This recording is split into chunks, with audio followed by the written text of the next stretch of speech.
Well, good evening, everyone, and welcome to the Tuesday, December 2nd, 2014 meeting of the Edina City Council and the Edina Housing and Redevelopment Authority. Roll call, please. Ms. Mangan. Member Bennett. Here. Member Brindle. Here. Member Sprague. Here. Member Swenson. Here. Mayor Hovland. Here. We have in front of us this evening a form of meeting agenda. Is there a motion to approve the form of meeting agenda? So moved. Got a motion and a second to approve the meeting agenda for this evening's meeting. Any further discussion? All those in favor say aye. Aye. Aye. Opposed say nay. Carried. And then the next item on the agenda is the adoption of the consent agenda. Is there anyone on the council that wishes to remove an item from the consent agenda? Hearing nothing, is there a motion to approve the consent agenda? So moved. So second. Got a motion and a second to approve the consent agenda. Further discussion? All those in favor say aye. Aye. Aye. Opposed say nay. Carried. And special recognitions and presentations is the next section of the agenda, and we have a proclamation that I'm going to read on behalf of the council, and that is declaring December 13th Edina Robotics Day. And you're going to hear a little bit from one of our robotics team members. I'm going to introduce all of them, but first I'm going to read the proclamation. I think all of you in the audience and those at home will find this quite interesting. And if you ever have a chance to go see our robotics team, or get over there for one of their demonstrations, you should sure take advantage of that. Get over to the high school and see what these young people are doing. The proclamation reads as follows. Whereas FIRST is an organization that seeks to inspire school students to be science and technology leaders through an exciting competition-based after-school activity. And whereas during the last 10 years, the number of active FIRST robotics teams in the Edina School District has grown from one high school team with 16 students to 18 teams active at all levels from kindergarten to high school and serving more than 150 students. And whereas at the elementary school level, First Lego League and now Junior First Lego League has grown over 7 years from 2 teams to 10 teams taking part in this year's competition. And whereas at the middle school level, First Tech Challenge has grown over 7 years from 1 team to 7 teams taking part in this year's competition. And whereas the first robotics competition is now a Minnesota State High School League program, the first such state-sanctioned program for high school robotics teams, setting an example for the rest of the nation. And whereas this year, Edina, for the first time, hosts a First Tech Challenge competition, a First Lego League tournament, and the inaugural Junior First Lego League Expo in the Twin Cities metropolitan area, all on the same day at Edina High School and Valley View Middle School. And whereas all FIRST teams seek to make STEM a more integral and celebrated part of our community, with all of the challenges we now face as a nation, the FIRST robotics program continues to be vital to our community's future well-being and prosperity. Now, therefore, the City Council of the City of Edina is hereby proclaimed Saturday, December 13th, 2014, as Robotics Day in the City of Edina. Is there a motion to adopt that proclamation? Second. Got a motion and a second to adopt the proclamation designating Saturday, December 13th, 2014, as Robotics Day in the City of Edina. Further discussion? All those in favor say aye. Aye. Aye. Opposed say nay. Carried. I'm going to bring this down in a moment, but could Ian McIntyre come up with the team?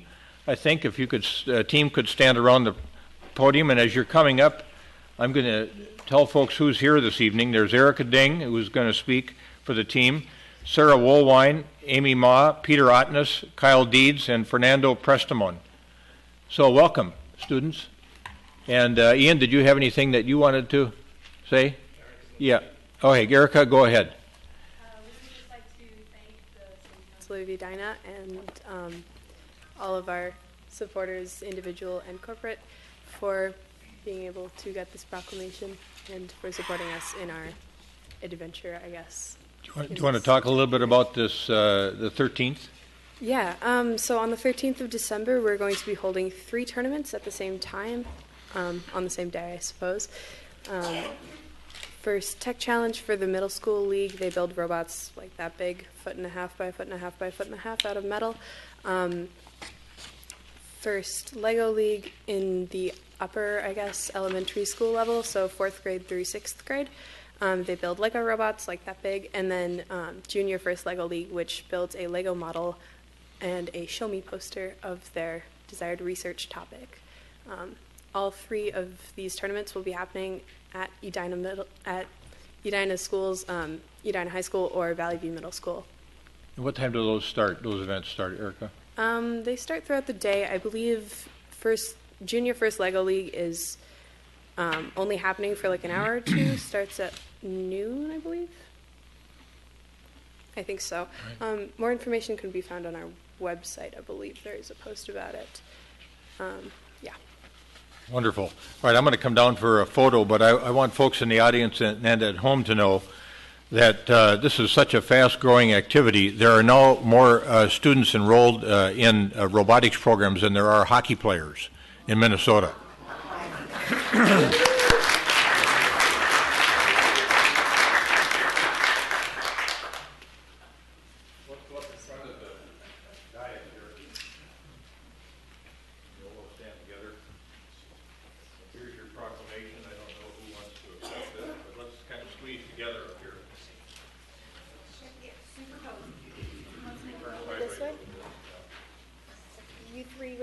Angle in that way, and you be straight on, and actually, no, you angle the other way.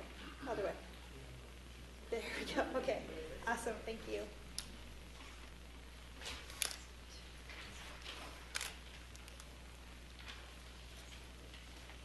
Big smiles. Very good. Thank you. Good luck. Oh, sure. You go ahead. Sorry.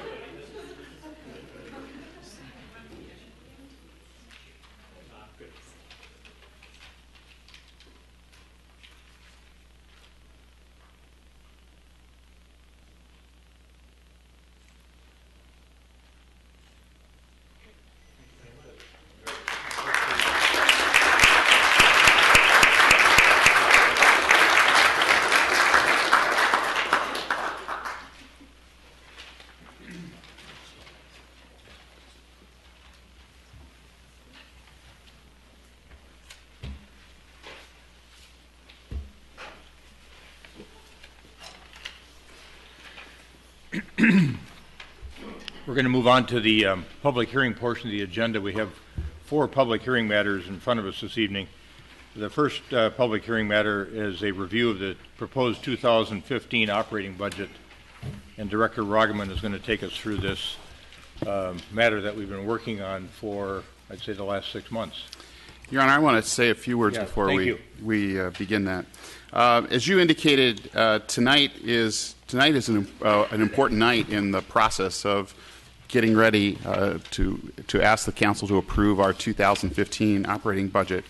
You know, we start this process as a 2-year budget.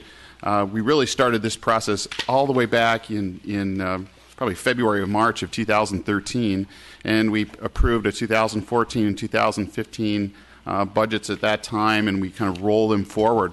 One of the big changes in our budget this year has been the addition of the debt service component for the new Braemar Field and the backyard ice rink, and that, as you will see, adds a major new development in our budget for next year.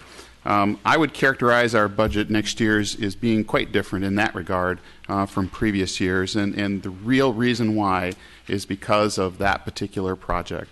One of the things that we are blessed with in the upcoming year is a very significant change in our tax value, our tax capacity for the upcoming year. Had an increase in 2015 of 14%. And there are 2 components of that. One is that we are finally beginning to see some of the new larger developments, and new increases in general values in the community kind of come on to our tax rolls.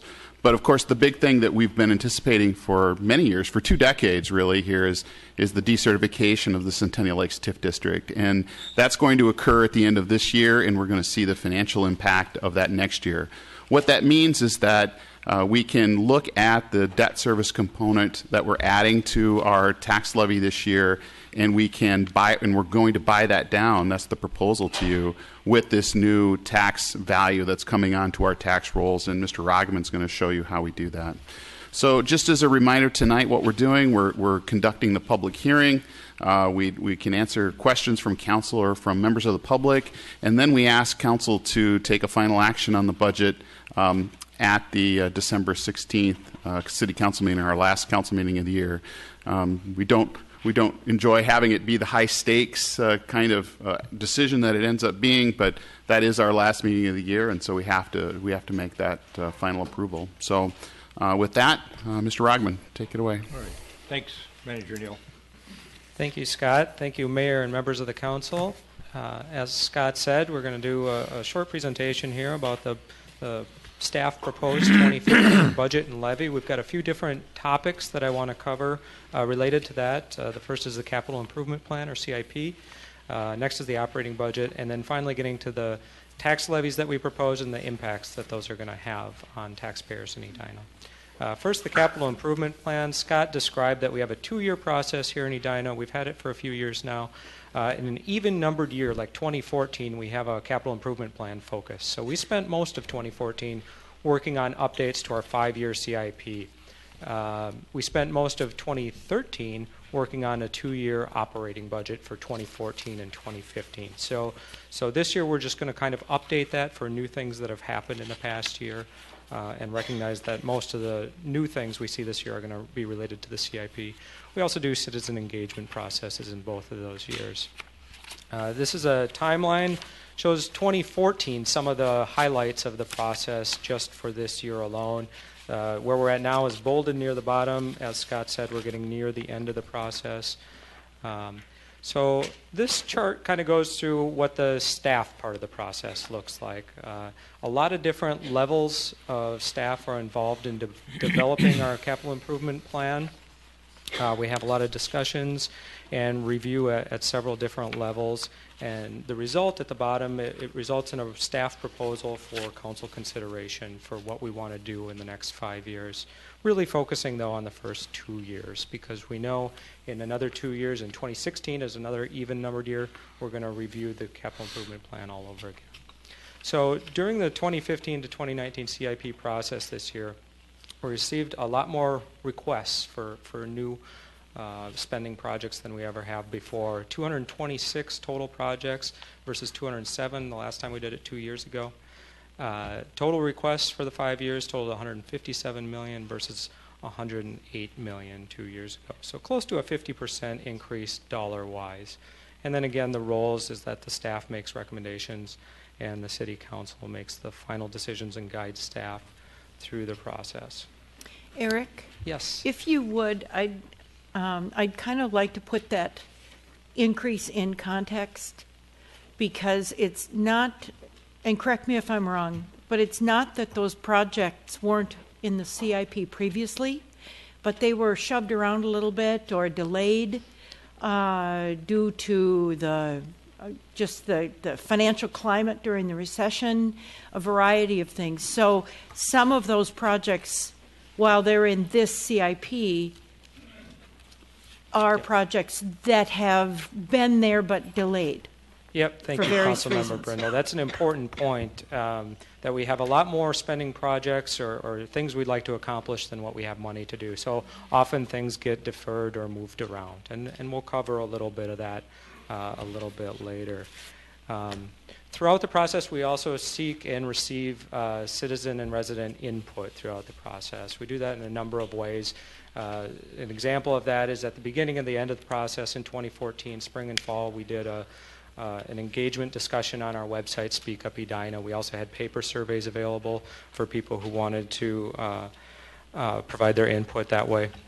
Some of the feedback we got this year was that the city should have strategic goals and link CIP priorities to the stated goals. And we're doing some of that. We've got a number of strategy projects that are in queue right now. I've listed 3 of them there. The big one, the citywide one, being the Vision Edina project, of course. And we also, if you look through the CIP on the detailed pages, on every project page there is a description where a link to a strategic goal is made too. So we're working on that. Another thing that residents have told us through some of our engagement efforts is that a lot of people want improvements to the park system, sidewalks and trails, and streets. They think those things should be a priority. So we're trying to respond to that feedback. The proposal for the CIP for the next 2 years spends about $2.9 million on parks, $7.9 million on park enterprises, $2.5 million on sidewalks and trails, and $17.8 million on streets over the next 2 years. This is kind of a graphical pie chart representation of the idea I just discussed, that we can break our spending down into different categories. One thing I notice here is that the utility and TIF funds, two of the bigger sections, on the left in the orange is utility, on the right in the green is TIF. Those dollars are kind of restricted. We can't spend those however we want to. So another way to look at it is taking those restricted spending categories out of utility and TIF. This is more what I've labeled up here, the discretionary CIP spending that we can do. This really hits those things that we talked about 2 slides ago: streets, sidewalks and trails, parks, and park enterprises. Between those things, it's over 80% of the proposed spending for the next 2 years. Since our funding for sidewalks comes from a specific fund, and we've designated it only for that, it can't really go to other things too. So maybe next time we do the pie, we could almost take that out, because that comes from a specific funding source that is only allowed for those things. Right. Yeah. Thank you, Councilmember Swenson. We have a pretty strong commitment to spend that money on sidewalks and trails, because that's what we said we were going to do when we created that fund and started raising the money for it. I know that legally that's our commitment, and we did it publicly, and it's in the motion, and the legislature has no control over how we spend it. However, we do have control, and that is our commitment. So for me, it's as strong as the legislative control.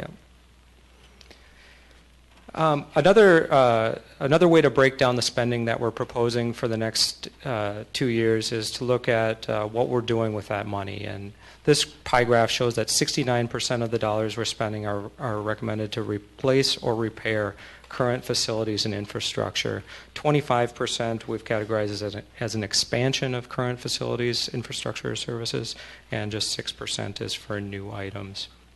So this chart gets to the prioritization concept that Councilmember Brindle brought up earlier. The way this chart reads, at the bottom there are 3 bars, and that's the funding that we have available in our construction fund, where most of this discretionary dollars are spent.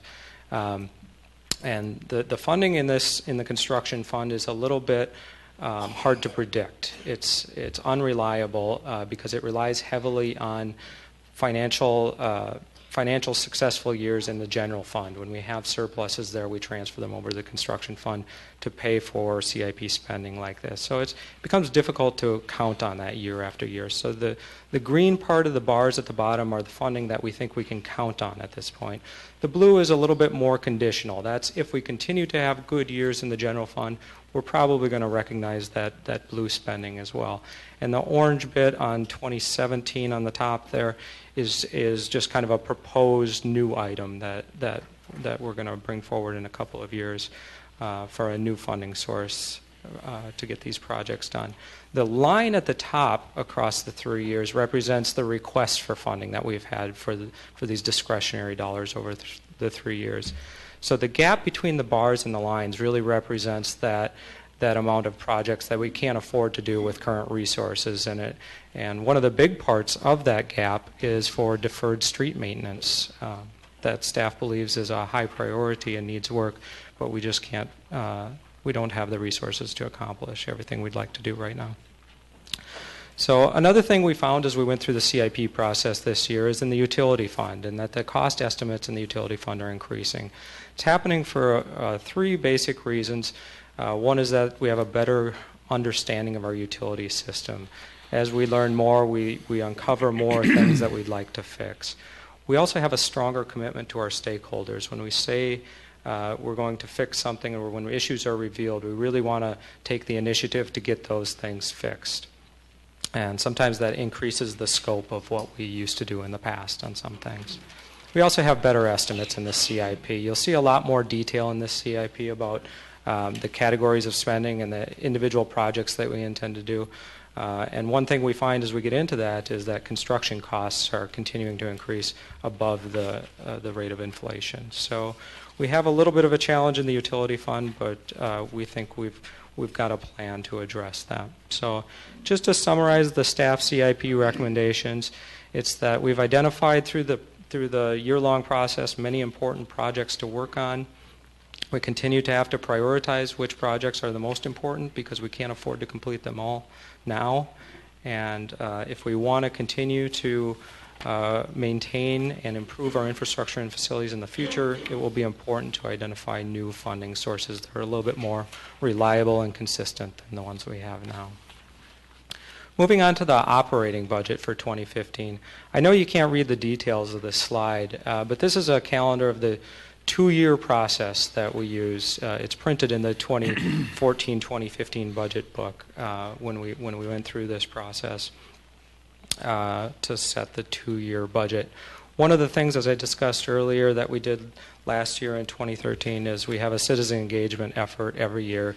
In 2013, we called it Financing the Future. We held a series of workshops to gather resident feedback on what they'd like to see in the two-year budget that became the 2014-2015 budget, and we vote and record their wishes. We also meet with the City Council to develop work plan themes, and for the 2014-2015 budget period, we had 6 work plan themes: infrastructure, commercial and mixed-use development, workforce, community vision, communications and engagement, and aviation noise. And under those 6 work plan themes, we had a number of detailed items that we wanted to accomplish. Some of these have some impacts on the budget for the 2 years. Some of them have less impact, but I've put a few of them up on the next few slides. This isn't all of them. But on this slide, we cover some of the infrastructure goals that may have had some budgetary impacts. Convert $500,000 in general fund balance to operating budget, completing a parks master plan, and down at the bottom there, completing construction of what we used to call the sports dome. Now the main part of that project is labeled Braemar Field. We've also got the backyard project, and we've got some improvements to Pamela Park. Is a more accurate description than just sports dome by the end of 2014. We also had a lot of workforce goals in the work plan. The overarching theme there is that the city wishes to continue to attract and retain talented employees to provide all these services. We also had some communication and engagement goals, community vision goals, and commercial and mixed-use redevelopment goals that have some effects on the budget. We set all these goals in 2013 for the 2014-15 budget period, so we knew about all these things a year ago. There are also some things that have happened in the past year since we set the 2-year budget that we didn't necessarily know a year ago. So on the top part of this slide, there's a few significant changes to what we knew last year when we set the 2-year budget. While significant in our operations, they don't have an effect on the proposed levy that we're proposing for 2015. At the bottom part of this slide, we have one change that does change the levy. And we knew that we were doing the Braemar Field backyard project last year at this time. We just didn't have all the final numbers to attach a cost to that. So we were saying last year when we passed the 2014-2015 budget that the 2015 levy increase was going to be 4% plus the 5 to 7% estimated at the time increase for the sports dome project. Ended up being a little bit lower than that. It's going to add 4.4% to what we projected last year. So just getting into one of the operating budget changes that we have for 2015. This is a history of the licenses and permit revenues for the general fund in Edina. And the biggest driver in this category is building permits. And you can see the green bars over the years represent the amount of building permit revenue the city has recorded. And like a lot of other cities, our building permit revenue dropped between 2006 and 2009. The line running through the middle of those bars is how we've budgeted for that revenue over the years. And so you can see in 2009, the revenue for building permits and other licenses and permits dropped below what we had budgeted. And so to offset that revenue drop in 2010, we also had to make expenditure changes. And so one of the things we did was we made some changes to the equipment replacement program to reduce the amount of funding that we were putting into that program annually and defer some equipment replacements. So now, as you can see, moving past 2010 into 2013, 14, and 15, the licenses and permit revenues have increased again, even going over what we've budgeted for them. And staff is proposing that now would be a good time to restore the cuts to the equipment replacement program that were cut in 2010. So getting finally to the tax levies and impacts of all of these changes. So what do our taxpayers see as a result of all of these decisions? This is a history of our operating and equipment levies. The green part of these bars are the operating levies over the past 10 years or so. The red part are the equipment levies. And the goal here is to make kind of a gradual increase, a predictable increase in most years, and avoid big bumps. We also have some debt levies that come with typically big building projects that we have to issue debt to pay for up front, and then often we levy a tax levy every year to pay the debt. So this year we've got an increase in our debt levies from the Braemar Field backyard building project that we undertook. It's similar. The precedent that's similar to this is the Public Works facility, which the first tax increase or debt levy increase that we did for the Public Works facility was in 2009. You see on this chart it bumped up a little bit. For that facility, we actually did the financing in 3 stages. So the bump up in 2009 was not as significant as if we had recognized the costs of that facility all at once. We are doing that with the Braemar Field project. In 2015, it's a one-time bump in this case, and the debt service on this project should be pretty level over the next 20 years. So what this shows is a breakdown of the various levies that the city staff is proposing for 2015. We actually have a total of 9 different levies, and the total of all those levies is about $29.7 million, or an 8.2% increase from 2014. We can divide these levies into different categories, as I've done on the previous slides: debt levies, equipment levies, and operating levies. And this bar graph shows that about half the total increase is due to primarily the addition of Braemar Field backyard project. 1.6% of the total increase is from cumulative changes in the operating budget that includes revenues and expenditures. And 2.3% of the total increase is to restore funding to the equipment replacement program. So Scott touched on this in his introduction. Market values are going up in Edina and new construction is strong. So these bars represent changes in citywide market value over the past 10 years or so. And again, like a lot of other cities, it was decreasing in 2010, 2011. But in 2014, and these are for taxes payable 2015, values increased over 8%, and the majority of that was from existing buildings, but the green part on the top of the 2014, about 1.3% of that increase came from new construction. The even better news is when you add on the decertification of the Centennial Lakes TIF district, the tax capacity, or think of this as the tax base that the tax levy gets spread on for the city, is actually increasing 14% in 2015 for the city of Edina. Do you want to explain that in a little bit more detail for the folks in the audience, what the effective is of that decertification of the Centennial Lakes TIF district? Sure, it's a really important thing. Thank you for bringing it up, Mr. Mayor. So when a group of buildings or properties is put into a TIF district, the additional taxes generated on those parcels get moved to a different purpose, and we don't get to use that tax base for our general spending needs like operations and general debt service. The opposite happens when a TIF district decertifies. It's the cumulative change in value from those properties over a number of years gets added back to the city's general tax rolls. So it creates a 14% increase in our tax base, even though market values of our properties went up about 8.6%. We get a 14% increase in our tax base. And it can be, and in this case, is hundreds of thousands of dollars. And it impacts not only the city, but it impacts the county, and the school district as well in a positive way. They have the same sort of gain that we do in this case. In this case, it's the Richfield School District because that's where the Centennial Lakes TIF district is. Member Bennett.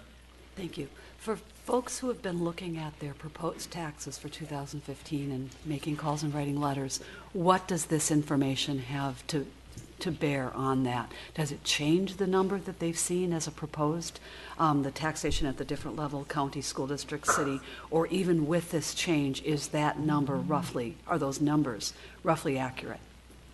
Thank you, Councilmember Bennett. These numbers should be accurate in the notices that went out to taxpayers this fall. So the way the process works is all the taxing jurisdictions, including the city, set our preliminary levy in September, and but the assessed values of the properties have already been set earlier in the year by the assessing process. So the assessed values are pretty much set. The preliminary levies are set in September, and we have to adopt final levies in December. And those final levies can be lower than but not higher than the preliminary levies that are set in September. And I think, Councilmember Bennett, I think also the other answer to that question is that but for this increase in the pie, the total pie, the impact on what a property taxpayer would have paid would have been higher. In a sense, the 8% increase in our levy is kind of translating back to between a 4 and 5% increase for the median single-family homeowner. And that's unusual. So usually if you're going to increase your levy 8% or even 5%, you'll see it translate into a 5% increase for the median single-family homeowner. That's not what we're seeing this year because of this 14% increase in our tax base. If I may, just backtracking for a second, Mr. Rodman, you referred to the valuation appeal process being earlier in the year, and I was speaking with a taxpayer resident earlier today who had some questions last year, and it wasn't clear to her when the timing occurred. I know we've tried to make that clear in our notices, so could you go over that just briefly? If that's part of the cause of the increase in someone's taxes for 2015? Well, we've got the guy here tonight in the audience, Mr. Wilson. Great. Bob, could you maybe say a few words about the timeline for? And I think we could talk. Would you like him to talk more about going forward, or what happened this past year? Well, I understand people can't go back. That was, right. an unfortunate part of the conversation today. I know that we have the two parts of the year, and the challenge to valuation for 2015 taxes was earlier this year. Is that correct? Right. So the proposed tax statements that were mailed out are based on the valuation notice that was mailed out back in March of 2014. During that time, people that have questions or concerns about their value it's explained on the valuation notice to give us a call. We go out and we do review the properties. We talk to people.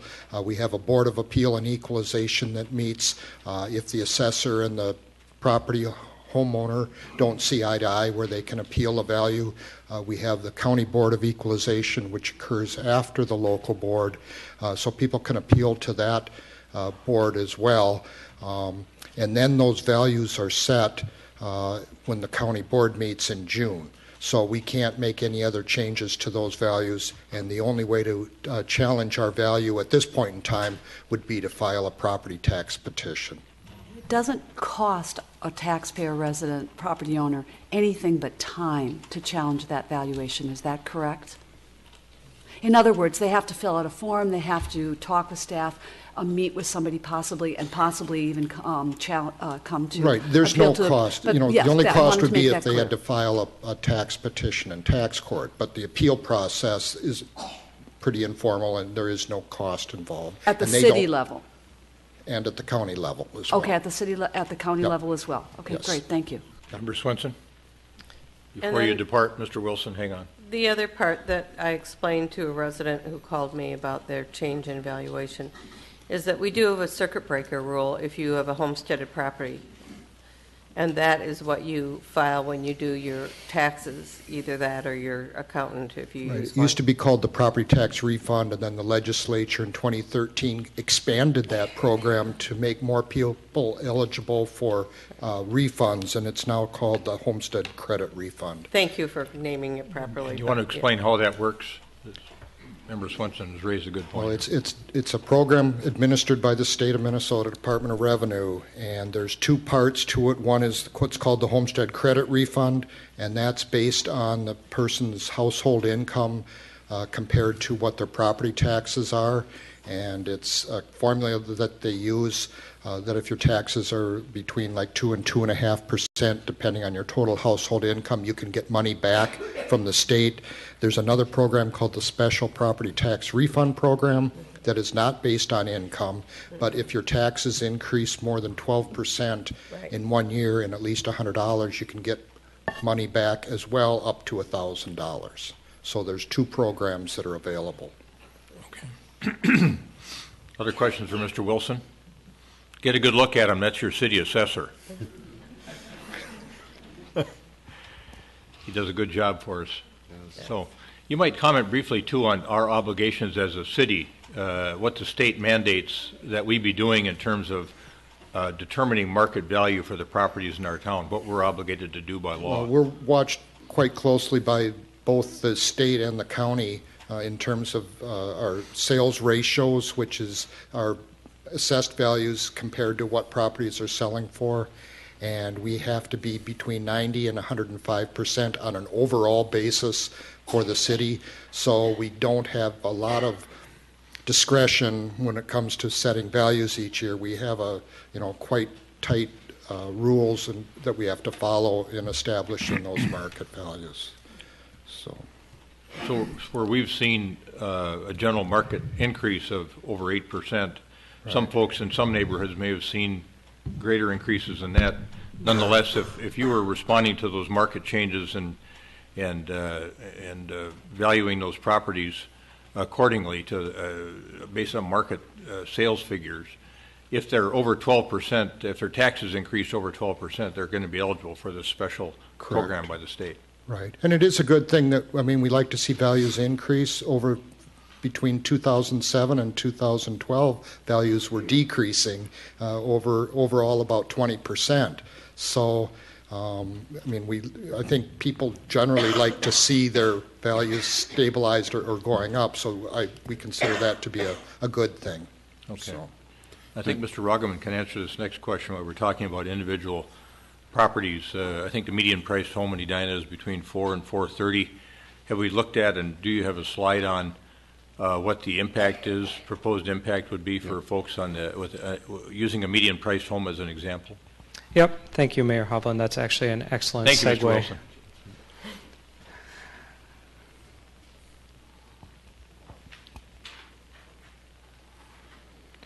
Okay, so one more slide, and then we'll get to the tax impact on the median household. But what this pie graph shows is that when taxpayers receive that preliminary notice from the county about their taxes and what different jurisdictions are proposing for the next year, we took an example here of a median-priced home in Edina in the Edina School District, and that property that we've made an example here would pay total taxes of about $5,865 in 2015, and about 20% of that, or about $1,200, pays for services provided by the City of Edina. That's about $100 per month. And so the tax impact, this is what you were talking about, Mayor Hovland, the estimated median market value on a single-family residential home in Edina goes from $400,000 last year to $438,800 in 2015, close to a 10% increase for that median market value home. The city portion of taxes on this property would increase from $1,141 to $1,193. It's a $52 increase, or about 4.5% increase on this example home. The last point there, if the value on a home in this dollar range remained the same for both years, the city portion of taxes would decrease about 5%.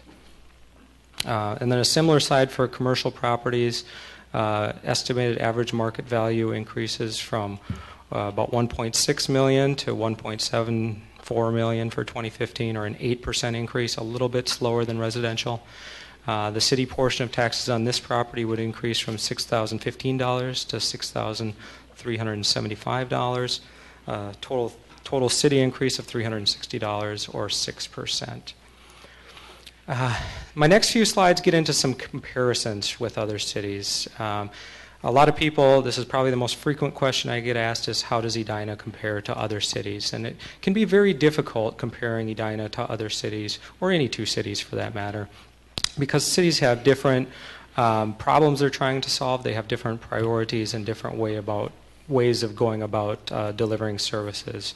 The other challenge we have is that there's no one generally accepted way to compare different cities and their tax rates and their spending. It's if you talk to some people, they think it should be done one way. Other people think another way. So there are a lot of good ways to compare cities out there. So what I'm going to try to do is go through several of those different ways, and hopefully we can draw some conclusions about where Edina stands relative to other cities in the area. So this chart shows Hennepin County suburban cities over 45,000 population and tax rates over time, about the last 6 or 7 years there. Actually, one of the cities in this group put this chart on Twitter, and I thought it was so good that I copied it here for our purposes. I made Edina the thick green line near the bottom, and what that means is that Edina has the lowest tax rate of these comparison cities, and we have for a number of years. The other thing that I think is interesting about this slide is it shows that all these 8 cities here have had similar trajectories over the past 7 or 8 years. That a lot of cities, when property values and market values were decreasing between 2008 and 2014, that impacted the tax rates and made them go up. Now it seems like a lot of the cities on this list have kind of crossed the threshold, and as market values are increasing again, tax rates seem to be starting to decrease as well. And Edina is pretty similar to all the other cities shown here. Another way to look at comparisons, Edina to other cities, are taxes per capita. And I got this data off the Minnesota State Auditor website. And the most recent they have is 2012. But as the previous graph shows, the relationships tend to stay pretty stable over time. And what this shows is that on taxes per capita, looking at 10 other cities of our similar size and in Hennepin County, Edina's number 7, or right about in the middle of these comparison cities on taxes per capita. Another way to look at city budgets and compare them is to look at total revenue. So some cities collect more taxes, some collect more fees, assessments, and this data comes from the Minnesota State Auditor website as well, and it puts all forms of governmental revenue together and then divides per capita. And on this list, same 10 comparison cities plus Edina there, Edina is the 4th lowest in total governmental revenue per capita. This one gets hard to see because there are so many comparison cities that we do on this chart. But what I call this the property buyer approach. And so this example assumes that I'm a property buyer with a $400,000 budget to buy a home for my family. And I've got an option of a lot of different communities I can purchase a home in. Some of them are the comparison cities we looked at in previous slides in Hennepin County. Other cities on this slide are Metropolitan Legislative Commission cities, which tends to be a group of similar cities around the metro. On this property buyer approach, using the tax rates for all these cities, the city of Edina would have the lowest taxes on that $400,000 home that a buyer might be shopping for. And finally, this slide just gets into differences between residential and commercial, and a little bit what Mayor Hovland was talking about earlier about the changes in the tax levy affect individual taxpayers differently because of changes in market values. So what this says is 33% of residential single-family properties in Edina will see a decrease or no change in their total tax bill in 2015. About 24% of this group will have an increase between about 0 and 5%. And on the commercial side, 70% of properties will see a decrease or no change in their total tax bill. about 12% will have those 0 to 5% increases. So just finishing up with the timeline again here. Again, it's been a long process. We're nearing the end, and the goal tonight is to hold a public hearing. Other questions at this point in time for Director Roggeman?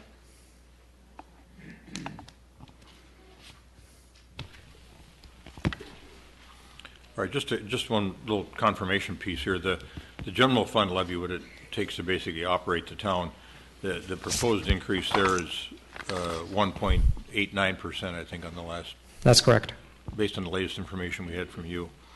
And then it's the debt service fund levies that involve City Hall, equipment certificates, the gymnasium debt, the fire station on Tracy, the new public works facility, the sports dome, and then we've got a park bond. Those are the elements, those special levies that have boosted us into this 8+% range. And I think the new sports dome is about half of that, if I recall correctly. Yep, that sounds correct. And the rink and Pamela Park improvements. So things that people in our town thought were important to do, we've reacted to, and now it's time to pay for them. One other thing I thought was really interesting, our meeting 2 weeks ago, we refinanced some debt.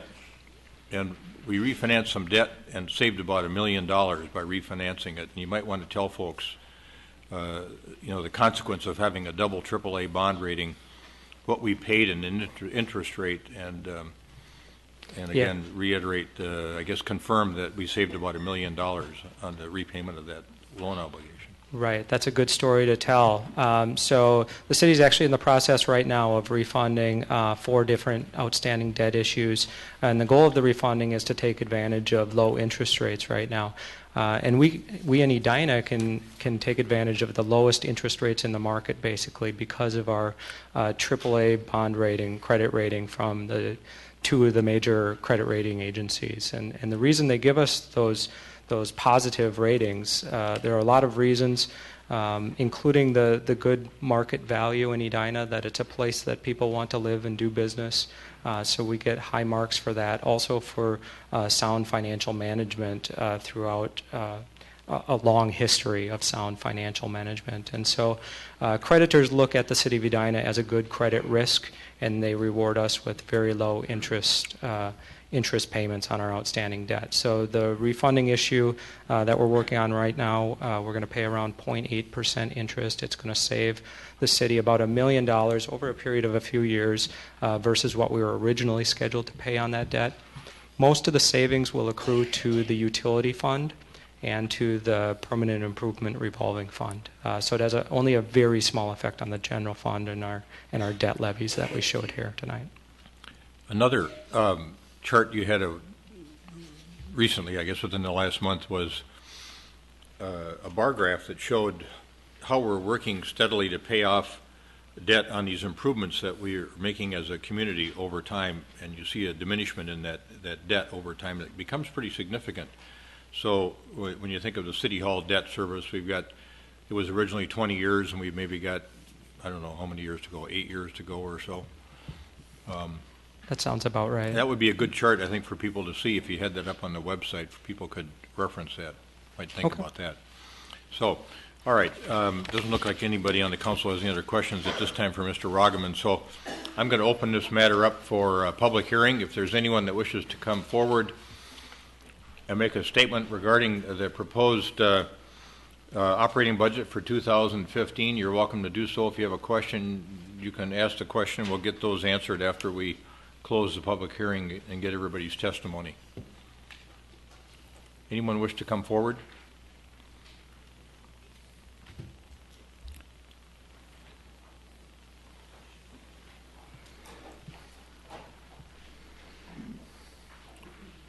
Good evening. Good evening. My name is Jim Groats. I live at 5513 Park Place. I would like to ask the assessor what the city procedures are with regard to parts of the city that are experiencing what I call high velocity turnover of properties. For example, we live in an area that's ground zero for teardowns, and we have all these properties that are turning over. But yet I notice in looking at properties and other parts of the city that are not experiencing high velocity turnovers, and might even have views of Minnehaha Creek, that just the lot, and a lot that's perhaps almost an acre, and ours is less than a quarter of an acre, the assessed value on that property is far below what the assessed value is on other properties. And I attribute this to, these are areas that do not experience the high velocity turnover that areas that are subject to all these tear downs are. And I'd like to hear how the city is addressing this problem. Thank you. Thank you, Mr. Groats. Anyone else? All right. I'll move to close the public hearing. Second. We got a motion and second to close the public hearing. Discussion. All those in favor of closing the public hearing say aye. Aye. Aye. Opposed say nay. Carried. Mr. Wilson, you want to come back up, please? We'll get this one question answered from Mr. Jim Groats, and then we'll move on to the next matter, and we'll deal with this at our last meeting in December. Did you understand I'd be his glad question? to address his concerns, but I guess I need more information. I don't know exactly, when he's talking to high velocity turnover in his neighborhood and talking about the value of sites being valued higher than a larger site, I couldn't address that without knowing Specifics. I think one of his concerns is, does an area that have a lot of tear downs and rebuild of larger homes, and therefore the valuations in their neighborhood are changing, does that impact the value of his house higher than in other areas where they aren't being turned over that rapidly because of rebuild? Well, the turnover shouldn't in and of itself have an effect. I mean, we look at sales of all properties within the city. So, if a lot of those sales are tear downs, that would indicate a lot about what the site value would be. If you're in an area where you don't have a lot of tear downs, you're not looking at quite the same scenario with a property that's improved, that's selling as an improved property. So they're two different things. But just because there's a lot of turnover in and of itself would not make a difference in our valuation. I mean, we look at properties that have sold and we use sales comparables to come up with our values each year. So the methodology's the same regardless of if it's an area where there are tear downs or if it's an area where there aren't tear downs. The nature of this question may be a good basis upon which you could talk about how you generally do your valuation work. Well, it starts in the summer. We do 20% of the properties each year where we go out and physically view the property. For those properties, the other 80% that we don't view, and for the ones that we do view, we look at the sales that occur from the previous year. We get certificates of real estate value on all those properties that have sold. We analyze those sales. We've got a computer-aided mass appraisal system where we generate values and compare those generated values to the sale prices, and we try for two things. One is to get an accurate estimated market value. The other thing is to have equalization so that if you have two properties that are similar, they're going to have similar market values as well. So, that's basically our job in a nutshell. All right. And then we talked a little bit about the Board of Appeal and Equalization, but we didn't explain what that was either. Do you want to explain what? Well, the Board of Appeal and Equalization is comprised of 5 members of residents of the city that volunteer to be on the Board of Appeal. They all, a number of them have vast real estate experience in whether it's appraisal or property management. And they sit, and as you do up here, and people where we don't see eye to eye on the value can appeal to this board and present their information to the board, and we present our information, and the board kind of weighs the information and looks at the credibility of both sides and what information we have regarding the valuation, and renders a decision that can be, it's not final, but it can be appealed to the county board after that. I think you mentioned earlier that most of the time you try to resolve the concerns about value between the department and the homeowner, and so by the time they get to the Board of Appeal and Equalization, how many cases are they typically hearing a year? Well, last year we had probably 30. 15, I'm guessing. 15, maybe 20 cases. I can't remember. In the past, it hasn't been too many. It was a lot more last year, maybe 20 cases. But majority of those are taken care of prior to the board in an informal basis with dialogue between the assessor and the homeowner. So, Right. Good. It's a very interesting. It's a very accessible process. I mean, you don't have to. You don't have to be a real estate expert to come and approach that board and make your case. They'll help you and ask you some questions. But we have one of the finest Board of Equalizations and Appeals, I think, of anywhere in the state. Maybe the finest. I agree. All right. Thanks, Mr. Wilson. thank you. All right. That was the only question we had from the only testifier that appeared. So we'll take this matter up at our final meeting in December on the 16th. All right. Next public hearing before us this evening is a proposed change in the building fees and liquor license fees. And Mr. Ragaman, you have this matter too, I believe.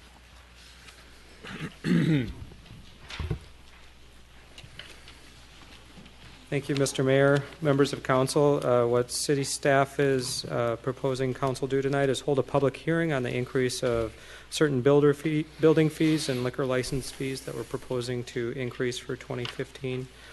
We've got a notice to raise some of these fees, and we'd like to hold a public hearing.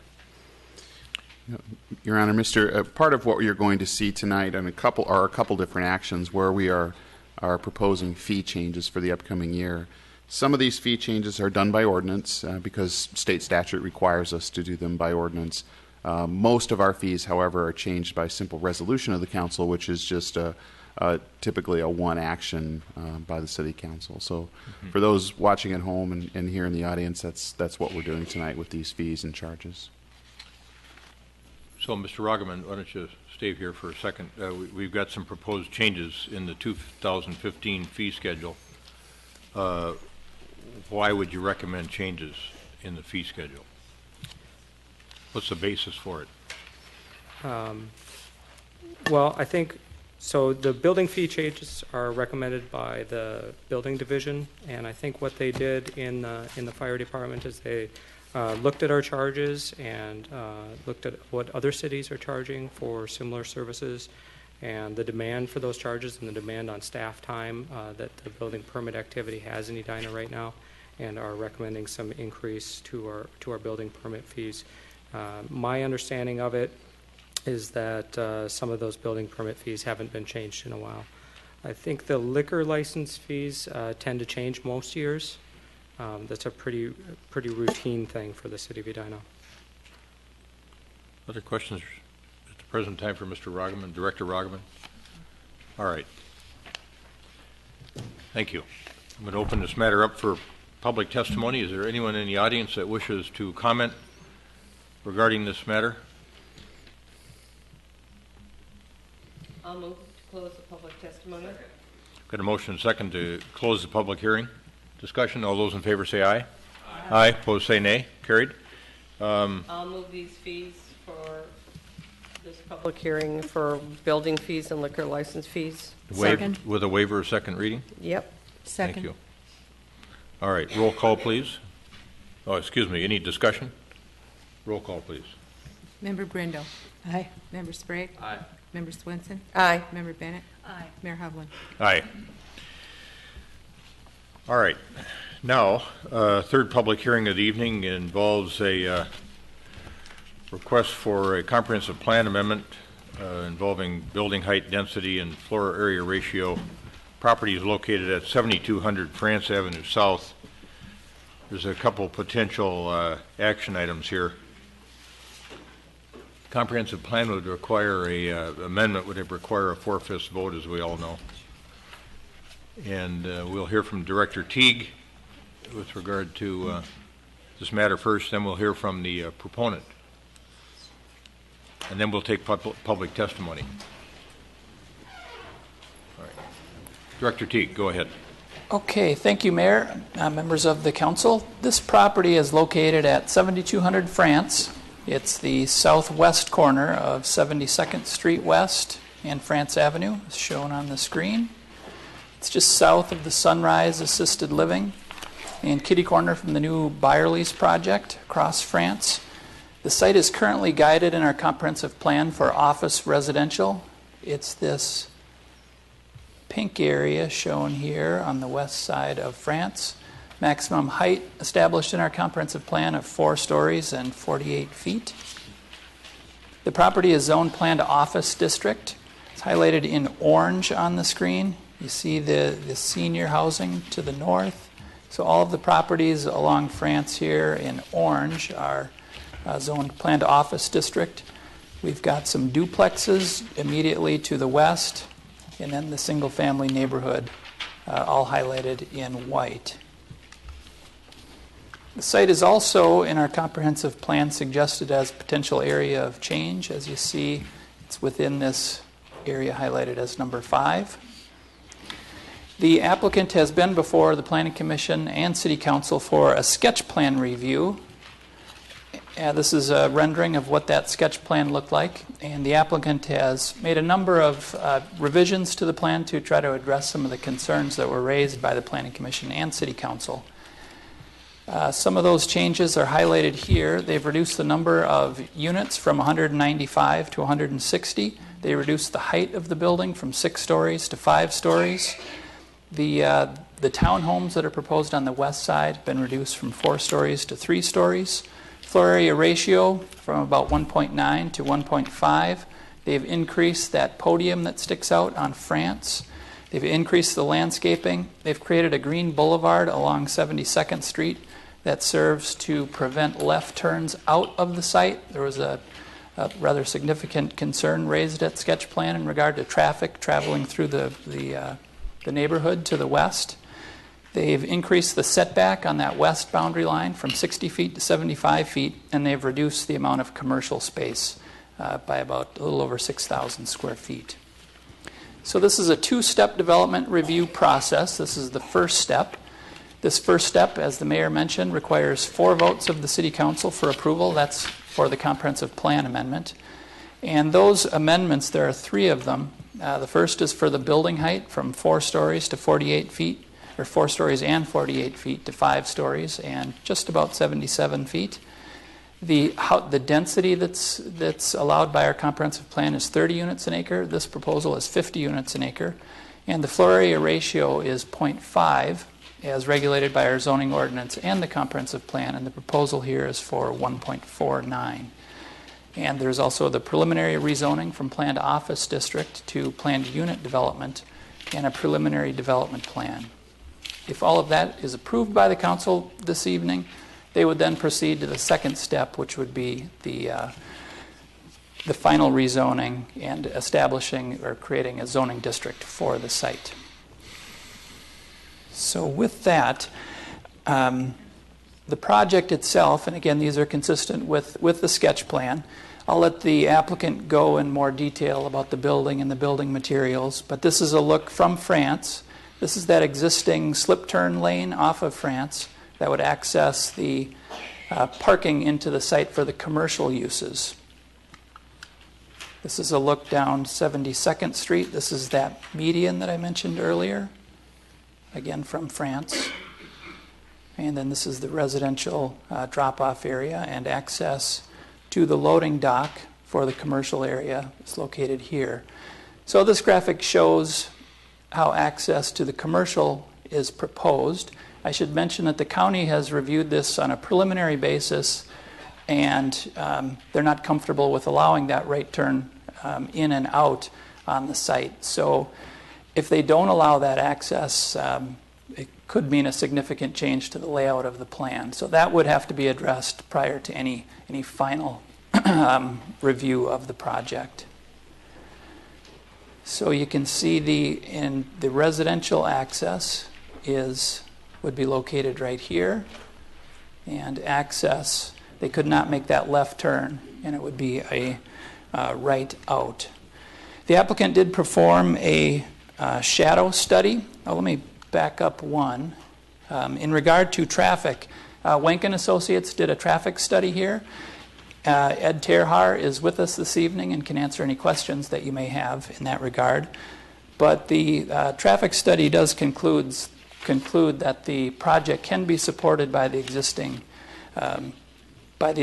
roadway system out there. So back to the shadow study, as indicated in the three graphics in your packet, that the main impact is in the December months, as you can see here, between 9 a.m. and noon. So there's not a big shadow concern in the summer months.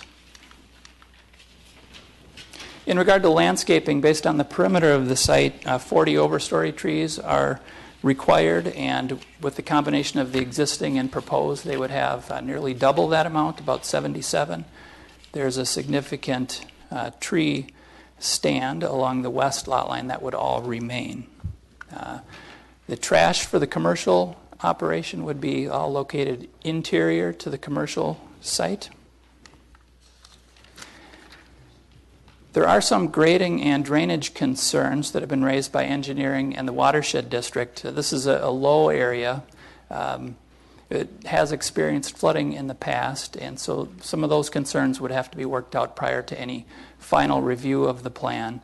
What we'd like to guard against is there's some talk of requiring a drainage pond along the west side of the site, and that would require the removal of some of those trees. So that's an issue that would have to be addressed prior to any final action also. The council may recall that we do have a standard for any building that's over 4 stories in height. You need to maintain a setback twice the height of the building from residential property. So the graphic that's shown here indicates roughly the location of the 5-story portion of the building and the closest point to property that's zoned R1. So based on our code requirement, the setback needs to be about 155 feet.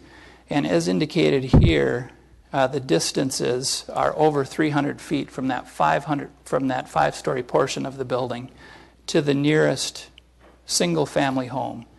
So the nearest single-family home off the cul-de-sac is located right here. There are 2 duplexes with R2 zoning at the end of that cul-de-sac. So that would be code compliant. In regard to the comprehensive plan amendments, again, we've got 3 requests for amendments to the comprehensive plan. And I've outlined in the staff report how that could be accommodated, and we're suggesting it could be something similar to what we did for the Lennar project, the WIC site on York. So the density range, this is taken from the comprehensive plan, and again, the site is designated OR with a density range of between 20 and 30 units an acre. And we're suggesting that if the council is comfortable with this density, that we include asterisks here for both the floor area ratio and the density that would allow projects that do include affordable housing, which is a big deal as we've through the years, we've had these affordable housing projects proposed, and oftentimes we need to increase the density in order to make those work. So this is a project where they're proposing 20% of the units to be affordable. That's 32 units overall, pretty significant number for the projects that we've seen. So we're suggesting that type of density could be attained if affordable housing is provided. So that's just one suggestion of how the comprehensive plan could be amended.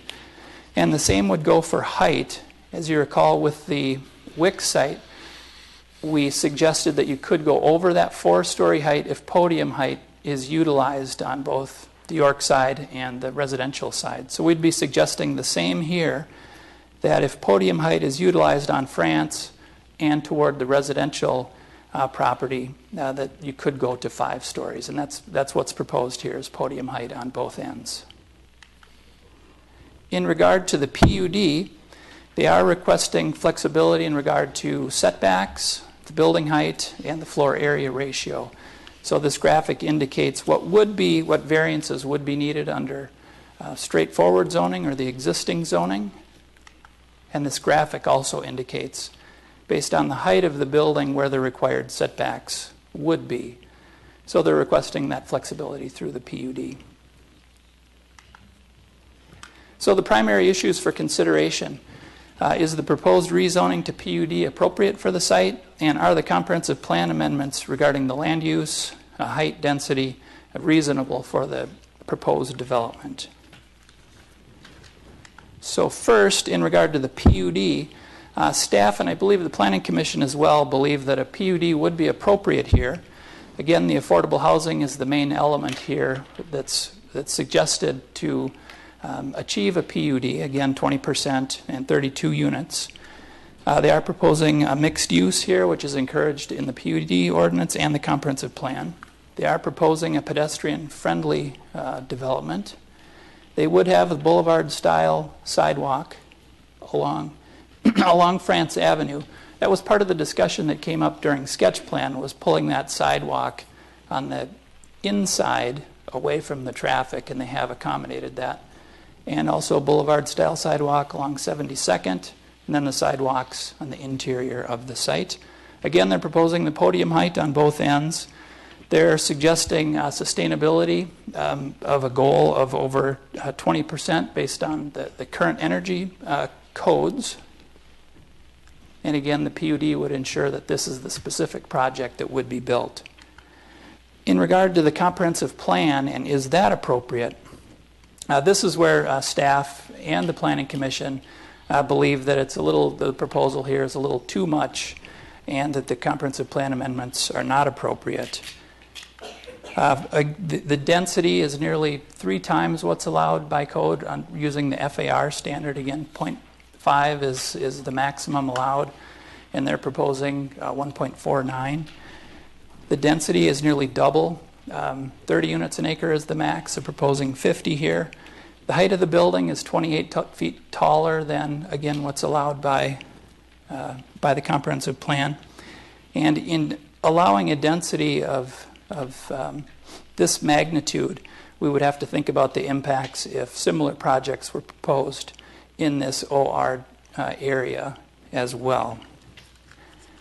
The Planning Commission has been discussing about studying this area, and as part of their motion at their meeting suggested that the council authorize them to initiate a study of this OR area on the west side of France to take a look at densities and the impacts on the utilities, the infrastructure, sewer, water, and the roads itself. So with that, staff and the Planning Commission are recommending denial of the comprehensive plan amendment and the rezoning.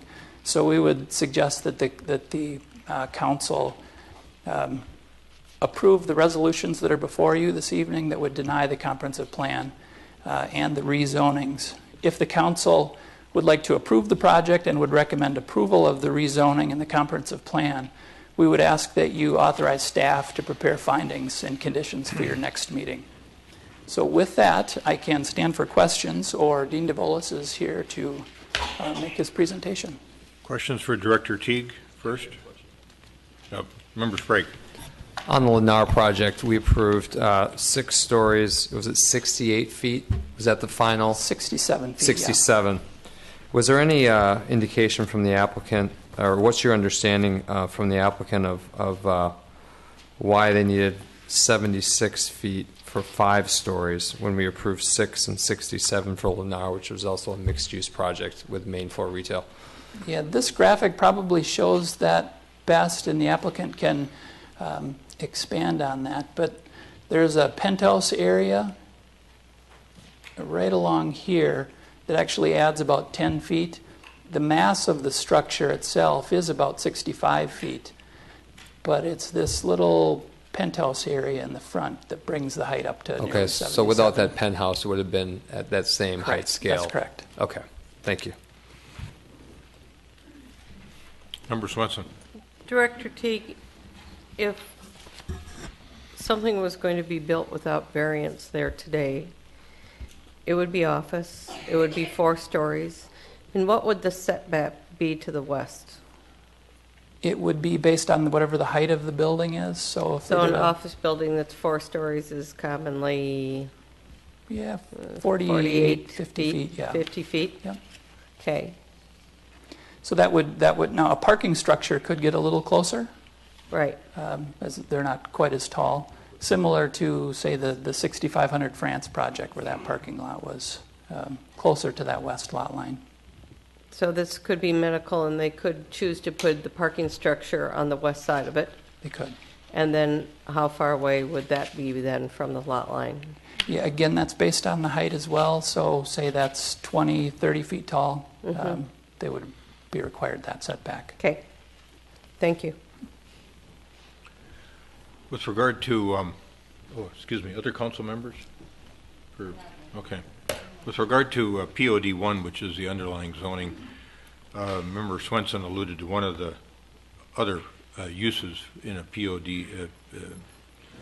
POD 1 district. So just to reiterate, medical and dental office and clinics could be one use. Business and professional offices, I think there's about 10 principal uses listed in the code that could be involved here. One of the things I asked you to do today was to, based on an article I think I saw in the Twin Cities Business Journal, that Plan B was office, medical office. I was interested in knowing what kind of traffic that would generate if this didn't succeed tonight and the applicant were to come back with a medical office proposal. What kind of traffic volumes did we discover we'd have if there was a medical office building there? Yeah, I did prepare that graphic, that slide. I might ask Ed Terhar to come up and over here. I'll pull that slide up and he can talk to the details. All right. So just to kind of set the frame for this, the existing office use generates about 440 trips a day, 437 I think you had, Mr. Tahar. Yeah, correct. And the proposed use would generate 2,580 trips a day. If it were a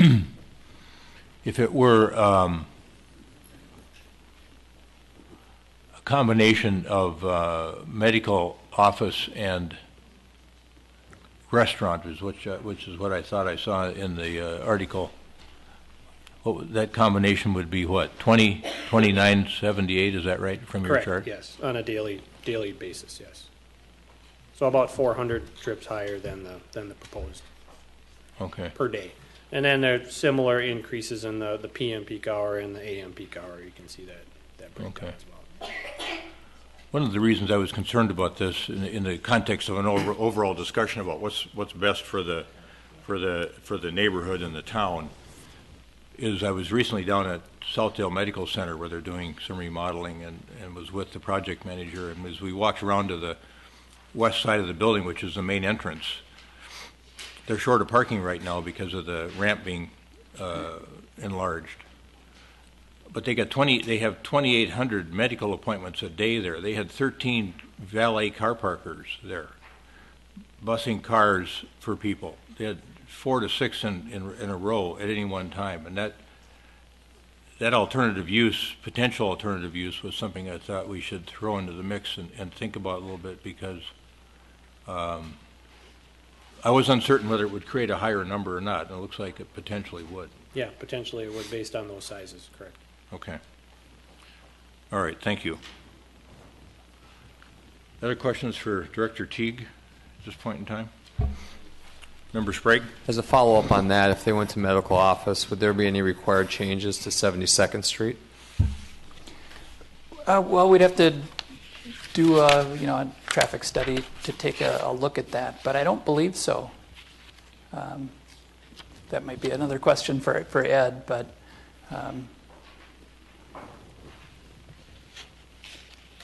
So you're asking if there would need to be similar changes to what's being proposed for the Yes. current project? Or I guess it kind of depends on how you want to handle the traffic. If you want to control the traffic like the current plan does, where it forces it all to the east of France and try to limit the amount that goes to the west, then something similar would be needed.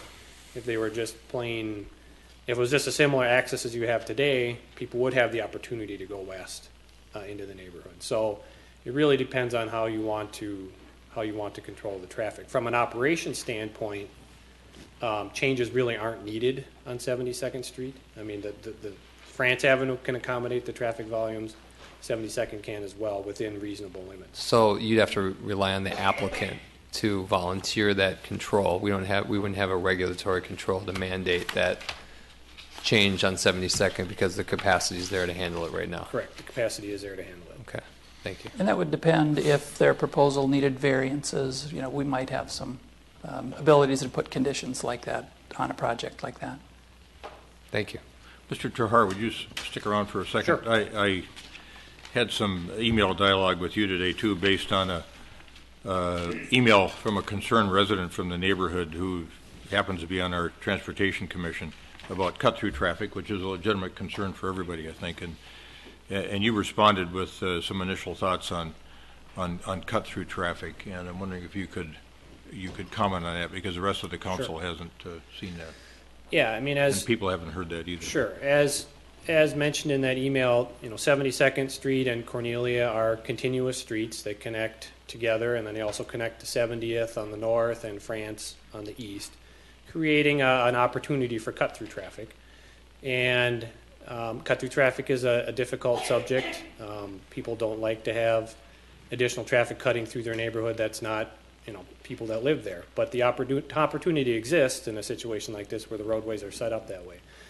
Cut-through traffic is difficult to control or to eliminate unless you try to totally cut off a street, which then eliminates the access for the residents that live there, and it creates emergency issues with long cul-de-sacs, which typically are not allowed. So there are ways to try and calm the traffic, try to slow it down. You've seen speed humps. Minneapolis has put them in many locations. They're not popular typically because people that live there have to drive over them every day, and they don't like that either. And there are concerns about noise with vehicles going over them. But there are traffic calming tools that can be used to try and slow the traffic. I know there was concern about people not stopping at the stop sign at Cornelia and 72nd. Increased police enforcement would be a way to try and control that. So there are ways to do it. They aren't free. There would be costs associated with them, and potentially limiting access to the neighbors that live there would be an ultimate solution that in order to completely eliminate cut-through traffic. Okay. Thank you. Sure. Another question for Director Teague. I know there was some discussion at the Planning Commission level about the fact that the county review and approval of the right-in, right-out hadn't occurred and was being a bit discouraged. When I go over there, and I go over there a lot, my office is pretty close by, and I go over and look, and I drive around the neighborhood, it's those there's two buildings in that square block. And here we're trying to deal with one of them, and the one next door, I mean, especially when you look at it from the back and you look at the parking ramp on the backside, that's really in rough shape too. Is there some benefit to having a discussion about, I mean, and that also is the only block where you've got either duplexes behind it or single family homes just to the northwest, and I guess one in Bristol Court. Is there any indication from the county that we have any kind of a conversation if we had a discussion about the whole block? And I realize this is kind of a pie in the sky conversation because we've got one thing in front of us, but maybe I'll just withdraw that question. I'm asking you to speculate about something you have no control over. Yeah, we haven't had a specific discussion on that topic, but just to kind of show what we're talking about here. So the site right here, this is the existing site, and the site to the south is located right here off of Gallagher. So if these two sites develop together, access could be taken off of Gallagher, potentially for both. And as you see, 72nd is the main access into the residential area here, where Gallagher really funnels down into this this speckled area. These are all apartments. It's a high-density residential area, and down to the south. So traffic wouldn't be impacted as much in the R1 in the single-family neighborhood. All right, thank you. My apologies for getting a little bit. I just want to comment on that too. That would take resident bikers directly into the new bike trail coming through Gallagher as well, correct? Potentially, sure, yeah. Okay, thanks. Okay, other questions? Member Brindle. Former member of the Planning Commission, Steve Brown, who's in the audience tonight, sent a letter which I appreciated, and it talked about basically comparing this area with the multi-use proposed use with what could be built there tomorrow that complies with the comprehensive plan as a medical office building, a retail, could be a fitness center, could be a variety of things that have a lot of traffic going in and out. Is there any way to compare? I know you just had a chart up, and I was actually looking at, admittedly, I was looking at the Lennar proposal to look at what did we approve for FAR and density on that proposal compared with this one, both being looking at these individually. They're different, but they serve similar roles in a transitional sort of nature where they are mixed use, buffering residential from commercial along a county road that's a busy county road. So in a way, for me, those are similar. But I guess I'd like the perspective to really be made clear on the comparison between what would occur from a traffic standpoint with this as the mixed-use development that's proposed versus the retail, medical office, fitness center that could be built there tomorrow with no comp plan change.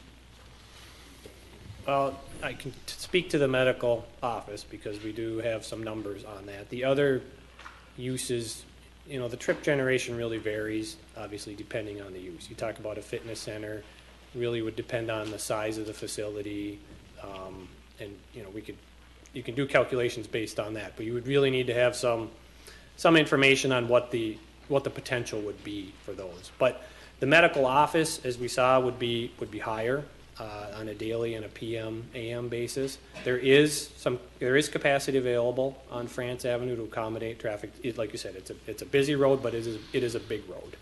It's 6 lanes at this location with turn lanes and traffic signals. So the volumes would be slightly higher with the medical office, but based on our analysis, there would be capacity to accommodate it. If you got, I don't know what use would be drastically higher that would be allowed, but if there was something that was double the traffic, we'd start to run into some problems probably then. Okay. Capacity wise, there's always the issue about traffic getting through the neighborhood, and how do you control that? And obviously if the trips go up, there's potential for that to go up as well. Mm-hmm. Okay, all right, thank you. Would you like me to give you a little comparison of the size, the Lennar versus this? Sure. So this site, it's about a 39,000 square foot office there now. To max out that in medical office, they could do about a 80,000 square foot building there. The floor area ratio, the difference between the two sites, the floor area ratio maximum on this site is 0.5. Over at the Lennar site, that was 1.0. And what Lennar was proposing was a 1.27 FAR, so it was just slightly over what's required by the comprehensive plan. Whereas this one, 0.5 is required, and they're asking for 1.49. So the gap there is much larger. The density maximum over at the Lennar site was up to 75 units an acre. That project was 52 units an acre. This is 50 units an acre. But again, it's in an area that's designated for just 30 units an acre in the comprehensive plan. So that gives you a little bit of the difference in the densities here. Size-wise, the two sites, are they similar in size, acreage? I really don't know. Yeah, I believe this site is a little larger. Okay. All right, thank you. Oh, I have another one. Sure, go ahead. the mayor referred to stormwater, or maybe you referred to stormwater earlier. There is mention of infiltration tanks on the west side.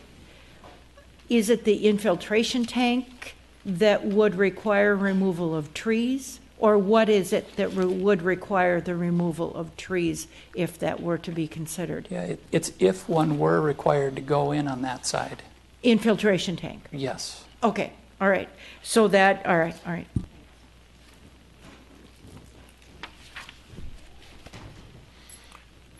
On the Lennar issue that Member Sprague and Member Brindle have raised, Member Sprague talked about height over there, and then Member Brindle covered these other issues with you. I think we also had 242 units over there compared to, what, 160 here? 190? So yeah, that's right. So that site would be larger than this site. I think they are both about 3 acres. But over there we were, on a PUD, we were 140 feet from the facade of the Richfield houses. And here, did I hear you correctly, that would be 320 feet from the closest single-family home? To the closest single-family home, that's right. Okay. Other questions for Director Teague at this point in time? Oh, I had one other one. I had asked you for some information on 1 Southdale Place, but I don't think it's relevant because it's in the core of the Southdale district, and I don't think it's accurate because it doesn't have single-family homes next to it. The office building I'm in, frankly, has single-family homes across the road at the Edina Realty building, I'll call it, and I think it's 80 feet high. It couldn't be built now. Right. But I think that's 300 and some feet from the houses across Valley View Road. That's right. Yeah, the max there is now 4 stories. Okay. All right. Other questions for Director Teague? Director Teague, did you indicate to the proponent how much time they'd have? Yes, 20 minutes. 20 minutes? We didn't talk about that, Yep. so thank you. I'm not sure.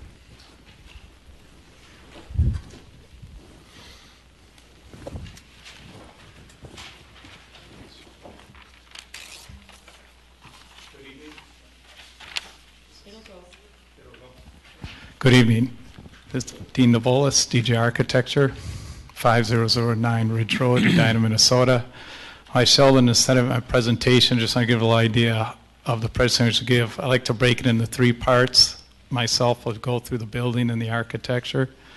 Lori Boyclair will basically present the affordable housing component and the type of residents we expect to come to development.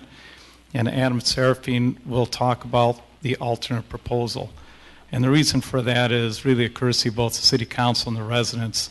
This site was purchased and is now owned by the development entity and is always meant to be redeveloped. And if we do not prevail with the mixed use, we will go ahead with the other project because the building at its present point is at the point where it needs to be redeveloped. It's end of its use of life, and that would be the purpose. So that'll serve you the nature of the presentation. And I promise, Carrie, I will keep it within 20 minutes. Keeping my part short, so I'll jump right into it. So Carrie gave a good idea of the project. We promise you too. Yeah, I believe it. So Carrie gave a good description of the project, so I'm going to stay basically to the architectural highlights and not get too much into the fine-grained detail.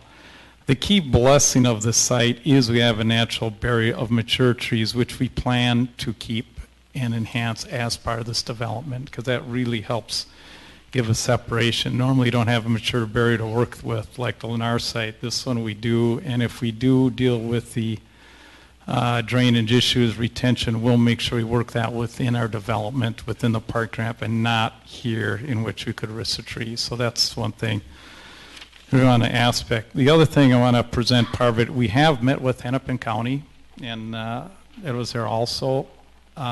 They were willing to work with us, but they really need a weigh-in from the city in terms of what the city of Edina would prefer to see in terms of access on and off for France versus 72nd. The county looks at it as a very hygienic, like they don't consider 72nd a residential street versus France a commercial. Just look at how traffic is brought in and out of a site. So the city opinion would actually be very helpful into that. We did speak to him. We had a very good meeting, constructive meeting. Ed was there also, but we need that last piece of sort of ensure that the majority of traffic does come off of France Avenue.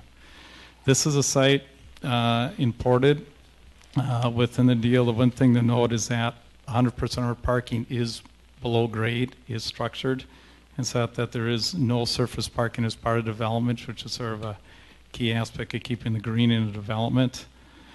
The other aspect of this is that we want to treat all levels of transportation the same, meaning that there's equal consideration of pedestrian, equal consideration of bicycle, and equal consideration to auto, meaning that right now auto tends to be the dominant. We want to give each their place within the city of Edina. The fact that there's a major bike lane down Gallagher, we plan to make a lot of bike amenities within this project, such as bike repair rooms, bike shop, and even provide that bike parking, bike valet within the garage. So the idea is this really is built as a bike-friendly development, and the idea that Carrie mentioned about enhancing development experience along France and along 72nd. The idea that this starts to be a piece that really starts to knit to France as opposed to create a barrier. This is a close-up of the site plan showing the earth roof, which would be one component to handle stormwater drainage. Below that is obviously the parking garage.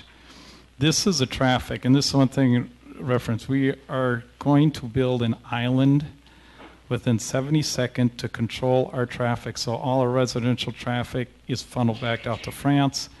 And of course, all our commercial traffic, if we prevail with the county, would be brought in off of France as a right in, right out only. So that we keep the commercial traffic on France and our residential traffic strictly stays into the project, back out, and back onto France again. This is a project, and the overall, there was a mention, this is the one part that gets to 77 feet. If this is a heartburn, and we did that for architectural variety of the roof line and skyline, but if that causes heartburn, we can deal with eliminating that. So the main body of the building is 63 feet around the whole site. So that's one part, but it was really just to give it a little more interesting character. Major outdoor dining on the corner, green roof component, and again, the idea of making the pedestrian connection in the island on 72nd. This is just an architectural view showing the front and the variety within the architecture. This is interior courtyard. This is the apartment entry part of the project. This is a rear. We took the trees out just to show the three-story townhouses, but if this is rendered in reality, this would be a solid grove of 40 to 50-foot trees through this area, which we plan to keep and enhance. This is a view of the change to the 72nd. And the idea, this is what it is today. This is what we're proposing. Two purposes of that. One, for traffic calming, and two, for our traffic control internally, so that all our traffic that generates from the residential comes into the building and comes back out on France Avenue. This is, again, the architectural computer rendering what the building would look like with various materials in the front, the drop off, the garage entry for the commercial and components. And this is a view of the courtyard. Townhouses are on the right, which is 3-story, and then the taller 5-story version building on the left. Height-wise, this gives you an idea of the comparison. 63 is our primary, and that little bump up, that was just that skinny piece. But essentially, we're pretty much in line with what exists in terms of the adjoining properties in terms of size and scale. The other component is the greenness of the site. This is just an area showing all the various components. These white represents the parking lots. So this is sort of the development pattern of France Avenue, and there's two exceptions. If this is built, obviously no exposed parking, senior residence, which has very limited parking because of the nature of the use. But the idea is that we want to create connectivity, but really provide for a green environment around the building. This is just an aerial view showing it in context. One suggestion the Planning Commission we thought was thoughtful is to step the building here, and we're willing to do that, to take some units out and provide a better transition from the 533 portion and work that component with it. So that sort of concludes my portion of the presentation. Ed, you were pretty well talked through, so we're going to skip over if you don't mind. And Lori will now talk through the housing component. Thank you. Thank you, Mr. DeVos. Good evening, Ms. Mr. Boyclair, Mayor, City welcome. Council members. My name is Lori Boyclair, President of Boyclair Corporation. 3033 Excelsior Boulevard in Minneapolis. Let's see if I can get a handle on this. I'm going to just speak briefly before I get to a few of the slides.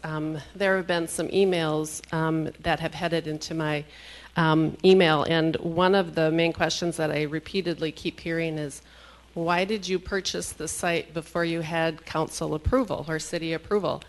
And the reason, and we did purchase the site, and the reason we did was because it is an obsolete site and it's ready for redevelopment. What is interesting, and I think the community and you should know, is that we're one of 4, and we were vetted for the site. The previous owner thought this was the best and highest use, and his concern was greatly for the city of Edina, which he had been an owner in for many years. So we successfully took this site because of the housing component.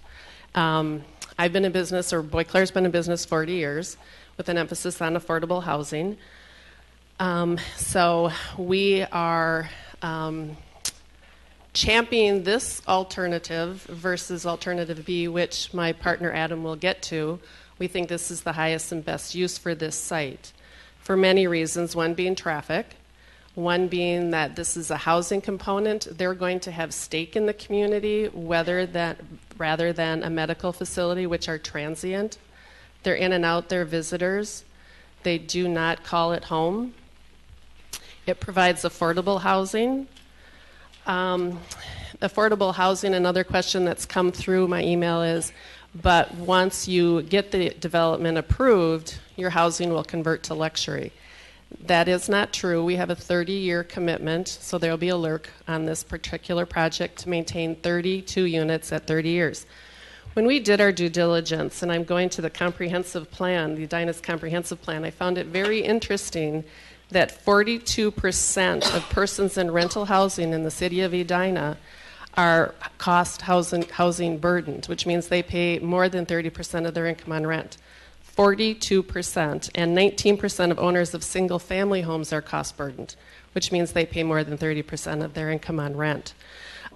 So we know that you have a goal, and if you utilize that goal, I believe one of your studies said that for a 10-year period, you would have to develop 21 units for 10 years in order to meet that goal. So we're here willing to provide 32 units on a site which we think is a great transition between a neighborhood and commercial. And it also has, it addresses a lot of the concerns, one being traffic, 400 less vehicles per day, 400 less trips, and they have a stake in the community. The first slide, and one of the other questions that have been coming through my email box is the impact that it's going to have on the demographics. Repeatedly, I saw the impact that it has on Cornelia School. What we have on slide 1 is from Novogradic. It's a housing industry specialist. Basically, what this is going to demonstrate is in the industry, for bedroom type 1, 2, and 3, we utilize 1.5 people for a 1-bedroom, 2 people for a 2, and 4.5 for a 3-bedroom. This shows you what their rents will be, $778, $993, $1,078. They have a utility allowance, so that's netted out. This is what their rental rates will be for those 32 units. Now, this is from Minnesota Housing Finance Agency. It's from their compliance monitoring files. In the Twin Cities, what makes up housing tax credit households, about 40% make up single. Families with children are 40%, and adults with no children about 20%. So we take that over into this particular development, and I'm going to address the impact on Cornelia here quickly. If you go to the census for the city of Edina, we have 26% of households have children under the age of 18. In affordable units, we have 40%. So if I take 40% of 32 units, or of 32 units, we're going to have, we're going to have 13 underage that will be going to Cornelia, 13 children out of those 32 units. If I take the balance, 128 units times the census of 26, I'm going to have 34 for a total of 47 children that will impact Cornelius School, and those are averages. So if we look at, again, the demographics for the city of Edina, 35 to 44 and 45 to 54, and then again 65 to 74 are our demographics based on the census. What this project is going to allow is it's going to allow life cycle opportunities for the community renewal, allowing new members, young families, to renew with fresh talent and ideas within the community. It's going to open up the older housing stock. It's going to give place for your elderly as well as the 42% of the renters and the 19% of the single-family households who are cost-burdened. We much prefer to do this development. We much prefer to provide affordable housing.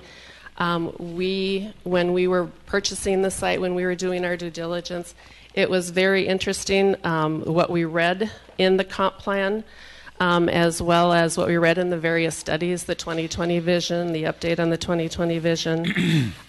Within those plans, and this is what we thought, and this is our conclusion to this particular development type, is what we found in these plans. And with respect to FAR, in one of your plans, it's in the Greater Southdale Area Study, one of the conclusions is, if I can find it, it basically states that to develop in the Southdale area, the city will have to address building height and FAR in order to be able to develop within this area because of the cost of land and cost of structure, which Adam is going to get into right now, the cost of the apartment communities versus the medical facility and the advantages of our proposal versus, again, the medical facility. Are there any questions with regard to the demographics and any other concerns that you've had from citizens regarding the impact? Questions at this time for Ms. Boyclair? Not right now. All right. Thank you.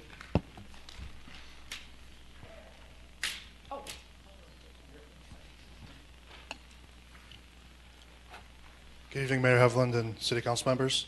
We're very aware of the rising contention with our requested change to the Could you give us your name, too, your full name? Adam Serafine, NHH Properties. Thank you. Excuse me. We're very aware of the rising contention with our requested change to the comp plan and the increasing density. My goal here tonight is just to have an open conversation with you in regards to the full scope of our project and our intentions with 7200.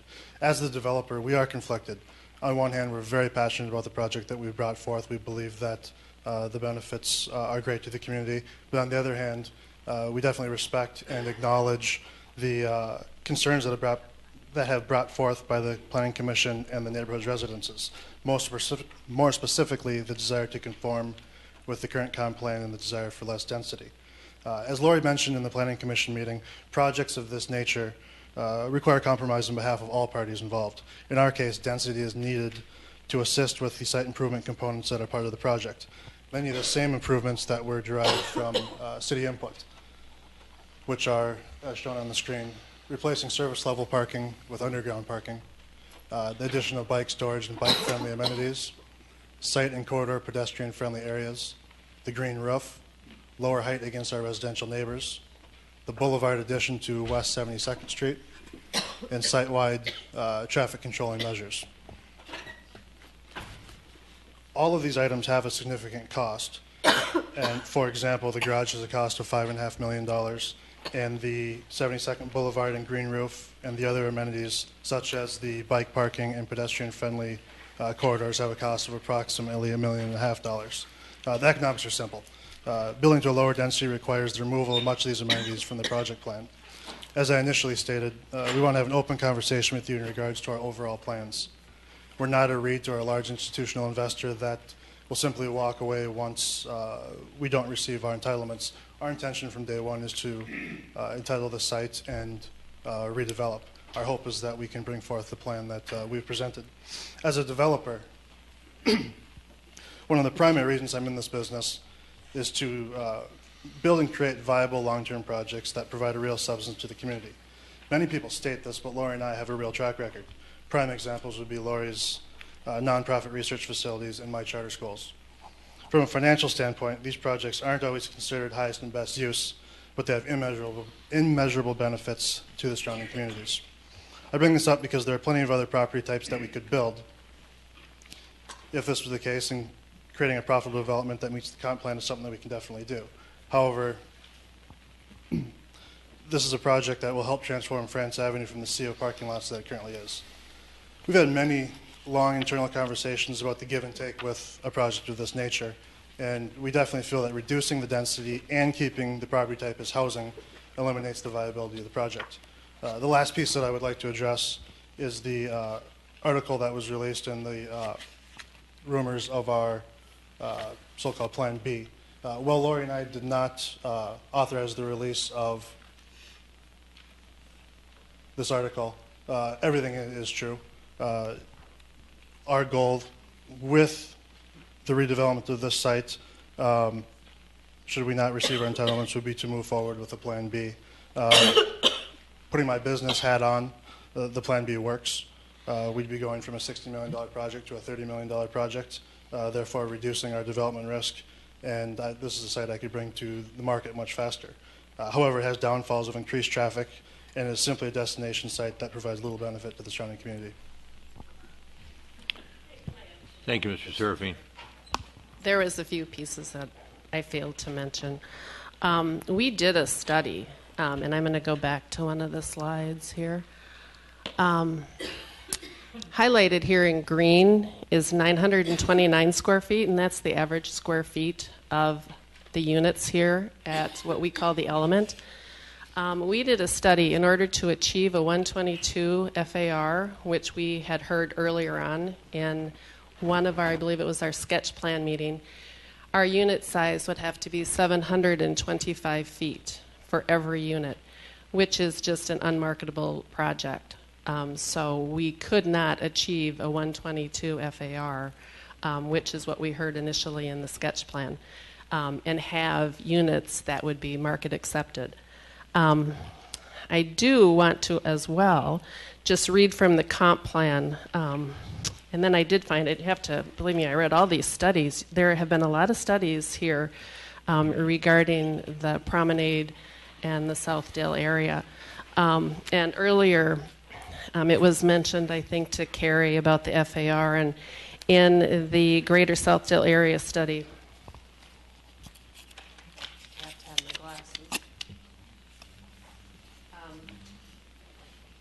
It does state maximum floor area ratio, FAR, for various zoning classifications should also be reviewed.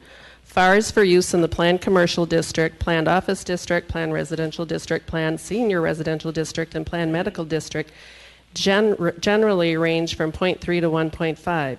It is likely that these FARs will need to be adjusted upward in some cases to accommodate a scale of development appropriate for the Southdale area. As well as in the comp plan, and I think the issues here are traffic, density, FAR. And in the comp plan, community profile, 85% of Edina's workers, 52,000 workers commute from outside of Edina. Long commuting times not only affect the quality of life for the commuters and their family, but they also place a burden on Edina residents who experience roads that become more and more congested and attendant air pollution and surface runoff issues. The housing development that we propose, again, it does generate less traffic. It does provide affordable housing, and it does provide a wonderful transition from the neighborhood, which is 320 feet away, to the commercial area. Thank you. Thank you, Ms. Boyclair. And I think your time is up as well.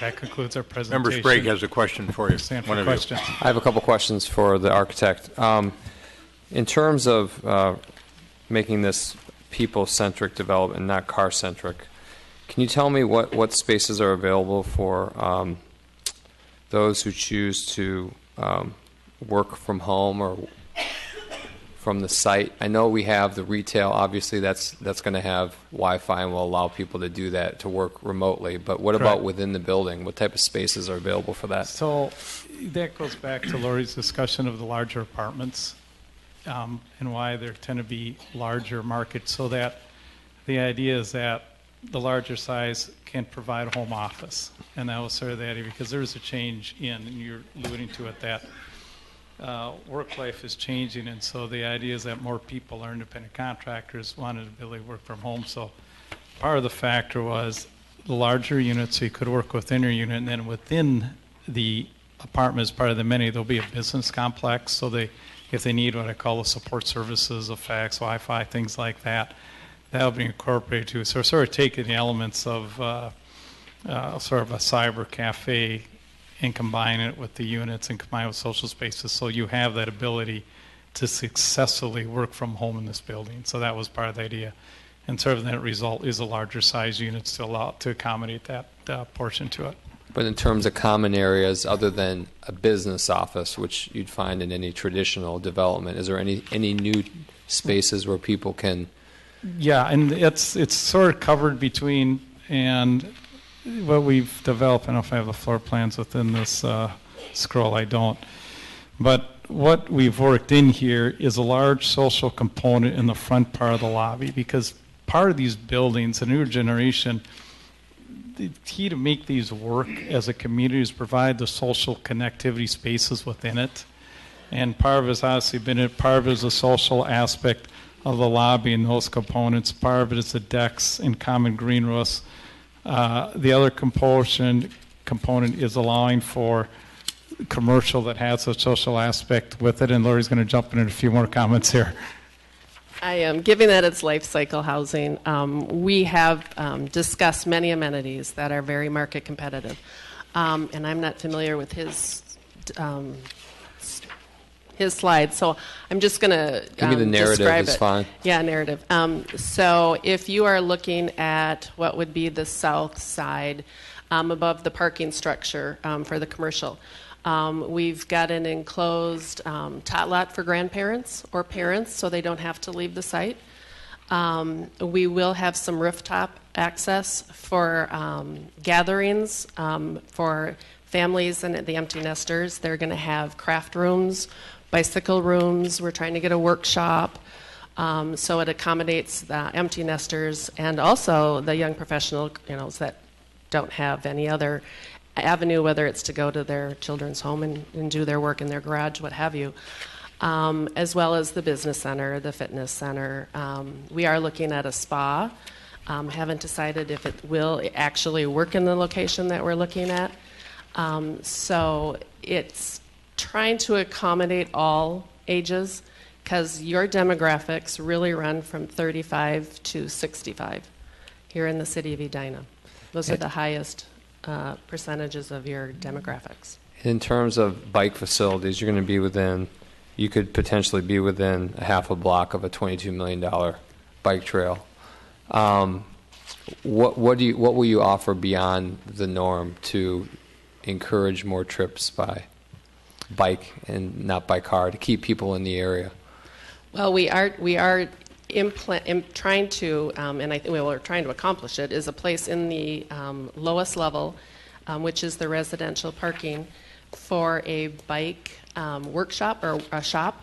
So they will have access to be able to keep their transportation up to date, mobile, what have you. I'm not a biker, so I'm not very good at that. So we are looking at a bike shop, and then we are looking at also bike slots. Right when you come in from the commercial down to the one side is going to be where you have like biking area, like car areas, biking slots. You describe bikes. No, that's all right, don't worry. So there's several components to it. One is we want to do a bike fillet. So the idea is if you come to the building, your bike would go in part of the garage. I don't have the plans with this presentation, so I have to describe it verbally. So part of it's a bike fillet, so that the commercial people that come for the commercial purpose of restaurant, retail have the same advantage and aspect. The bike storage room will be on the main level, so there'll be one. Storage room. So the idea is that when you come off the lobby, the bikes there, because a lot of them, they're down in the garage, and some of that's because of inconvenience. So now the idea is they have your storage and direct accessibility. That's the old model. To that. The new model is that the bike is sort of equal to the car, and your bike is as close to your car. Hence, it'll be off the lobby. Obviously, the bike repair shops, those components will have 3 rooms that will specialize in that, the bike wash, and those components will be part of it too, because this is a block off, or half a block off the Gallagher. And, and when I started mentioning, we want to sort of give each level of transportation equal footing, meaning pedestrian, bike, and car. They have those aspects. And so the bike is definitely part of this entry and part of the concept of this unit. So any bike share program? That will be part of it, and that would be worked in. So what we hope is that there'll be the common bike share within the plaza in the front of the building, as we want to work that so it's visible for France Avenue. So yes. And then within the building, we would have bike share internally, so the residents that don't have bikes will have ability to rent the bike from the building itself and use it, so that the bike becomes sort of that element. We're sort of thinking the same thing, and we did this at the Ellipse of an auto share also. So people don't have a car, have an auto share. People don't have a bike share. So we want to sort of hit it on both those levels. Thank you. Member Swenson? What happens if you take the 20,000 square feet of retail and restaurant out of this? To be truthful, I don't think it's as interesting. I mean, it loses some of the pedestrian interest nature. And I'll give you an example of another project. When we did the Ellipse in St. Louis Park, which has a Mill Valley restaurant in it and the little plaza in front. So I think some people are familiar with that.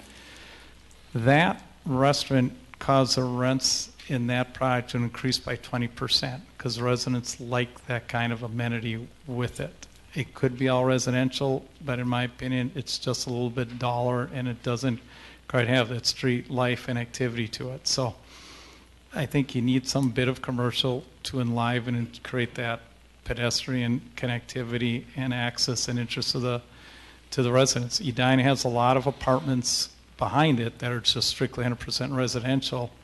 They rent, but they're not exactly enviable places to live because I don't think there's no amenity beyond the parts of themselves. So that's the reason why we thought the commercial and mixed use gave the project more life to it and more of a pedestrian flavor to it. And when you talk about the mixed use part of it and the retail, you talk about restaurant in a higher end or a nicer restaurant.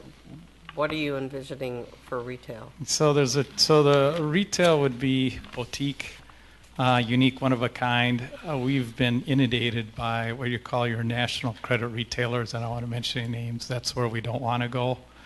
We want to go more for the unique, individual, I'll call Edina-based, Edina-centric type of retail.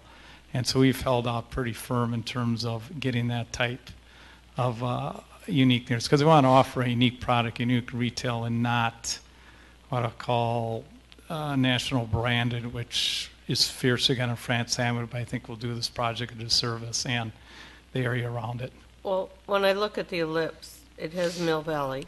Yep. Which I enjoy.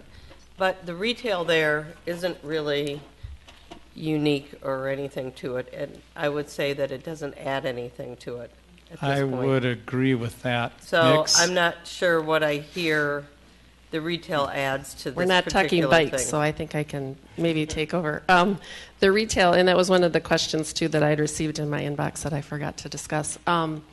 We're not looking at a Jimmy John's or a Caribou or a Starbucks. We have had 2 different restaurants that are, one restaurateur who's very, very well known, does wonderful concept restaurants, and another local brand who is, the higher end is evening day part. The other local restaurateur does morning and afternoon day part, and some evening, but it's not heavy on the evening side. And then the smaller retail, which we'll have left, is maybe 3,000 square feet. We are looking at boutique yoga, boutique fitness, and possibly a boutique wine bar. Something in that type of retail, but not a nail salon or not a Jimmy John's or not anything of that type of infill. I'm guilty of the nail salon at Ellipse. Member Brindle. So I'm going to come at you from left field a little bit here. So basically we have a choice. We have a choice of going with what the comp plan allows us to go with, which is medical office, retail, and higher traffic, or going with a mixed-use development that includes what you've been describing. In either case, the entrance is off of 72nd Street. And of all the emails we've received, I think probably the loudest in volume has been, in number of comments, has been the effect on traffic to the neighborhood, to the school area. So I'm wondering if you would please go back to the aerial view of this. Maybe it's your first slide in the presentation. Could you please put up the, thank you. Okay. So if you flip that 180 and create a new street to enter on the south side, so the back of the building would be along 72nd, then all your traffic would come in off of France and instead of 72nd. I have no idea of the possibility of this. I have no idea of the cost of creating a new entry area, but it would preserve it would mitigate, I think, the loudest concern, which is the number of cars that could exit from this and go to the west. No matter how the embankment is created in the middle of 72nd, there will be some cars that go out and to the left. It's unavoidable unless it's simply cut off, and I don't see it being cut off. So that's the left field approach, but it is one that would, I think, give us a little more peace, me personally, in looking at this as a possibility, because frankly, I don't want the medical and the retail, because I don't want the traffic that it causes. I would much rather have the buffer, your wonderful design, in a manner that preserves the neighborhood character. So, for what it's worth, that idea just came to me as I'm sitting here. Let me throw out a compromise. I like this orientation, and maybe this is strictly visitor only, and that all the residential traffic could come off France and work along this axis here to the south side. One issue, and this will need the city help, and this is our meeting with Hennepin County Traffic. They look at the Hennepin County Traffic, and I'm just going to be real straight with you, they don't discern between a residential street or a commercial street. Their policy is to get all traffic, regardless of the development, on the 72nd, period. That's how they look at it. They want France Avenue to be a throughway with no curb cuts at all on any surrounding development, and then all access on any street along France Avenue come off the surrounding neighborhood streets. We argued very vigorously that it was inappropriate for Edina for the very reasons you have given on this, and we're supportive of your approach, but boy, we need the help from the city to weigh in with Hennepin County on that aspect. One of our arguments that you could include is the precedents they set on the Byerly site with their right in and right out. That was a strong argument for us at the table with the county. They kept saying there was special extenuating circumstances regarding the Byerlys, and we kept saying there's the same issues here because 72nd. And they sort of said, where's the city on this? And he said, we're going before the city. So, Other questions for the applicant? All right. Let's go to Thank you. Let's go to public testimony. Open the matter up for public hearing. It's been a while since Director Bennerat was up. You'll have 3 minutes. The side podiums work the best unless you have an overhead you want to use. Then we'll give you a handheld microphone. You can use the center podium. And then when you've got 30 seconds left, you'll get a yellow warning light, and then you'll need to think about wrapping up, and we'll try to stick with that 3-minute notion. And here comes our first testifier.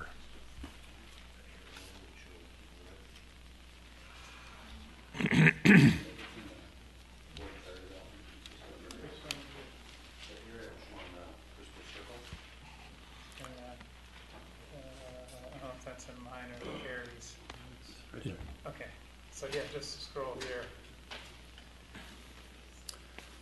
Mayor Hovland, City Council members, Mr. Neal. My name is Steve Brown.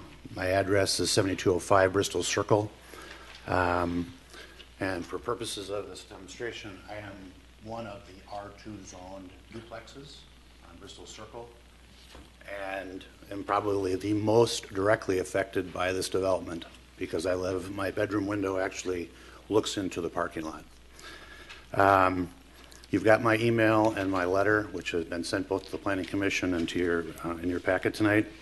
I stand here tonight as a 53-year resident of Edina. 23 of those years were spent as a resident in the Cornelia neighborhood. I'm a healthcare real estate specialist for the past 30 years, predominantly and largely in the Southdale area. I'm a former Planning Commission member for 11 years. And I also chaired the West 70th Street SAC, which I worked with Councilmember Sprague on rather dramatically back when it was redesigned. Before you decide to move forward, I'm going to ask you to look back. When I chaired the 70th Street SAC, one of the primary universal concerns that was raised during that process was cut-through traffic. It was one of the critical issues, cut-through traffic on 72nd, cut-through traffic on Cornelia and in front of the school. As a result, you now have 25-mile-an-hour speed limits as a result of those concerns. This site is actually history in reverse. When the Sunrise site previously was a church, if you will recall or look back in history, a developer proposed a general office building on the site, and it was unceremoniously dismissed because of the traffic it would create and because of the lack of the buffer it created between the France Avenue corridor and the residential to the west. As a result, we got Sunrise, which was an absolute blessing for the neighborhood.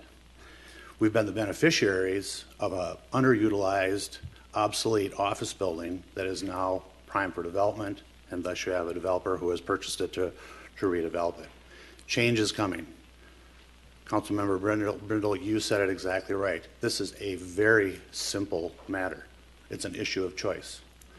As a medical office specialist, I can tell you that if a medical office building is developed, they talked about estimates of 400 cars a day. Those people that will be coming to that site will not have any interest in the neighborhood. They will be transient, and they will be looking for the quickest way in and out. I will also tell you that a trend in healthcare right now is to extend hours in healthcare office space. So office hours are likely going to be extended into the future. And that parking or that traffic issue that we've been talking about at 400 cars will likely increase over time. I can almost assure that it will. So as I stand here, you've got a scenario of a permitted use. I agree with you wholeheartedly. I don't want a medical office building. I'm in that business. I could personally benefit by taking tenants to it. But it's not the right use. And so, in my opinion, I think that as you look at the choices that exist, a mixed-use development, I'm not going to get into the details that you're debating tonight, but as far as the use and what goes on that site, there's no question in my mind that the mixed-use development is the preferred option. Thank you, Mr. Brown.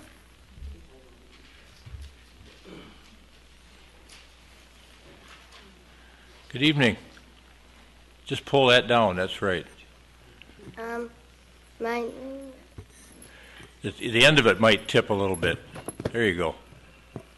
My name is Sophia Wright, and I live on 7309 Cornelia Drive, and I'm a student at Southview Middle School. The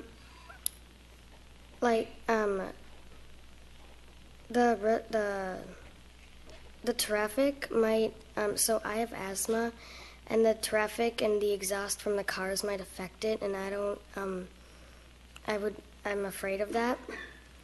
And my little sister goes to Cornelia Elementary, and it would be dangerous and scary for her crossing the roads when all of the traffic is going by. My second reason is that my friends and I love to bike to Caribou Coffee and Brugger's Bagels, but we might not be able to because the traffic rate would probably go up, adding to what we already have crossing the roads.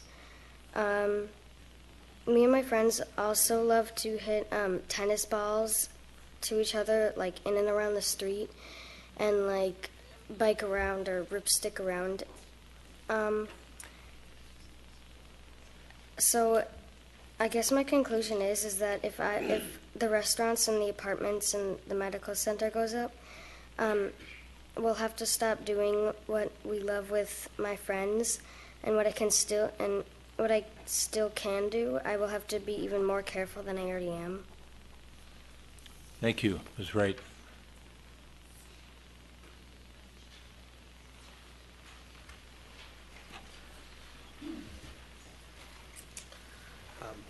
Mayor Hovland, members, Daniel Oberperler, 5808 Oaklawn, Edina.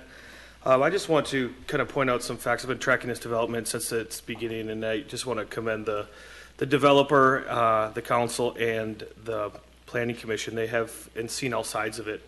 The developer's shown flexibility. The developer's shown reduction in units, some scalability, some reduction in height, some flexibility even currently at this meeting today, and I think that bodes well. And I too want to just support the mixed-use building opposed other than in front of the medical office.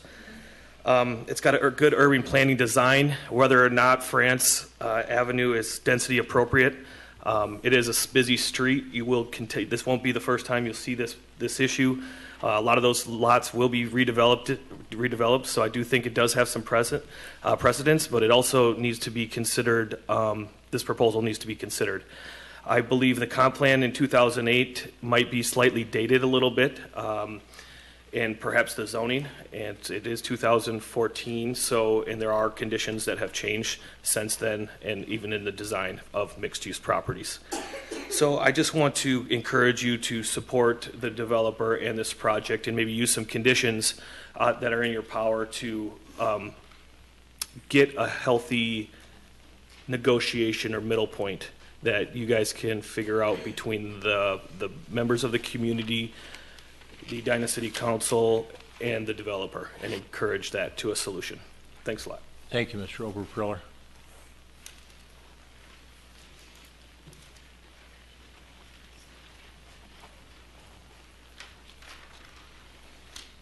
Mayor Hovland and council members, my name is Jim Nelson. I reside at 7790 Lockmere Terrace in Edina. And I'm here tonight as a representative of the board of the Edina Housing Foundation. I'm one of 5 Edina residents who serve on that board. And all 5 of us have spent our careers in the mortgage and real estate industry. The five of us total about 185 years in the business. Edina Housing Foundation was created in the early 1980s, a period of very high interest rates for individuals attempting to purchase homes.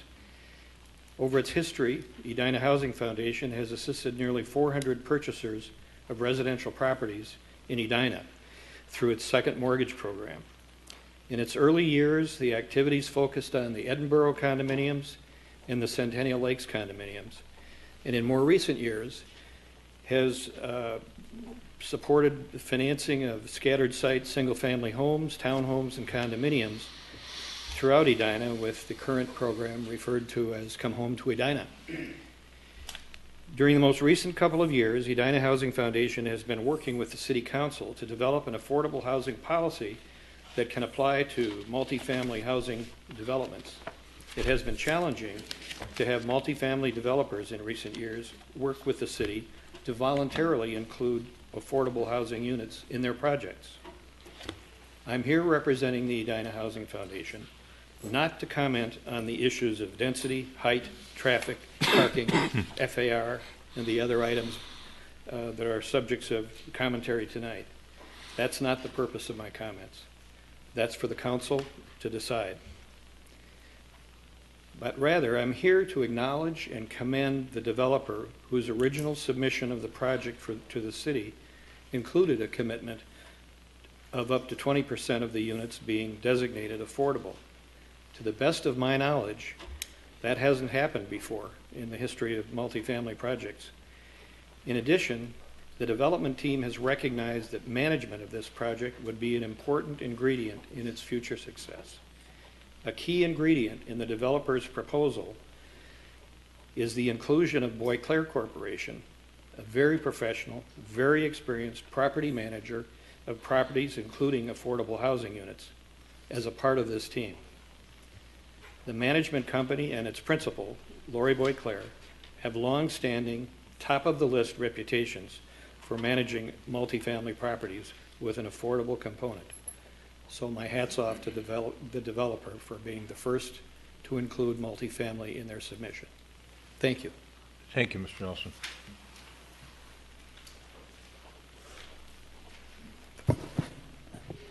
Good evening. Good evening.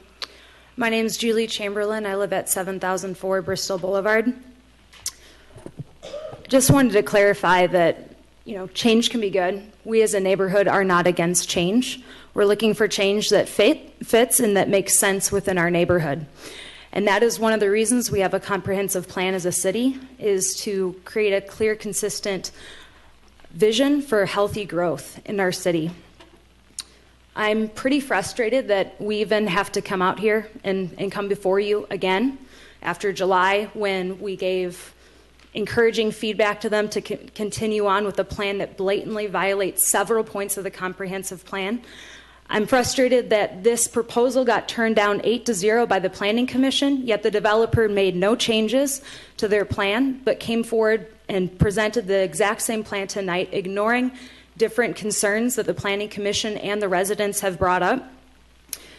It doesn't seem like they're really working with the community and working with the feedback from the residents, which is something that they're touting that they're doing. A lot of buzzwords are being used for this proposal. Pedestrian friendly. I'm for that. I run along France Avenue. Sustainability. I'm also for that. Affordable housing. I am also for that. But that is the only reason they are giving for the large amount of variances that they need for this proposal. So I'm asking you, for the sake of 32 affordable housing units, are you really going to allow a proposal to pass that sacrifices the integrity of the neighborhood and impacts 100 or more people that are sitting here today and hundreds more that couldn't make it here this evening? For 32 units, you're going to do that. And I also don't appreciate how the developers are threatening us to pass this approval or we'll put up a medical building. This feels like a very qualified developer, and that's the most that they're going to work with us, instead of really coming forward with open hands and saying, Edina, what do you want as a city? What is your vision for the west side of France? What can we help provide and create value for you as a city? They're saying, pass this proposal or throw something up that doesn't fit. That does not seem like a developer that is really looking in the best interest of the city or the neighborhood. So what I'm asking you as a council to do is consider the neighborhood. Consider the residents that live there, that are going to be impacted every day by your decision, and consider and ask these developers to go back to the drawing board instead of threatening us with a medical development building, to come up with something that makes sense and provides value to Edina and to its residents. Thank you. Thank you, Ms. Chamberlain.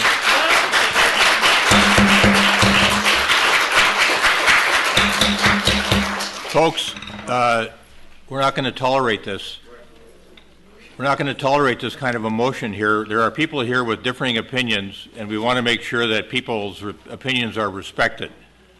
So in this environment, it is critical that we respect everybody. So no applauding for somebody that holds a similar opinion to you. and no denigration or criticism of somebody who holds an opposite opinion. If it happens again, I'm going to ask you to leave. This is not the way we do business in Edina. Thank you. My name's Glenn Whitesell. I live at 7116 Heatherton Trail. You may have some of my letters in the past. A couple of things. People talk about the specifics of this project. A lot has been said about the density, and I'll get to the traffic in a minute. But I'd like to relate to the fact, since I live so close, I'm 2 blocks away from this project. But you need to know that every decision you make in our area impacts us, whether it's the Byerlys, or it's 5 blocks away and it's a blue and orange think bank, or whether it's 4 or 5, 10 blocks away. All of that traffic affects our intersections at Hazelton and 72nd and up at 70th. It all impacts us. So everything works together. And I wish you'd take the time to analyze all of those mixtures that are occurring. The 820 apartments that are already being developed just to the east of us are going to have an impact on our neighborhood, not just this site. And so if you let this go ahead as it is, it will just add to that. And I used a phrase in one of my recent memos of a tipping point, and I think we're very near that tipping point. One other issue I want to relate to that people have related a number of times is the traffic. Now, by the way, I'm retired, and in my last 17 years, I was vice president of real estate, and we managed, my staff and myself, at least 4 major medical office buildings in St. Paul. I was with Health East at the time. All my career for 38 years, I've been in commercial property and the management of it or the development of it. So we had, over there in St. Paul, many medical office buildings. My ramps would always go clear by 5 o'clock in the evening. Now, I know people have said that may be changing in the future, but I know doctors pretty well. And on Fridays, they're out of there by noon, and their customers leave also. The nurses and people shut down things. So our medical office buildings had a high volume of traffic between 8 o'clock and 4:30. And then everybody left, and we'd lock the doors, and we all went home. That's very similar to what happens in a residential area. So people use these broad phrases like high traffic, but you have to look at when the traffic is.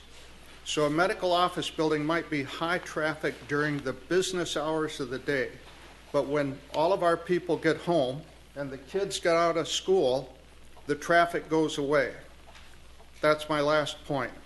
Please give your planning commission and the vision of Edina and everything that's out there time to study this issue.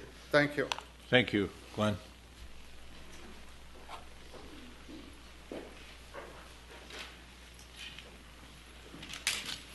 My name is Nancy Thorbalson. I live at 72nd and Oaklawn Avenue.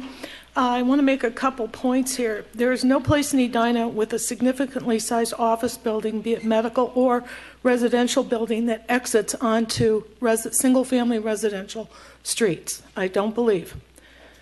They all go onto commercial streets, except there might be a short segment of Valley View Road just east of the north of the crosstown, but that's about it. I don't think you can compare the Richfield-Lennar site with this site. There's a whole difference in valuation of the residential housing, as well as the density of the housing that is adjacent to the site, and there's very heavy business use on York Avenue, which is somewhat different than the business use on France Avenue in that segment. I'm really urging you to stick with the comprehensive plan. I think Mrs. Brindle has a fabulous idea about turning the building 180 degrees. There is a precedent down at the Edina Medical Building that they have little roads going in and back, and the parking's all in the back. There are also no residences between the Crosstown and 494, except for Point of France, which has a very large setback. I don't think you compare it to Sunrise because that has people with hearing impairments and cognitive impairments, and I don't think the heavy traffic is as important. The other thing that I find rather elitist is implying that people for affordable housing should be living in rental housing on France Avenue, one of the busiest streets in Edina. I think that's very elitist. We have affordable housing in Edina, but unfortunately we allow people to tear it down and make McMansions. So we really aren't helping people. 32 units I agree, is not a lot to make all these concessions for the comprehensive plan. A medical office building, I don't know if you have evidence for the need for one.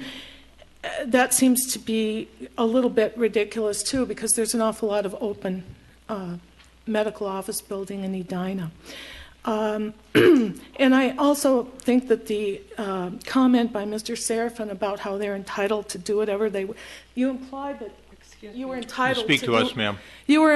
You implied that you were entitled to do the development that you wish to do, which I think is a little bit insulting to us as residents of Edina. Thank you.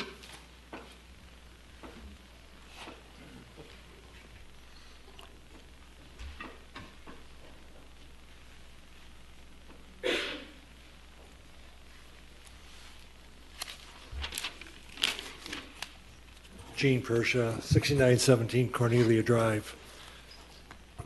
I was just reading James Madison today. He made a point that resonated with me. Public opinion sets the boundary for government. We have a little conflict here between single-family homeowners, a residential neighborhood, and businesses. It's a conflict that has bothered me for some time, and later on I'm going to make some suggestions to improve the planning process here in Edina. I'm concerned about who gets precedent here. Endless development, endless demands for change, endless amendments to comp plans, the lack of permanency for what people believe exists that is always tenuous. I'm very concerned about that. We have two problems. We have too many apartments in this whole area. We have about 1,200 apartments online or could be online within the next year. We also have traffic that's been overcapacitized on France for over 25 years. You name me one project that offers to reduce the traffic on France by a smaller development. Name me one. Name me one development that doesn't ask for amendment to the comp plan in these major projects all throughout Southdale. We should take a lesson from the City Council of Minnetonka. They turned down some big buildings to the west of Ridgedale Shopping Center because it interfered with residential neighborhoods. I applaud them.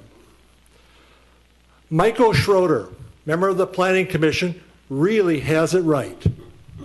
He says before we start doing work on development in this area, we need a total vision or a small comprehensive plan, my word, to take a look at this, the complexity and the totality of this whole area.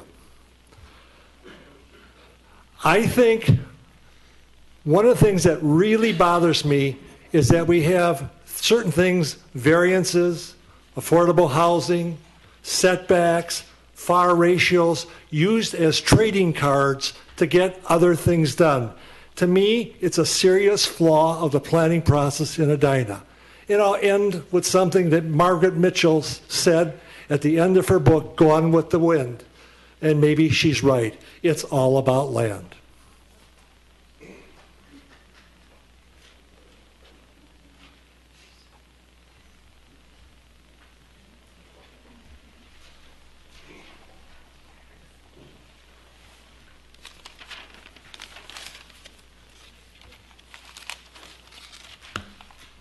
Mayor Hovland, members of the council.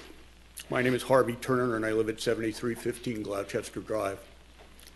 I too don't necessarily appreciate what it feels like as a bait and switch, a threat. Do one development after the Planning Commission told them to come back and modify their development, and they come back with a modified development.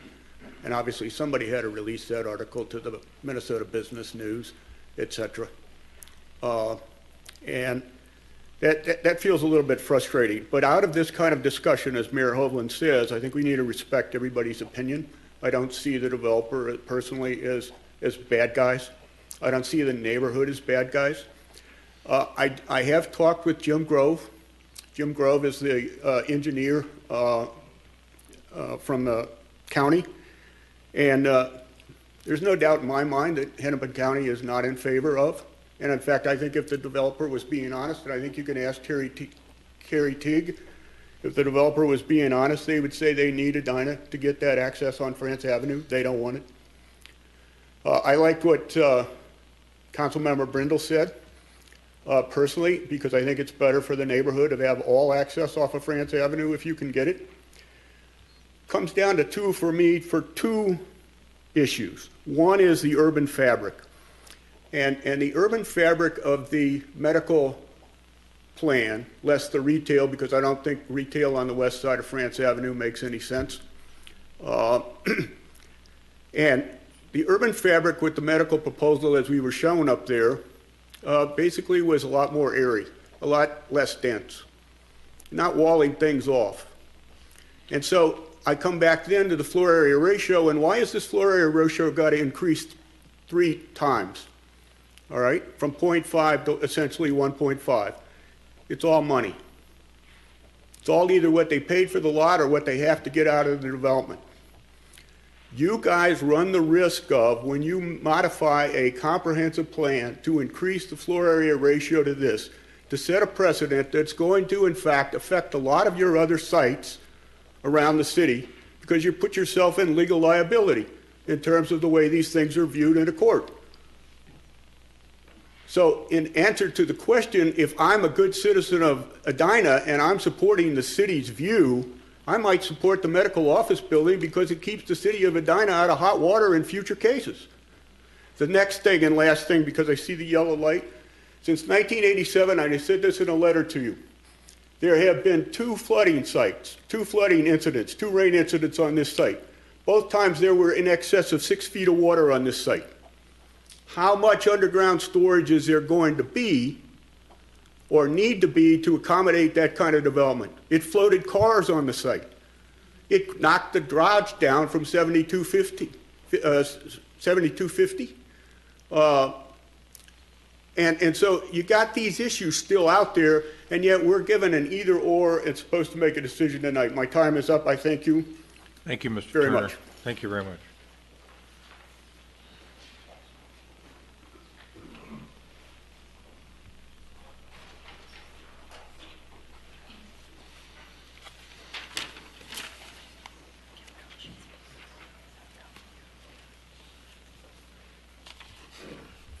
My name is Mark Chamberlain. I live at 7004 Bristol Boulevard. Mr. Mayor, members of the council, just a few thoughts that have been going through my mind as I've been here tonight. First, to kind of piggytail off of what Harvey was saying, it seems to me very narrow-minded to think that there are only 2 choices for development on this site.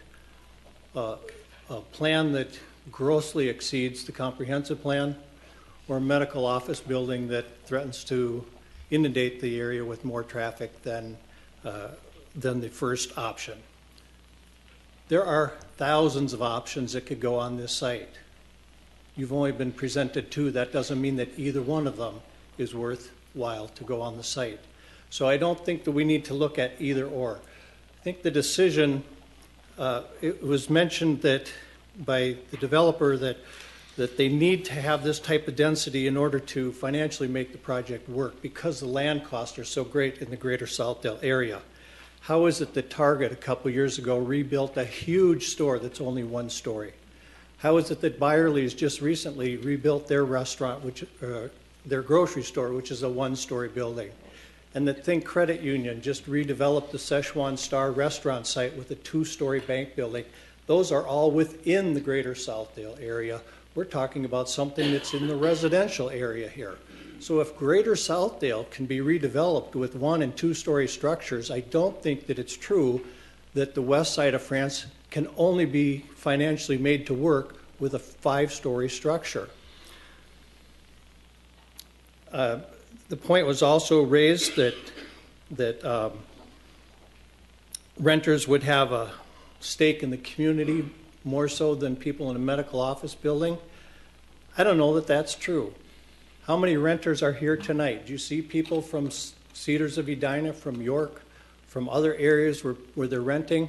I don't think renters have the same stake in a community as homeowners.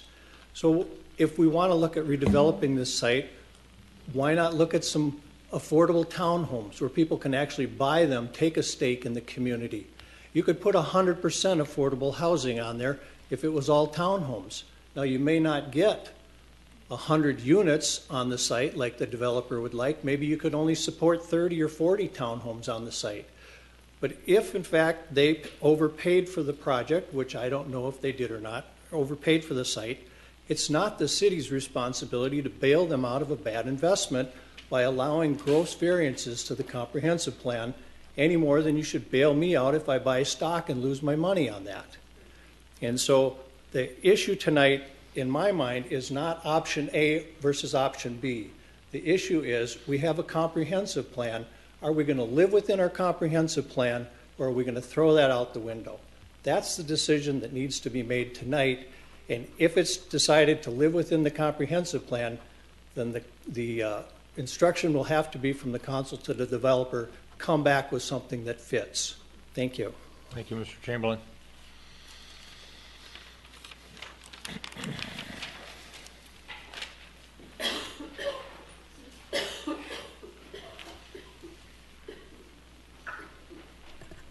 Good evening. My name is Steve Anderson. I live at 7204 Bristol Circle. Mark Chamberlain has taken a couple of photographs of the stand of trees that's the buffer on the west side just in the last week or so. And I guess all I'm going to do is to maybe either show those or offer those to the council. They kind of illustrate the obvious, which is that this time of year, and for probably 6 or 8 months out of the year, there are no leaves on those trees. And so the visual buffer that you sort of see in the drawing really isn't there for over half of the year. And so I just wanted to present these 2 photographs just to illustrate that point. Thank you. Thank you, Mr. Anderson.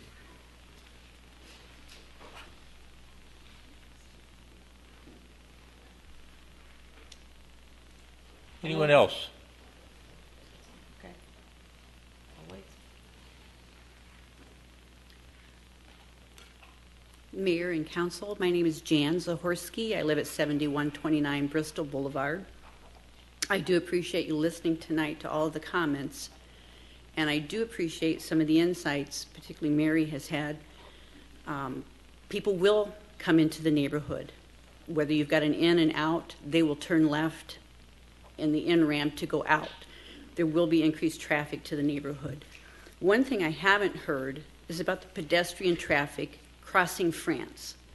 And as you know, if you've come down there, there's a left turn lane going north on France onto 72nd. And right now, the pedestrian traffic has increased greatly at that site. I know it was discussed to put a bridge there. It was discussed to put a stoplight there. Neither of those happened. They decided to do something else. But right now, people are crossing the street there. So if you have all those people living in a residential apartments and townhomes, they will be crossing. So you will have children, like the young gal said, her and her friends go to Caribou. The grocery store is across the street. I have a daughter that works in the Gallagher area. And so I take her to work at times, and I go right off of 72nd, south on France, to turn there on Gallagher. And so many people right now do the U-turn and come back. So even if they couldn't go west on 72nd, they'll be U-turning there. They'll be coming back and going down 72nd. Or if they have a boulevard there, they'll be coming right up to the corner. Instead of going out on France, they'll be U-turning right there. We can't block it off because of emergency vehicles and snow plows. But the increased traffic, as someone stated earlier, from the Byerlys will also impact our schools and will impact our neighborhood. So you not only have this new complex we're looking at, but the Byerlys apartments across the street and everything else in the Southdale area. Instead of France getting wider, it's getting smaller. And it's hard to drive up and down France right now, not to mention in the snow season, and have people that really stay in their lanes. And so I would urge the council to stay with a comprehensive plan, to find something that does fit this property. And as Mr. Chamberlain suggested, one of these two projects is probably not the best that we could do for Edina. I do recommend, the Planning Commission said, to look for a comprehensive plan for the whole west side of the south of France. And I know that they've already purchased the property and maybe don't want to wait, but I think waiting would be the best, and I think it would behoove the council to look at this area further for a better plan. Thank you. Thanks, Ms. Zahorsky.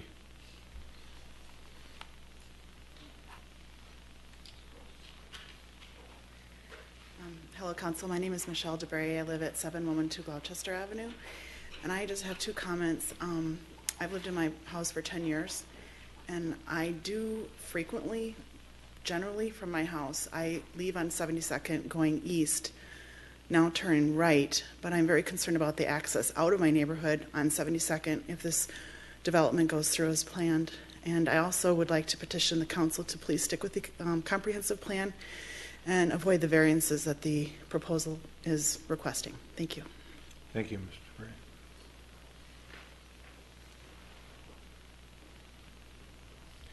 Anyone else?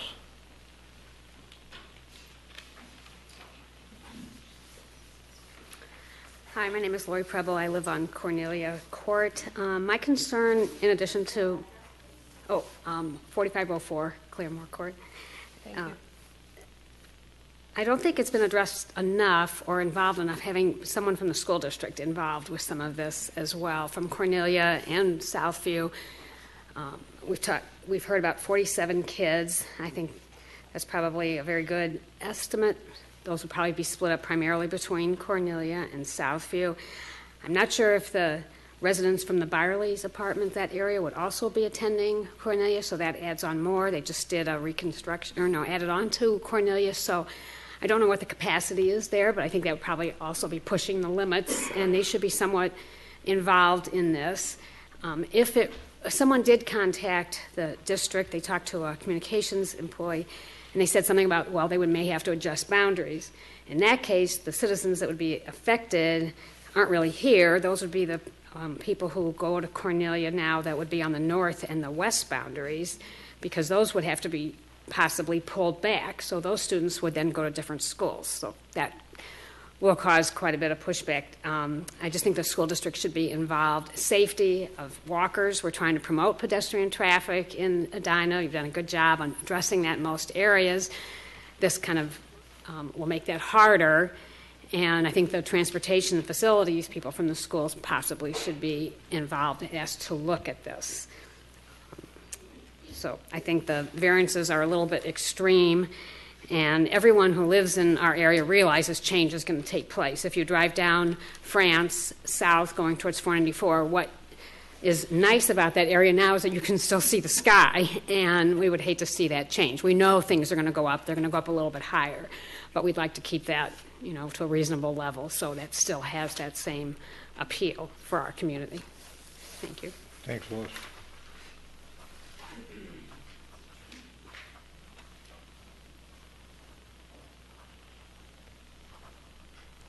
Anyone else wish to come forward? I'd like a motion to close the public hearing. Got a motion and a second to close the public hearing. Is there any discussion on that motion? All those in favor say aye. Aye. Opposed say nay. Carried. We had a few. We'll get into the short list I have here.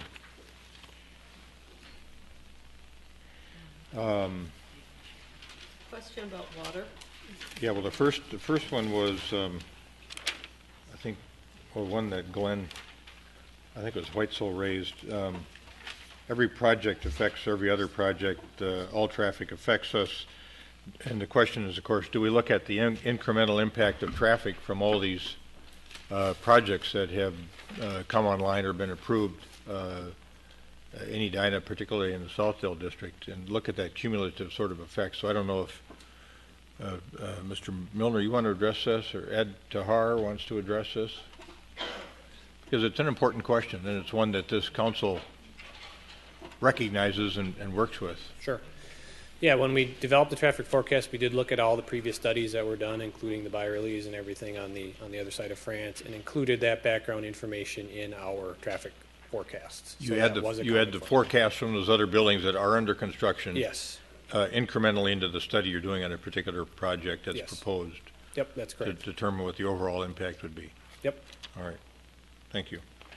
One question that was raised before the engineering question raised by Harvey Turner was also another one that Harvey raised was you got to be careful about your legal risk. Establishing a precedent by modifying FAR, you put yourself at legal risk other places by establishing some sort of a precedential value to that. And I thought Roger should address that question. I'm not sure what risk he was referring to, because if you approve this comprehensive plan amendment, these changes apply every place in that designated land use. All right. I think at least my understanding of what Mr. Turner was fearful of was that a change here, for example, might affect somebody arguing about increased FAR, a number on FAR different from what was allowed in the comp plan at some other location. No, I don't think that's a legal risk. All right. Member Bennett. Can we also ask Attorney Knutson to weigh in on this? It was referred to in a couple of different ways. Somebody said they can't do, or they say that they can do what they want to do with the land, and then somebody else said these alternatives and work with. But my question for you is, they can do what they're zoned and guided to do, correct? However big that building would be within the 4 stories, the height cap, within the floor area ratio cap, and within the uses that are guided, so that traffic, I guess what I'm trying to clarify for the record is, it's not a question of the property owner being in a position where they have to negotiate with the city for the use of the land. They have legal right to use the land as they are zoned and guided to do? Absolutely. Okay. Another question was Mr. Turner raised, or a concern that he raised, I guess would be a better way to put it, was that there's been flooding in that low area behind 7200. And of course you can see that it was one time part of the old gravel pit that kind of occupied that entire area down there, including Centennial Lake. So I don't know what, maybe somebody from the applicant can answer that question from an engineering standpoint, how you plan to deal with that issue of managing water during a rain event. Mr. Mayor and the Council, we have... Your name, please. Oh, Sheldon Berg, 333 Washington Avenue, Minneapolis. We have started that process. Obviously, we haven't been exhaustive in that review. We've started up some discussions with Mr. Milner and some other members, as well as our civil engineer. We are aware of the potential for flooding in the area. We do have some alternatives that we are reviewing right now in terms of the bottom of the first parking level, as far as where our openings are, as far as the stormwater catchment that we're prepared to put into place. We have also heard from Mr. Milner in terms of what they have on studies in the area, on the information, and he's given us some guidance on to the level that we would need to maintain to meet the requirements. All right, thank you. Does that answer the question? They don't know. I think at this stage, on a preliminary basis, it does. Okay. All right. Can I ask? Yes, Member Swenson. Issues about the school district came up, and I'd like Scott Neal to talk about how the city interacts with the school district when all these proposals come up. Because we do have different school districts, obviously. Lennar is in Richfield. Byerly's, it's to be determined. Actually, the two school districts are getting together, Richfield and Edina, and having a discussion about that along with the city. But I'll let Manager Neal talk about our communication. Sure, thank you. We have regular exchanges of information with the school districts, all of our school districts, Hopkins, Richfield, and Edina. In fact, just earlier this year, we did a joint demographic study of the community, of the entire community, with the Edina schools that we participated in. And in that study, we provided a great deal of information about what's redeveloping, what's likely to be redeveloping, and tried to give them some probabilities and forecasting information based on our comprehensive plan so that they could use that information to do some enrollment projections. Some of those numbers are soft numbers, of course, because we're trying to make some judgments based on what we think densities might be, but we do share that information with them. We've got another joint staff meeting coming up with them, actually just next week, where we'll do all that same kind of information again. Thank you. One of the assumptions I made, maybe improperly so, was that the county wasn't being cooperative on the right-in, right-out, and what that meant to me was they weren't cooperative at all with respect to a curb cut on France Avenue, even though we'd gotten them to go along with a right-in, right-out curb cut for Byerly's. So when Member Brindle raised the issue of moving the access to the site to the south end of the property and do a curb cut there on the county road, it was a pretty interesting proposition, and that issue was never addressed with the county in that context of shifting everything around so that it wouldn't be 72nd that was the primary, but France Avenue that would be the primary entrance point. We discussed that concerning the commercial property, because that's a majority of the traffic. And so we talked about the county, when we were with the county, of wanting the majority of our traffic off of France, and that all we had was the residential coming off 72nd. And so he said, what would work? Can we do a right-in, right-out only? We were willing to eliminate the slip lane. So we put a lot of alternatives in front of Hennepin County in terms of making them more comfortable and accepting all our traffic loads off of France Avenue. And we did basically bring that forward. The county, it goes back to the county has this policy of getting all traffic off of France in terms of egress and on the surrounding side streets that intersect France Avenue. And so that's sort of where that conflict allied, where, like I said, where the county looks at it strictly as traffic and not really neighborhood impacts. They look at a very Puritan view of that. We want to eliminate motions off of France and put them all on the side road. And we based as the county, you don't realize 72nd is a neighborhood road. The presidents wished it to go the opposite. And we did make that case very strong to the county. They did take it under consideration. I suspect they're sort of watching how this fares out and where city council feels on it. So we did make a strong case that France is the appropriate place for the traffic, not 72nd or the surrounding streets that connect with it. So that was basically brought up in terms of making that our main entry point. Mr. Neal, I got a question for Director Teague. Thank you, Your Honor. Director Teague and Director Milliner and I did have a meeting with Hennepin County engineering staff where we had a number of questions for them. Actually, this was one of them. And just to get an idea about what their reluctance might be or their acceptance might be to various proposals for France Avenue. And we did not push them very hard at that point because we didn't have a good sense of where the council was on this issue. So once we do have an understanding of what the council is wishing for this project, we will certainly contact them and try to get them to go that direction. When we preliminarily approved the Byerly's project, which involved 3 buildings plus the new store, Was a condition of that approval on a final basis obtaining the right in, right out on France Avenue from the county? Can you recall? Seems to me like it had to be, but I didn't look back to think about that because of. Yeah, I don't recall the detail, but I know some improvements there on the side street were part of the conditions for allowing that right in, right out. You know, the other access points at the Byerly site. Maybe Director Milner has a little more information. Well, that's exactly what I was going to say. It was on condition that we made improvements to Hazelton to improve the access to the site off Right. Hazelton too.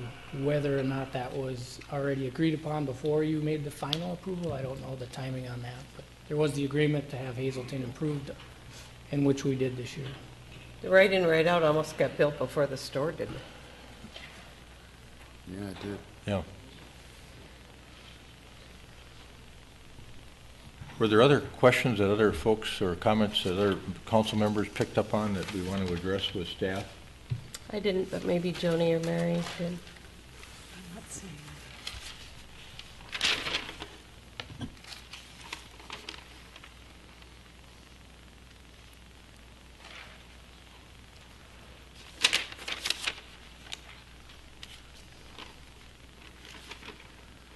Mr. DeVolis, would you come back up here? I'd like a clarification on one issue that was raised at the beginning. Was there may be an issue of drainage that needs to be dealt with on the west side of the property, and I just to confirm that I thought I made a note here that you would, if this were approved preliminarily, work with drainage within the development itself, and that the belt, the tree line wouldn't be touched. Correct.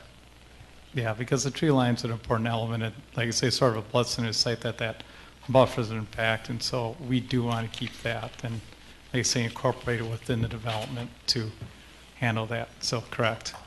Member Bennett. Question about the width of 72nd Street. It arose at the Planning Commission, and the width was not known at that time. Is it known today? There is enough room between the right-of-way to incorporate. I think it was 30. So we did look at that. It was 60-foot right-of-way, and I think how much is the road? 30-foot road. So there is room within that right-of-way to create the center island and those components that we presented. Okay, thank you. I think the piece of the water, stormwater management that I want to get clarity on, and I asked the question earlier, but we're back at it a little bit here, and that is, there was a comment made in the material about an infiltration tank. Where would that go if you put an infiltration tank on this site? We would work it within our property, and we'd work it either below the parking ramp with access, but within our property, not in the tree line. Okay, so it would be possible to have the infiltration tank without removing any trees? Correct. Okay, thank you. Member Bennett.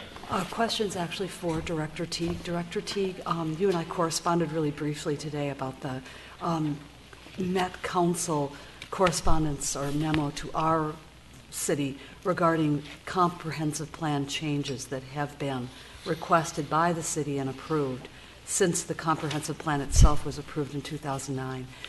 From your memory, can you talk about them, or I can share this copy that you brought to me if you'd like. Specifically, what I would like to know is what changes have been made and what project those changes were associated with, and what of public value, what the public got for those changes to the comprehensive plan. For the Lennar project? Well, I think the list has the waters. There was a comprehensive plan change for the waters. I believe there was one for a project on Vernon, or south of Vernon, north of Vernon, that has not been built. That was, I think, density to medium density residential, low density residential. Also, a change to the residential density range, some of which I think was almost correction of a clerical error, but also that was requested in conjunction with the Lennar project. and then the Lennar comprehensive plan amendment itself. So if you just want to tell us what those changes were. Yeah, the changes where we made to our density requirements in the comprehensive plan, all of our mixed use areas in our comprehensive plan didn't have density ranges that were they were 1 to 2 units an acre. That yeah, it was regulated through FAR, or so we had thought, and the Met Council said that wasn't possible. So we made changes to all of those areas, including in the Southdale area, in between York and France, essentially Southdale itself, up to 75 units an acre. I don't have the numbers in front of me, but and we followed in some of our other mixed-use areas existing development, and that's where we came up with the 30 units per acre range that was consistent with the Byerly's project. The changes that were made over on Vernon, again, consistent with the projects that had been approved already. And then also some changes, I think, at 50th and France, because that's considered to be a mixed-use right. Yep. area as well. And that brought it to the level of high-density residential. Correct. Okay, so that was in conjunction with Lennar. There was another change in conjunction with Lennar. Plus, we changed the city code on PUD. Previously, PUD did not apply to single-unit residential areas of the city at all, and now all areas of the city are eligible for. Okay, Correct. and I'm not saying that I voted in the majority with those, but those were changes that were made in conjunction with other projects. I think that's, then my last question is my follow-up question. What did the city obtain? Was any affordable housing built in conjunction with any of those projects? With the most recent comp plan change that the council approved, we did get affordable housing with the Beacon project. Yes. So that's 39 units there. And then the next project on your agenda is the 6500 France project, where we amended the comprehensive plan to allow housing, senior housing within the regional medical district, and we'll get 10 affordable units there as well. Plus, the type of housing is a type of housing that we have not had previously in this city. Correct. Okay, thank you.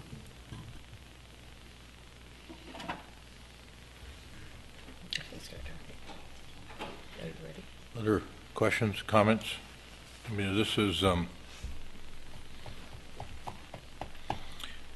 issue that we're trying to figure out how to deal with, I think, both at the council level and as a community, this issue of density. And that's why you're seeing all of us sitting here thinking about this in depth, and have been thinking about it for quite some time. And this project offers some nice uses, I think, for the area. But we're still trying to balance that against the comprehensive plan.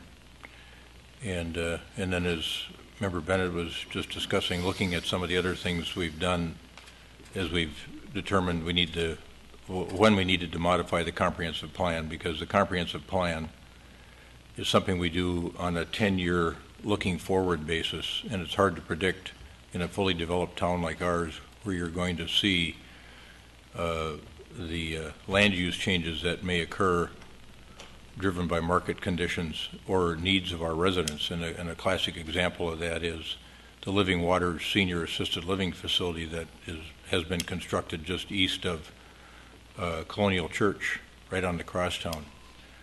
That was all zoned single family or R1 single family residential.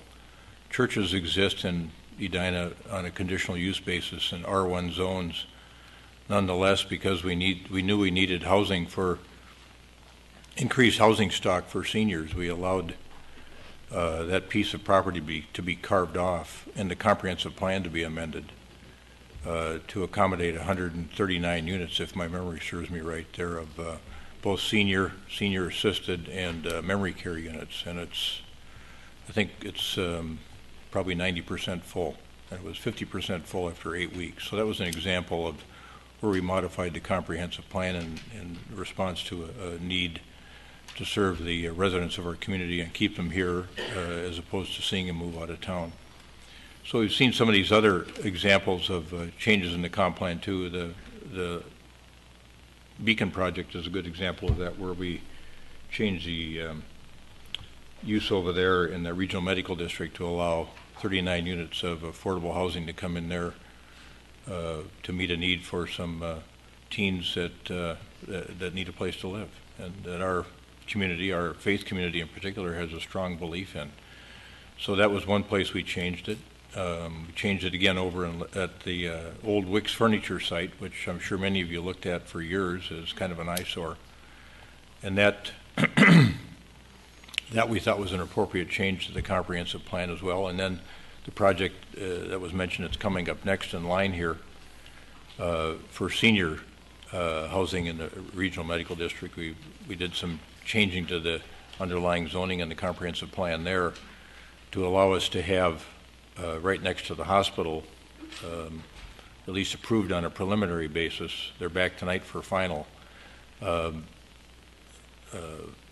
We have approved 80 dwelling units per acre there, if memory serves me right. But those will be smaller units for seniors, senior assisted, and then transitional care. So with the new skyway from the parking ramp over to that building, people would be able to have a hip transplant or a hip reconstruction or a knee reconstruction and then go over to transitional care through the skyway system. So there are these instances around town where we've seen a need to do something, and we're sitting here trying to figure out what to do with that block that's so tired, that 7200, 7250, those two buildings there. And of course it would be a lot easier to decide what to do with them if they weren't close to single-family homes and they weren't close to twin homes like Mr. Brown lives in on Bristol Court. So that's why Lennar becomes a bit of a comparative, I think, for some of us. We've got a 6-story building with podium height that we decided to approve for the old Wicks Furniture site that's 140 feet from residential housing, single-family homes in Richfield. This would be 320 feet, if memory serves me right here from the presentation tonight, from single-family homes, at least to the 5-story portion of it. Is that correct, Mr. Teague? So I think we all want what's best for the neighborhood. You have your ideas. Some of us may have the same ideas or different ideas. I don't know where this conversation is going to go.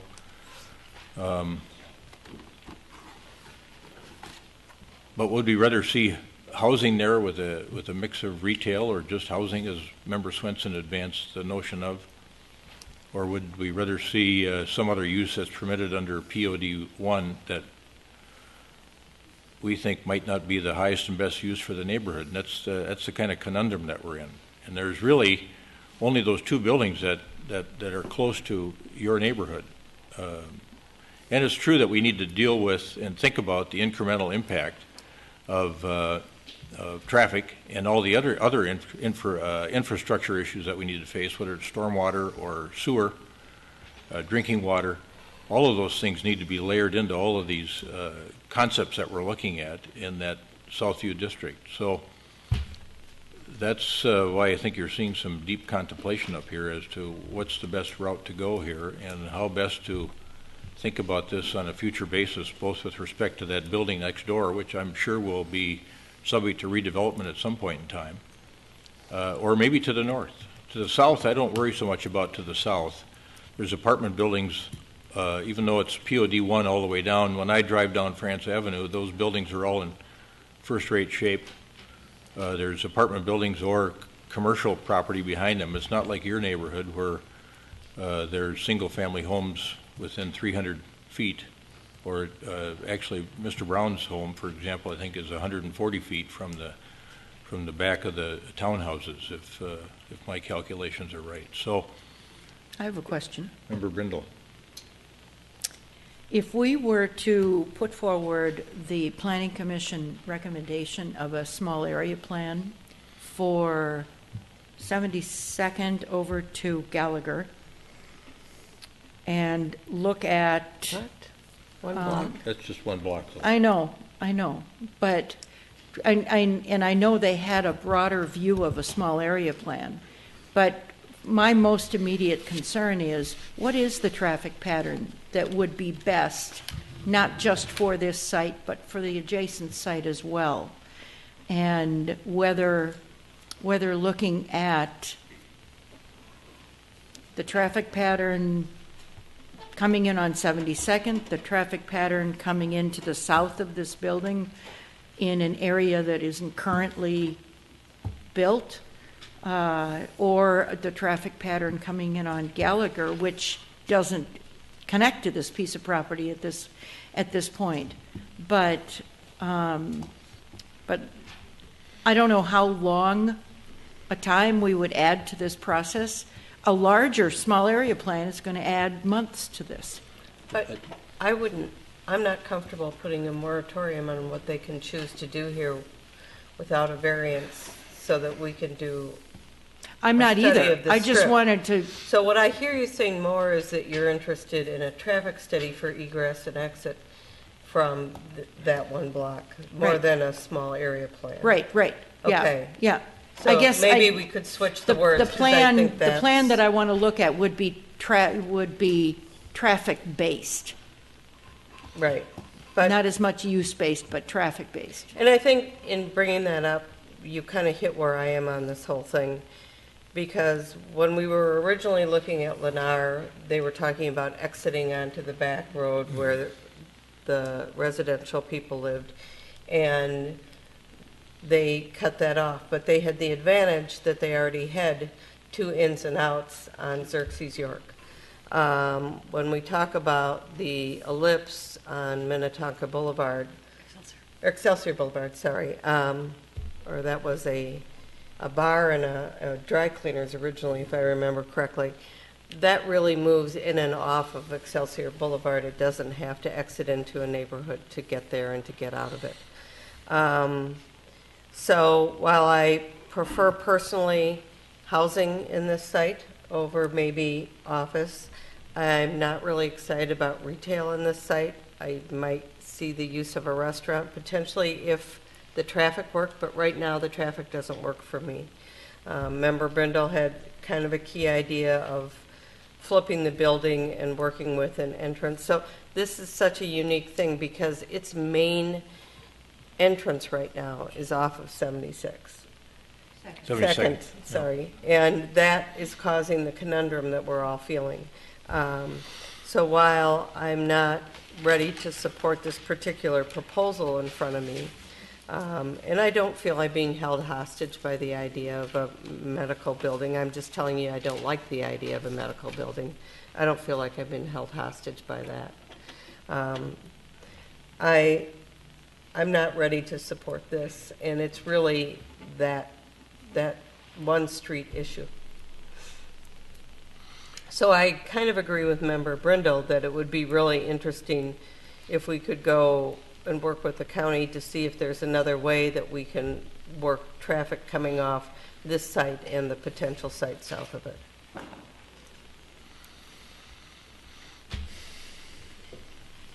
Roger, have you seen a situation, I'm going to ask the developer this question in a minute, but have you seen a situation where on a preliminary basis a condition of final approval would be securing the cooperation of the county to do the curb cut that we would need for right in, right out at a project, whether it's tied specifically to this project or if we end up having some kind of a conversation with the owner to the south, maybe a common curb cut?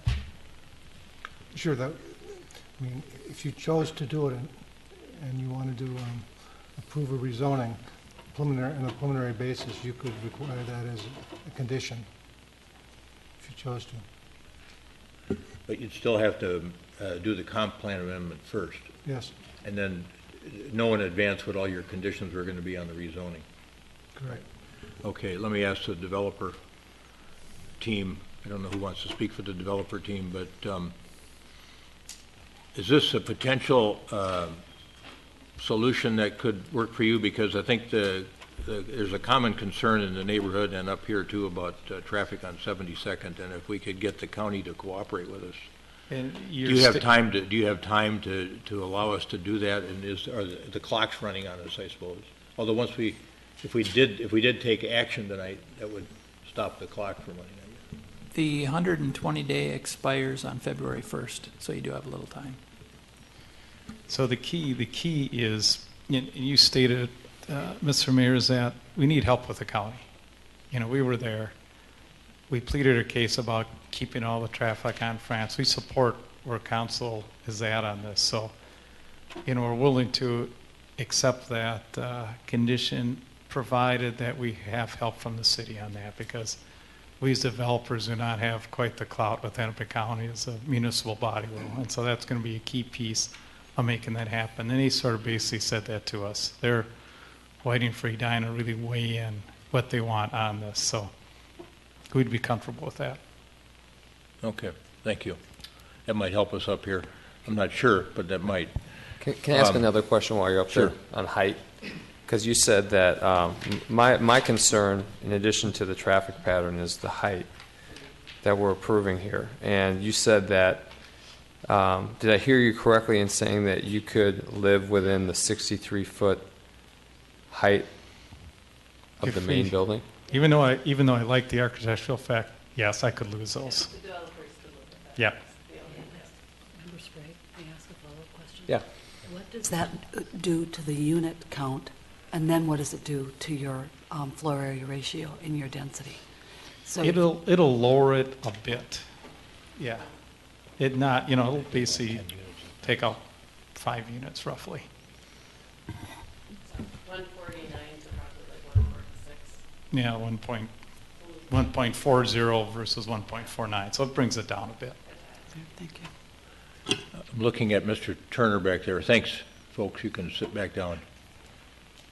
You guys can go ahead and sit down. Oh, thank you. Sorry. Looking at Mr. Turner, and it's reminding me of this whole density issue.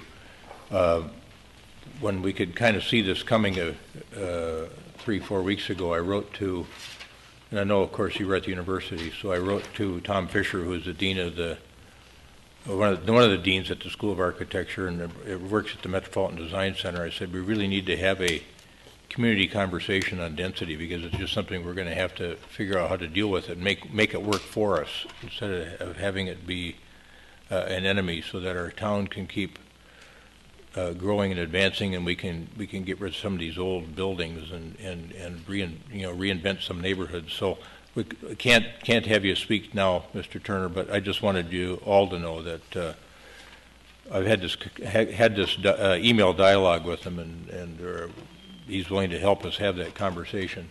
And he said, frankly, that Edina would be leading the way on this, because this is a conversation that's going to be coming to every town, especially first-ring suburbs. So now we've got a couple of issues here that have some potential for success, maybe from a conversational standpoint. The curb cut issue on France Avenue, right in, right out, like Byerly's. The elimination of the penthouse, I think Director Teague called it the penthouse, to get it down to 63 feet. I also think you're talking about density and making it sustainable for the city. And I think you have to require developers for an even exchange to make a more concerted effort to get bike facilities, dedicated bike facilities into the building, bike storage, bike maintenance rooms, bike sharing, car sharing. I mean, you can't accept the soft narrative. Those are the things that will start to attract a different type of user that will be comfortable making at least some trips in a different fashion. We don't have a great mass transit option at Southdale, and as we've mentioned here, we've been left out of the train loop. So this project and future projects, somehow I think requiring a stronger narrative on those points are really important to make that density sustainable. On the use thing that you mentioned, the retail mixed use versus full housing, I think the retail is important to make this a stay-at place and not a place just to come in, and come out. And we want people to stick around and not be making all those trips with their cars out to go do what we all do, which is sit with their computer and have a cup of coffee and or meet a friend or whatever. So I think you want to provide those venues. And I'm not convinced that their narrative on the inside of the building, the spaces they have, is strong enough to address that issue either. It's something that we mentioned, but again, this project can going forward to make people stay at place and make density sustainable, you have to have those live, work, common spaces available in the building, and there's got to be a narrative on that and a commitment. So I don't know how those two issues weave in, but it gets back to the density issue that you raised.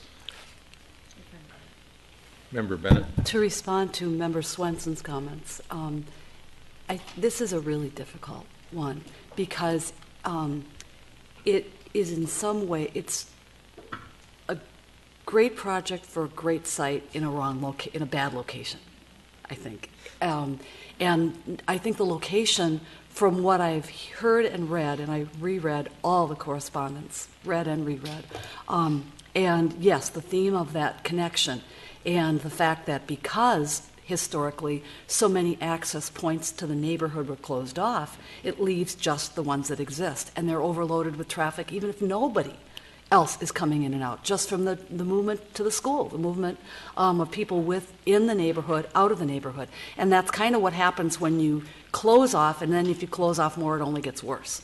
So, but it is a difficult site. It's a really difficult site.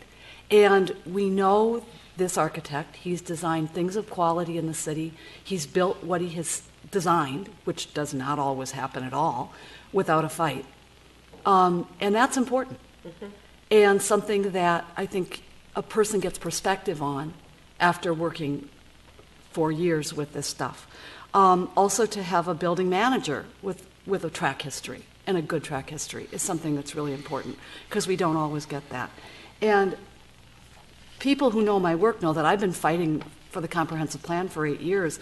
I wrote on my stuff very early this morning that I haven't heard this much support for the comprehensive plan in my 8 years on the city council. It's great. But nobody, I don't remember an Edina resident testifying against the Lennar project. And that involved like two big changes to the comprehensive plan, plus a change in PUD, that now PUD applies to every residential property in the city. And nobody testified.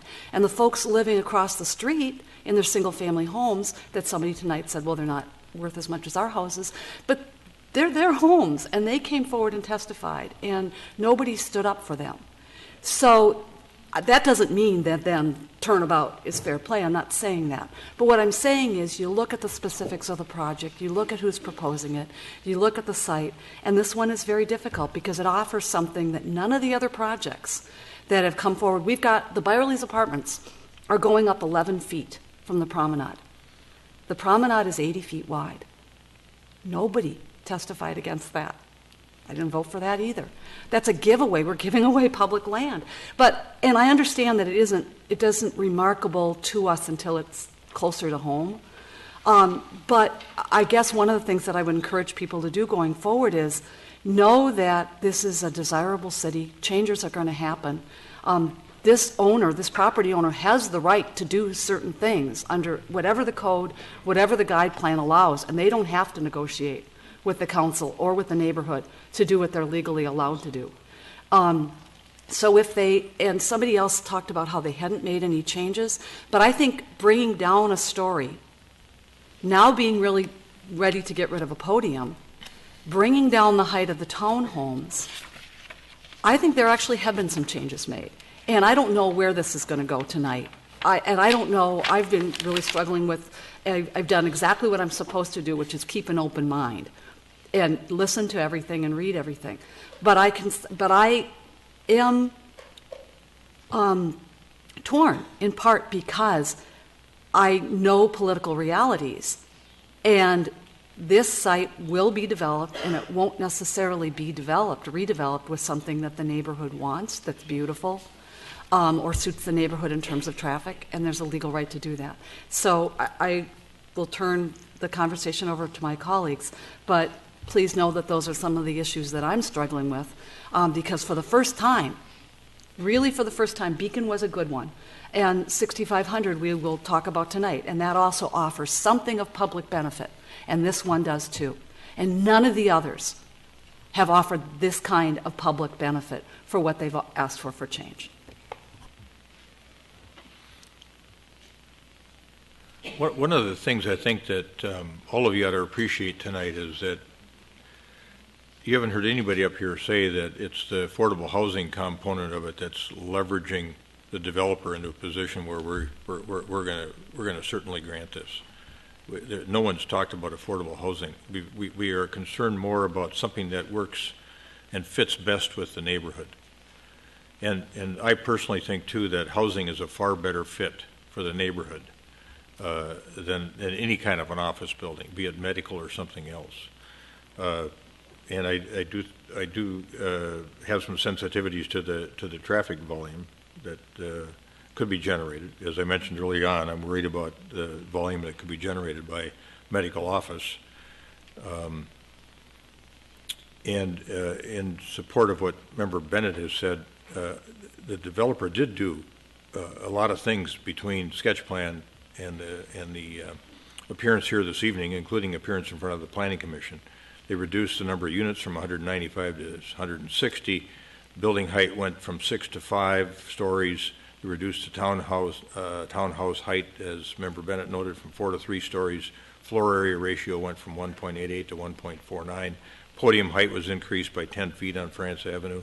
Increased landscaping, and of course that green boulevard on 72nd Street, which may be a non-issue depending on which way we go here tonight. And then the setback on the west boundary was increased as well. And it reduced the commercial space from 25,000 feet to 20,000 square feet. So I think they made an effort to try to figure out how to do some things that still allowed them a return on their investment, but was still responsive to some of the things that they heard at sketch plan review and from the Planning Commission. So I don't know how many times I drove around your neighborhood the last 2 weeks.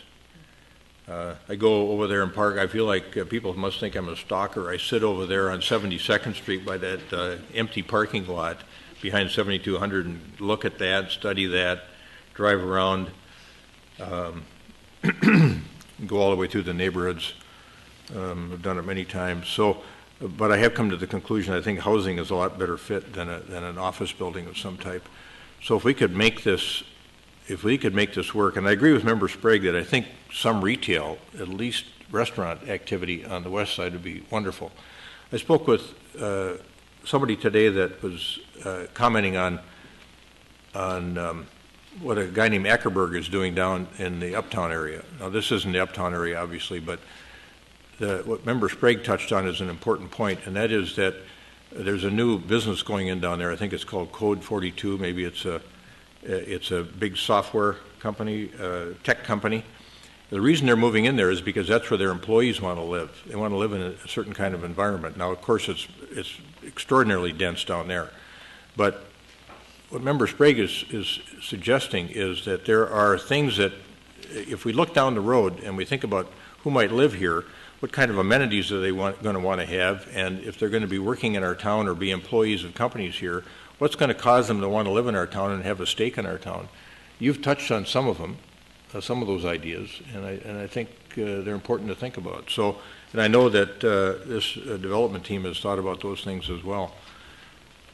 So I guess for me, if we could get the height down, if we could get this curb cut, work with the county to get everything over on France Avenue, it seems to me like we'd be there or pretty close to there in terms of where we want to be, and then try to have this look at the broader neighborhood, Mary, as you suggest, maybe as a planning commission suggested too, at least to the north where it's office residential, right, and maybe subject to some of these same sorts of things, and close to single family homes too.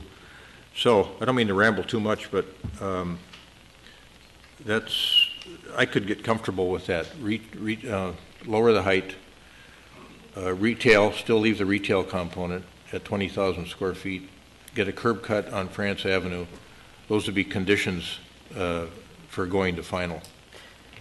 So the curb cut, Your Honor, would be not only a curb cut for the commercial, which is what has been discussed previously, a slip aisle or slip lane. Correct. Rather, but entrances to all the parking, commercial and residential. That's my notion, just as Member Brindle inquired. The slip lane is currently there. It serves the building that's currently there. There's an in-out for that building. And then the curb cut would be on the south side of the building to relieve the pressure placed on 72nd currently. Well, it wouldn't allow, in fact, then it wouldn't allow resident access Right. in a car Well, to that- be parked in the underground garage.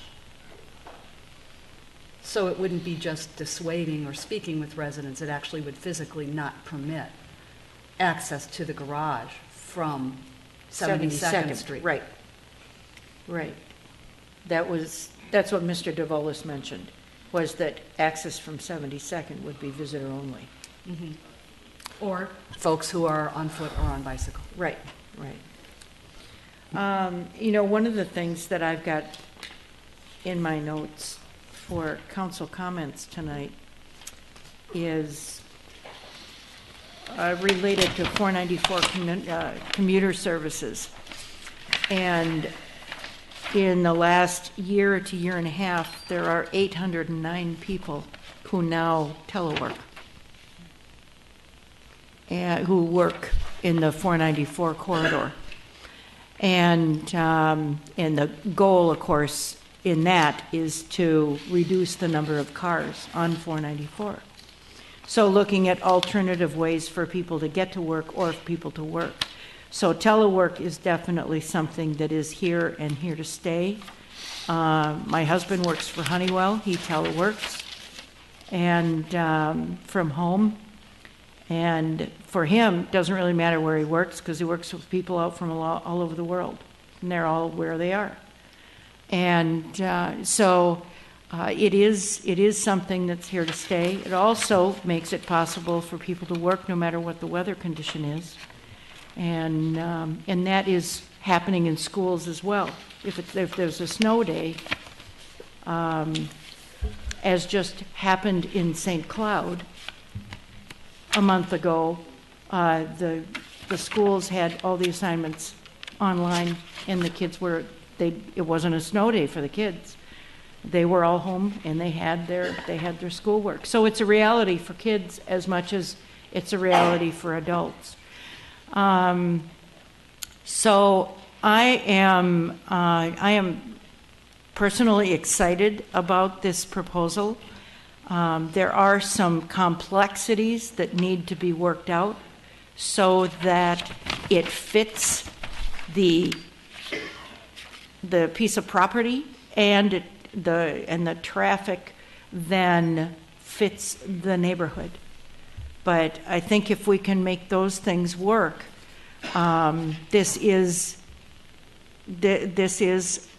a very good use for this piece of property.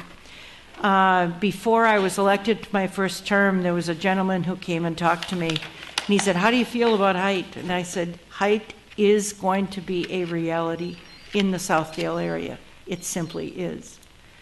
And one of the reasons that we have, in my opinion, the level of mass transit that we do is that we don't have enough density to require it.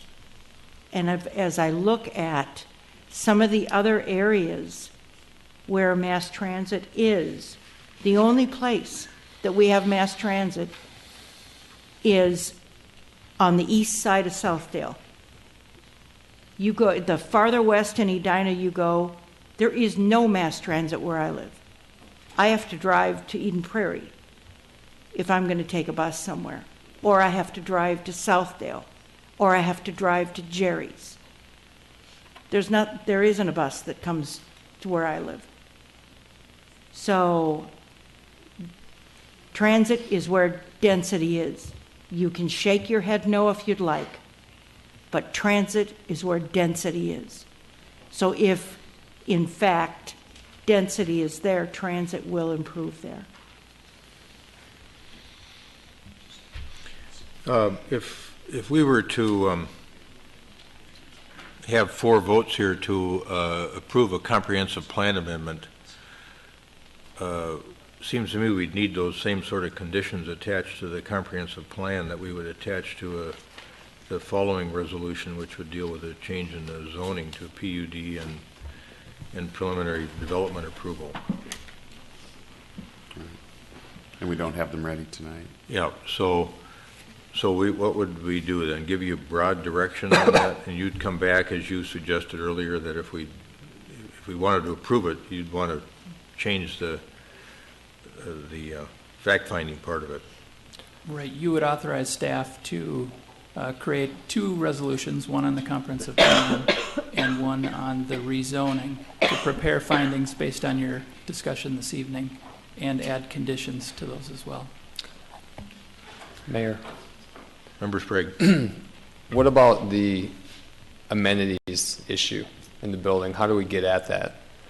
Because for me, it's a part of the negotiation to get to the right spot. I would see that as added conditions here, and being that we're writing a PUD ordinance with that, we can regulate the type of retail that goes into the space, requiring those kind of amenities, the bike racks, indoor bike facilities, some of the things. Bike share, car share, live work space in the common areas, that telework type of space. I mean, I think they should be pressed to set the new standard if we're going to have that density on that France Avenue corridor. How are we going to get people to make those small trips? Plus, you have your half. Which they've already suggested is planned. Plus, you have your half block from a major. You want to talk about a major transit facility? You've got the last connection to the regional trail being completed. That's going to be half a block away, and there'll be some commuters there too.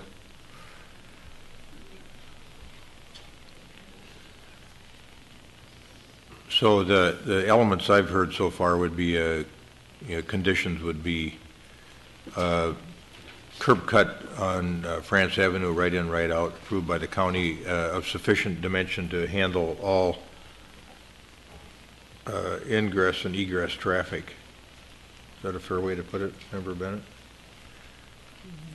63 feet of height. Amenities, as mentioned by, I guess we'd call them non-motorized amenities that were ticked off by Member Sprague. And then retail. How do we go about dealing with the retail issue on defining retail? I mean, I think we like the restaurant idea, at least some of us do. You don't. You want to define the uses, Mayor, if you're going to allow retail, because you don't want higher traffic uses. You don't want a coffee shop, which they already said they were not interested in.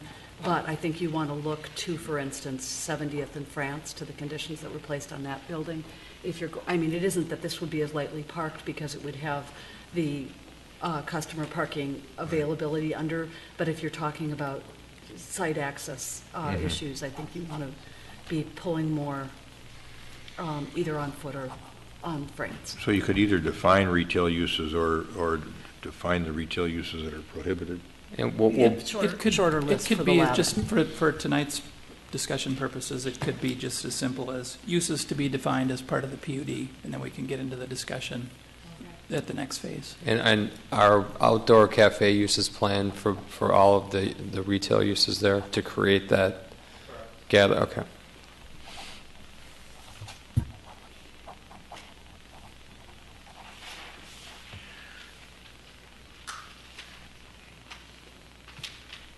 Member Bennett? Well, that condition about the access from France, I think, really is central, because I think it's almost 2 considerations. There's the consideration of something that fronts France, that has its access from France. Then there's the consideration of something that is more an extension out of the neighborhood, and I think that's where I've been so stuck or struggled so much, is because as part of the neighborhood coming out of the neighborhood, it doesn't make sense. On France, it makes sense, and as housing, not a medical building with the extension of hours. I know we had some testimony on that, but I know that that's what's happening. So from France going in, if that access can be kept to France, the chief vehicle access, then I think it is a different project. Yep. Something akin to what we've done over on Byerly's site, which is really a highly functional right-in, right-out, I think. And we could start that discussion. If there's support from the council, we could initiate that discussion and perhaps even have it before the next meeting. We should as quickly as possible, I think, so that for everybody involved, whether it's developer, neighborhood, or the council. All right, so what kind of a motion would you like?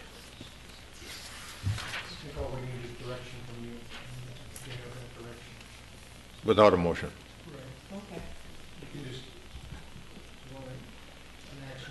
Table these items, these two items, until your next meeting. All right. Do we have a motion to that effect? So moved. Second. Get a motion and a second to table these two resolution matters until our next meeting, final meeting in December 16th. Any further discussion? All those in favor say aye. Aye. Aye. Opposed say nay. Nay. Carried. Okay. Thank you, folks.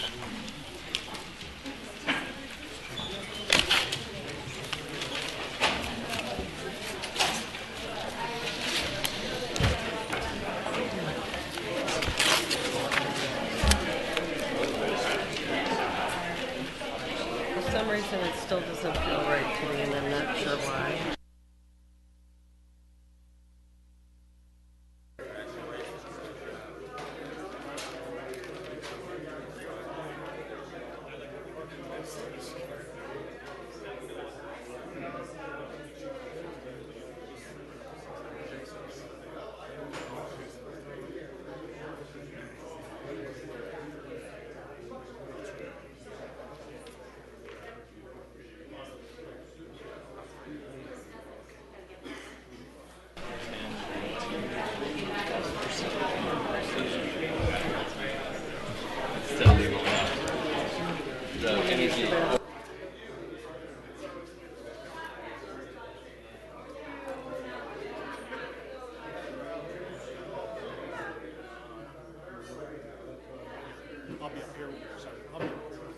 Did you take his picture?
Okay, thank you, Mayor, members of the council. This is a site you're all familiar with. You've reviewed several sketch plans, several development proposals for this site. It's located 6500 France at the kitty corner from the Southdale Fairview Hospital, just south of the parking ramp. It's guided in our comprehensive plan for regional medical uses. Currently has a zoning of PUD 3, which allows a medical office use. So back in 2012, the council approved a final development plan rezoning for a medical office, a 5-story building that included a 4-story parking ramp on the west side. Quick look at the site plan. And then this June of 2013, they came back with essentially the same building but changed the use to senior housing and assisted living with some long-term stay care beds associated with the hospital and Twin City Orthopedic. So this is a look at the building that was approved. As you can see, the parking ramp was essentially replaced with housing units. Just a quick look, the area highlighted in blue was the footprint of the previously approved medical building, and the orange is the project that was approved on preliminary basis. They've made some slight tweaks to the plans from the preliminary approval. Most noteworthy, the trees that they were going to save along France Avenue weren't able to do that given the utilities. They're going to have to take those out and just replace them with new trees. They've worked with the property owner to the west, the Cornelia Place Apartments. They're going to do some landscaping on their property, provide a little extra screening. And they've refined the skyway, as you see on this screen. So this is the plan that's before the council, generally consistent with the plan that was approved back in 2013. It's for 100 units of senior assisted living. 10% of those would be for affordable housing, so 10 units. There would be 54 skilled nursing units, 34 memory care units, and 7 care suites, again associated with the hospital. The comprehensive plan that the council approved was just recently approved by the Met Council, so that is in play at a maximum of 80 units per acre, which is the density that's proposed here. Parking all would be provided underneath the building. Access off 65th Street. You may recall there was an access point off of France as part of the medical building. That's been eliminated, so all the access comes off 65th Street. This shows all of that new landscaping that will take place on the Cornelia Place apartment side. So again, this is a 2-step process. This is the second step. Council's already approved the comprehensive plan and the preliminary rezoning. So the item before the council is a 3-vote item this evening. Just quickly, a traffic study was done as part of that preliminary rezoning, and it's quite a large reduction in the number of trips compared to that medical office that would have generated in the peak hours about 500 trips. This will generate in the peak hours about 60 trips, so quite a significant reduction in traffic. Landscaping is all code compliant, consistent with the preliminary plan. They have provided that noise study. Remember, that was a big issue a year ago with noise associated with the mechanical equipment that they've done a nice job of screening on the corner. So primary issue is the PUD appropriate in this site, and both staff and the Planning Commission believe it is. It's more efficient use of the property compared to the medical use. This block is all essentially residential with Point of France to the south and the Cornelia Place apartments, and there's that nice tie-in to the hospital with the long-term stay beds. The podium height is proposed along France. They are pledging a 15% energy savings under the current energy guidelines. Again, a better fit in the neighborhood. There's a reduction in the additional green space given that the footprint of the building is reduced. So with that, staff and the Planning Commission are recommending final approval subject to the findings and conditions that are outlined in the resolution that's before the council this evening. With that, I can stand for questions. Thank you. I have several questions about changes in the plan, most of which I'll direct to the architect. But I do have some questions that are more city-based, and that is there was a change in the sewer line plan, and also a change, and was, could you or Director Milner explain why that has been made and what, if any, impact it will have on adjacent properties? I think I'll have to ask for help from Director Milner. Let me look it up and I'll get back to you on that. Well, Look, if you can specifically, yeah. they were going to use an existing 8-inch line that came in from the west and leave the 12-inch line on the south as is. Now they're going to cap the 8-inch and instead use the 12-inch. Do you want the architect to address that? Oh, sure. Okay, I just thought it might have gone through a city regulatory process. Actually, I can wait till his presentation. I have a number of questions. All right. Okay. Any other questions for Director Teague at this point in time? Did you give your staff recommendation? I did. Both staff and Planning Commission recommendations for approval. All right. And you've got a list, a bullet point list of variations from the preliminary approval on page 2 that we can all look at. Oh, one last Member question. Bennett. That is, looking at the resolution, I note that number 11 of the conditions limits deliveries on the west side of the building to 9 a.m. to 4 p.m. We amended that in 2013 to also limit trash pickup to those same hours unless there was an agreement with adjacent properties, and that language is in the minutes, but didn't get into the... We can add that as a condition. Okay. Thank you.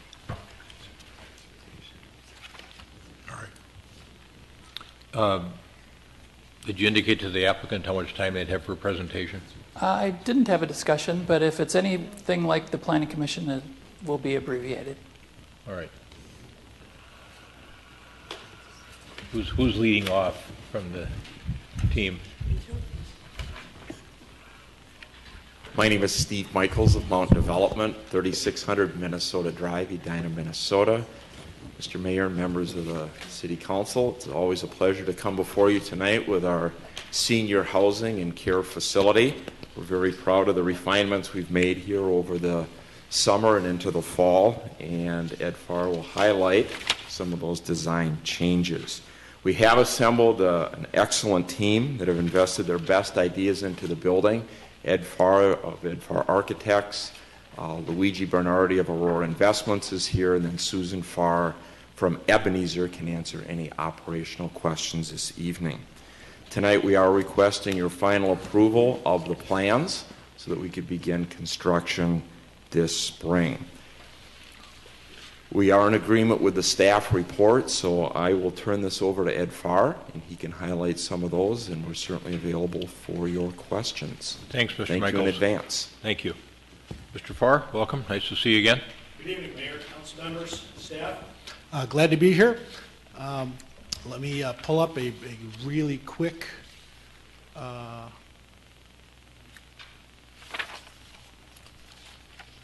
presentation. And look for it. Yeah, I don't know if we opened up the right one. Could you find the one I had on the desktop?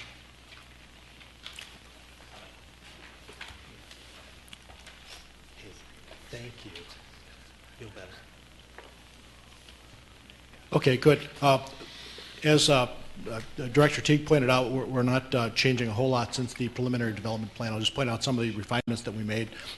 We finally got around to designing the Skyway, which now is, I'll show you some renderings of, greater in keeping with the design vernacular on France Avenue with the existing Skyway across France from the parking deck to the hospital, and some plan refinements, landscaping enhancements. So the site plan you've seen, and let's just take you around the building very quickly. For your refreshment, looking south as though you're in a helicopter above the crosstown, looking south towards Pointe-de-France. The green roof, of course, is still there. We have that regional distinctive crown in the northeast corner of the development, which is now surrounding and concealing our mechanicals that we pulled up from the loading dock of Point. The main entrance off of West 65th Street, mostly unchanged. We've incorporated some of the city engineers' distinctive light fixtures along the sidewalk there, which you already have on 66th Street for continuity. And one of the more recent changes is when we get on the France Avenue side, another recent change is there's a different type of light fixture that you're proposing for your France Avenue corridor, and we'll be incorporating those different style of light fixtures along France Avenue, despite the rendering not being picked up quite yet. Eastbound on 65th, driving towards France Avenue, you can see the Skyway in the distance. I've pulled off some trees for clarity of the building design. You can start to see that approach and the character and the scale of the development. Also still up in a helicopter now looking northeast towards, if you were to look towards the hospital in the distance, showing the 22 coniferous trees that we're proposing for the landscaping off-site on our neighbor's property. These are not included in the landscape totals where we meet and exceed our landscape requirements on our site proper. These are additional trees for the benefit of the neighbor's screening, and we've relocated some entrance and exit points from the lower level accordingly for better views and circulation. The South Plaza area still exists, a nice gathering point for the residents. The France Avenue view, again, I pulled down some of the trees that are already acting as a buffer between the Point of France loading service area and the foreground on the left side here to our building. The podium, the pedestrian-friendly walkway along France Avenue, meeting the building forward design objectives that we started with in the project. Rolling around to the corner here with our plaza at the corner, the flowers, the artwork, the gathering space, and the entrance on this very important corner. Note the Skyway design also, which is now in keeping with some of the design features that are on the existing Skyway across France Avenue so that it looks like a brother-sister relationship, and the project as a whole. With respect to the trees that you have to replace, Mr. Farr, what are you thinking about in terms of the type of tree stock and the dimension? They're scheduled to be honey locust trees. I think there was a comment at Planning Commission, if my memory serves me right, that they were asking for something maybe a little bit larger than the bare minimum. On the landscape plan right now, we have 2.5-inch bald burlap trees. We're replacing that, and we're going to look at getting some larger trees in there to get something a little bit more mature from day one for you. Yes. Yeah. I noted that trees to be retained on the south, that there was reference made to the Planning Commission about the buffer of the trees to the south. Yes, that's correct. But I also noted from the plans that they're ash. So what is the long-term plan for their treatment or replacement if they develop emerald ash borer? That would certainly be attended to. If we have to take down trees because of emerald ash borer, I believe that we would be replacing them with a more hardy species and do that as a matter of maintenance as needed. Usually we condition approval on replacement of any new landscaping that dies. In this instance, would we be able to either add a condition or amend a condition to make sure that that buffer remains the same density that it is today? Sure. Yeah, I don't know if that was a question. We would be not... It was a question, but I was directing it more to Director Teague. The question is conditioning that they would also replace those trees that stand in buffer if they fall ill. Yeah. So the choice is that treatment or the replacement. Fair enough. Okay, thank you. You're welcome. And on France, I'd like to see you put in as big a stock as you could, understanding that there's a tipping point there, and you have to be careful about how big a tree you try to transplant and put in there, but it would, I think it would help right away if we had some real good stock in there. Sure. As mature as possible under the circumstances. All right. Thank you. I have a question. Member Brendel. So my first question is, I'm looking at the poster on the board, and on the left, it's Edward Farr Architects, and just to the right of that, what does it say? Volunteers of America. Well, I thought that's what it said. What is the relationship with Volunteers of America? I'll let either Susan Farr of Ebenezer explain that, or Steve Michaels. Ebenezer. Do you want me to speak here? Sure. Good evening, Susan Farr from Ebenezer, 2722 Park Avenue. Volunteers of America, because there's a bed moratorium, they are giving us some beds to the whole project, along with Ebenezer and Fairview, giving the beds so that TCU, the transitional care, where people are going to be coming in for short-term rehab. That's where the beds, where Volunteers of America comes from. Otherwise, Ebenezer, Fairview will be managing the rest of the property. Okay, so the physical beds. Yes, the physical beds. Okay, No, all right. no, the bed allowance. The fact that there's a moratorium on new nursing Right. home beds in the So state to of move Minnesota. beds, yes. Yeah. Yep.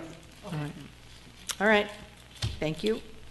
Then regarding accessory uses that will be on the first floor, including a pub, barber shop, beauty salon, coffee bistro, and fitness center, are those planned to be open to the public?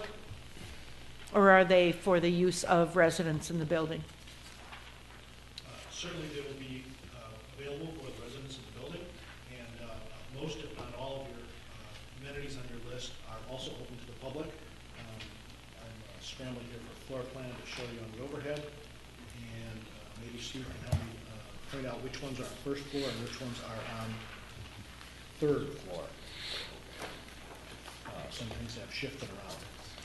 The coffee bistro will be on first floor, generally located off of the main entrance when people come in, and it'll be available to the public as well as the residents. The pub, if you will, I believe that has moved up to third floor. And the barber beauty shop, I believe, is moving up to third floor as well. All right, do we have the depiction that you're looking at? You do. It's in our overall graphic application packet. It would be the set of drawings, architectural civil drawings. And, in that, okay. Sheet 2.1. Okay, not in the color stuff. Okay. Not in the colored booklet. All right, so where will people park? If I'm a member of the public and I'm going to have coffee, where am I going to park and how am I going to get to that coffee shop? You may walk, you may ride your bike. If you are driving a car, you may park in the parking deck to the north. You may park in a visitor parking stall, which is available off of 65th Street. We have 8 stalls available there. And I'll walk on the sidewalk? Those are your choices, yes. Or could I walk through the building? Or do I walk on the sidewalk to the corner? You could walk through the building from the northeast entrance. Okay. That's correct. Okay. All right. And then the benches, tables and chairs, and umbrellas are on the corner? That's correct. As shown. And the public art has moved from the north side of the building, and maybe it moved before and I just don't remember that it moved. But it's now at the corner?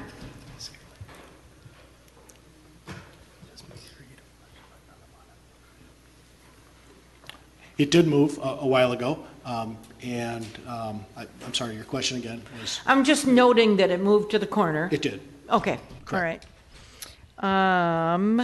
As far as rental rates, what do you anticipate the rental rates will be? Do you have any idea?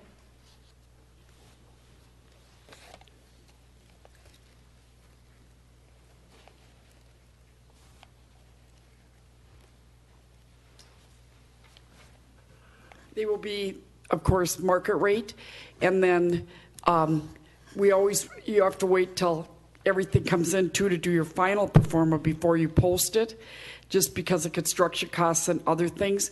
But yes, I mean, do you want a range? It's going to be very similar to our York Gardens property. Okay, all right. Yes, and the competitors around. All right, and units for affordable rents? Yes. Okay, and how are those going to be made available? Do residents have to apply for elderly waiver? How would they gain an affordable rent? Well, there'll be the 10% set aside, and there's either the waiver program or the reduced rent that we have in some of our other properties we manage too. They do that a little differently. We have 59 properties we own or manage, and every area has a little different, but we do have affordable in many. Okay. Yes. All right. So, yes, they would apply. All right. Do all the apartments have complete kitchens? Memory care does not have a complete kitchen. Okay, so assisted living Yes. does and independent does? Correct. Okay. Yes, and the care suites will. The TCU does not have, but in the therapy, they have a kitchen area. They have to show that they can work in the kitchen before they can return back home. Oh, okay, so Yes. the transitional care rooms themselves don't have a kitchen, but there's a kitchen area where they can use it for occupational therapy kind of thing? Correct. Okay, all right. Let's see here. And the only other thing I saw was sidewalk connections, and I was able to see that on the plan. So those are my questions. Thank you. May I take a moment to answer your earlier question, Councilmember Bennett, regarding your sanitary sewer question about the utility plan. It was the sanitary sewer. That's an 8-inch line that serviced the two existing buildings, the 6500 France and the 4005 65th Street building, drained to the west into the Cornelia Place private property. That'll be capped, and our building will be serviced with sanitary sewer from a different connection. There's another 8-inch pipe, same size, diameter, serving water, and that's not going to be capped. That's going to be continuing on the south side, rerouted on the south side, and then our water service comes in off the northeast. I had a couple of questions about the water. All right. I noted in the narrative that there was a description about having the new line in place and testing before a switch was made so as to provide minimal disruption to residents of Pointe-à-France. That's How correct. long is it anticipated that residents of Pointe-à-France will be without water? Oh, it would, the literal switchover would be that same day. I mean, literally, I would imagine within hours. I don't think Okay. it would be a week or a full day even. I think there would just be a notice that there would be some disruption, but not a water shutoff. Sure, and they're going to have notice long in advance or whatever it's going to take. Absolutely, absolutely. Yeah, they have fire protection systems that they have to maintain. So our intention is not to have a long service outage. Sure. I also note that the new connection is going to be at the northeast corner. Doesn't that put it at the intersection of 65th and France? Our new water service entry point? Yes. Strategically, yes, let me go to the site plan. That's where our water service entrance, if I can have the overhead here, will be located, which actually comes off of a France Avenue tap, I believe. We anticipate that the fire department will want to enter and pull into our front driveway here and have access to the fire valves and the fire connection cabinet and the controls once they walk in the front door of the building. So we had previously contemplated the water service to be in the southwest corner, understanding that that's kind of a dead end for the fire truck, long backing out. Maybe strategically they don't want to place their men in a dead end situation like that. So it sounds like for a fire suppression purpose, it's ideal. If I might just for a second, Director Milner, is there any issue with potential blockage of traffic on a really busy street if there needs to be access for maintenance to that connection? How standard is it to have a connection that's that close to a major intersection? We have water main up and down France Avenue. Yeah. So they So pull bad permits. connection points tend Not to a be. problem. This one's actually in the boulevard behind the curb, runs up the west boulevard there. It's actually out of the roadway. It'd be underneath the sidewalk. You can see the new connection runs north-south. Sure. And So it's really common. Okay, and I can see why the southwest would not have been ideal. I also noted that there has been a change in the drop-off canopy, and one of the planning commissioners actually raised this in questions and answers. It was previously described as covered, and now it's described as partially covered. And that was, she voted for the project, but she had some concern that not everybody going in and out of a car would have be covered. I don't recall when that change was made. It was made a while ago. However, It's between the two narratives, because the narrative that we last approved actually called Sure. it a covered drop-off Sure. canopy. And this rendering may depict it properly. You're correct that the drop-off aisle will protect the passenger loading and unloading not the driver. side, but not the driver's side of a vehicle. Any reason why that change was made? We felt that extending it all the way over, we didn't have a landing point for columns, basically, before it reached the street. And we thought we'd cantilever it to the point where it would be effective for the highest use. Sure. We also, we had some correspondence about the planters, saying that they looked different in these renderings than they had looked in previous ones when they appeared to be higher. And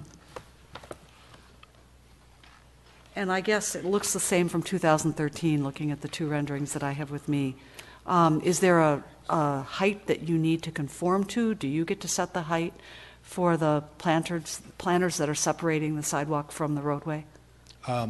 Above the sidewalk level, yes, we're setting those, and I don't think it's going to be in a matter of feet. It would be a matter of a fraction of a foot, probably less than a foot high off the sidewalk. However, the location was reconfigured slightly because of our fractional of a foot floor elevation change in relationship to the sidewalk and the curbs on France, and so we relaid out the planters in a different configuration to minimize the steps, ramps, and grade changes in that front plaza area to make an improved situation. Are they thought to be a trip hazard when they're so low to the ground? Not in our opinion. And in your experience? No. Okay. I also noted that the windows, previously aluminum, are now fiberglass. It's both. We have. There was a description about some certain windows remaining aluminum, but it sounds in general, like our larger window openings on grade level are aluminum framed, and our smaller residential style punched windows on most of the facade are the same color fiberglass window, residential window. The Skyway would be all aluminum. What is the difference in performance between the two? Oh boy. They will both meet all necessary building code compliance requirements for windows and fenestration, air infiltration, water infiltration. Let me say that. One could say that the residential character of the building, it's more common, typical in the industry to use fiberglass, PVC, vinyl, or wood windows, and more commercial facilities with greater glass spans and greater framing spans between floors will choose aluminum because of its structural spanning capabilities. We don't need structural spanning capabilities on upper floors, we just need them on first floor. Okay. I had a question about the lighting, and I can direct that to Director Teague as well. We have changed our code. It turns out we were lighting more at a higher level than any surrounding community, like 6 times higher. So will the lighting level that will be required for this project conform to the code change or to what was approved at the time of previous approval? It would have to conform to the new ordinance. Okay. So we would be happy to talk to the engineer and find out what those new lighting levels are and respace the light fixtures that you asked us to place along our sidewalk on West 65th Street as well as France Avenue to your new lighting spacing standards. Sure.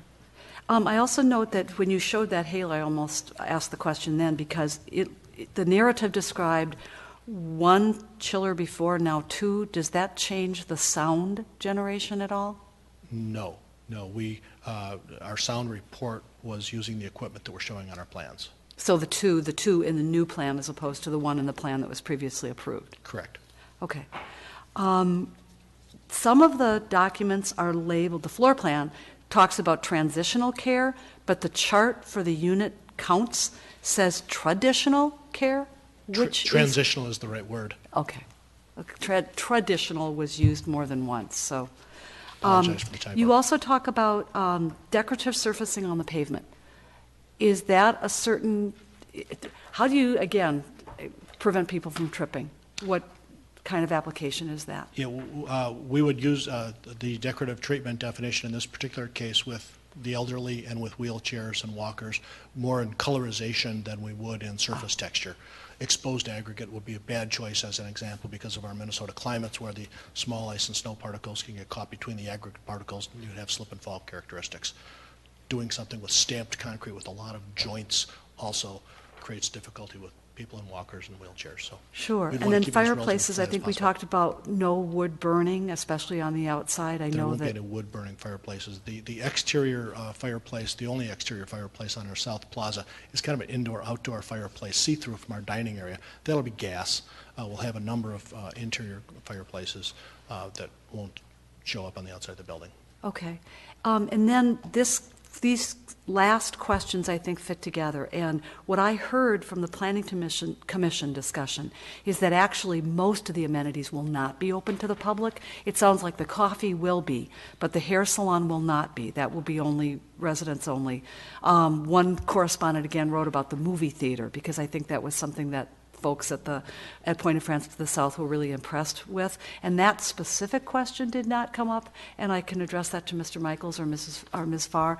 But just that question, because it sounds like the pub was actually, again, a resident family gathering space. So really it's just the coffee shop that non-residents would have access to? I think they'll be able to articulate to you two different public, if you will, offerings. One is just the more casual off-the-street entrance to a coffee shop without being invited or somewhat restricted. There is an additional offering to the Point of France residents, as an example, to participate in other activities that this facility will offer, such as movie night, such as dining, to supplement and augment their living experience in Edina. So those partnership opportunities, as it were, Those or still remain. neighbor invitations will still remain, Yes. but not open public invitations. Correct. That clarifies it. Thank you. You're welcome. And then finally, talking about security and access, and I know this was something that kind of was gone around on at the Planning Commission, because it looks like, so now there's been a change along that corridor leading parallel to France Avenue, so north-south corridor, and it looks like south of the fitness studio, it's now residential. But there's no security door or desk in that wing? Pardon our lack of detail on that. We do understand the need for that. Frankly, some of these units here along France Avenue may be a little bit on the move, depending upon our final programming for this area. But you're correct in saying and in admitting that we said as well that we will have some credentialing security doors separating this part of our northeast corner of the facility with the remainder part of the facility. So somebody will again be able to come in, member of the public, to have coffee, but not to have That's access correct. to the rest of the building through that. Without further credentials, that's correct. Okay, and some questions about the parking, access via the parking garage. It looks like, I have some question or concern about the accessibility of the handicap parking. It looks like you've made really good use of the space. I know that you've reduced the number of spaces and also that directional flow so that it's a single entrance point and a single exit point divided, and that should reduce the light impact on Cornelia Place to the west. Correct. But it looks like the handicap parking has been kind of, one space is completely on the opposite side of the elevators. No, I guess if they come around, can they come through the linen chute room? Or, no, because it's a freight elevator vestibule that faces that particular parking space. Otherwise, they have to come around to the elevator lobby. I'll explain what's on the plan now, and then I'll explain a refinement that we've made since then that is not depicted here. Okay. We have one-way circulation coming in the southwest entrance, proceeding east, turning 180 degrees, proceeding westbound, and out the northwest door, as you pointed out. We used to have a shortcut slip lane through here between our loading area and our first set of elevators. We have an elevator bank that's called the West Elevator Bank, and a second elevator bank called the East Elevator Bank. Okay, so we wanted a few a few handicap stalls available for each elevator bank. So in this particular plan, we had 3 stalls close to the West Elevator Bank, and we had 2 stalls, 1, 2, close to the West Elevator, or the East Elevator Bank, rather. Currently, what we've done is we've eliminated this slip lane right here. We thought we didn't need the confusion. We wanted a functional connection to our service elevator here, and so we relocated some parking stalls. And truth be told, we improved the location of the handicap stalls because these 2 handicap stalls are now immediately adjacent to the elevators. They don't have to wheel across an aisle. And we relocated this one accessible stall also so that it is adjacent to the elevator bank. And this accessible stall went up to the northeast corner to make it a little bit easier as well. Where do you plan to park employees? Employees will have spaces within this area. I don't know if they're going to be numbered or assigned or floating personally, but they will take up stalls in this garage. Okay. And then finally, could you bring up the third floor scheme, because that's where the Skyway runs to, correct? Not the second floor, but the third floor? You're correct. And can you show us how that Skyway would function, for instance, for someone from Pointe-de-France or Cornelia Place who wants to take that to the parking garage and then to the hospital? Because I think there was some concern at the Planning Commission. I heard someone reference a private Skyway. And I guess what I'm asking is there going to be access to that Skyway by anyone who is not a resident or employee or relative residing at Aurora on France?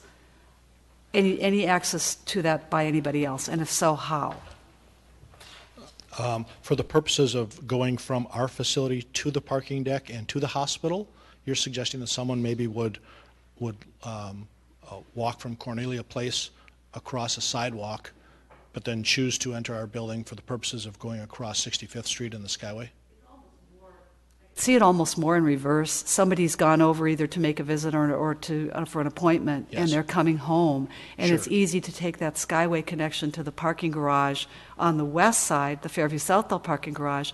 Now the question is, there's another Skyway. Can they get across yet another link and be that much closer to home without having to go outside in the elements, or is that really not going to function for public access?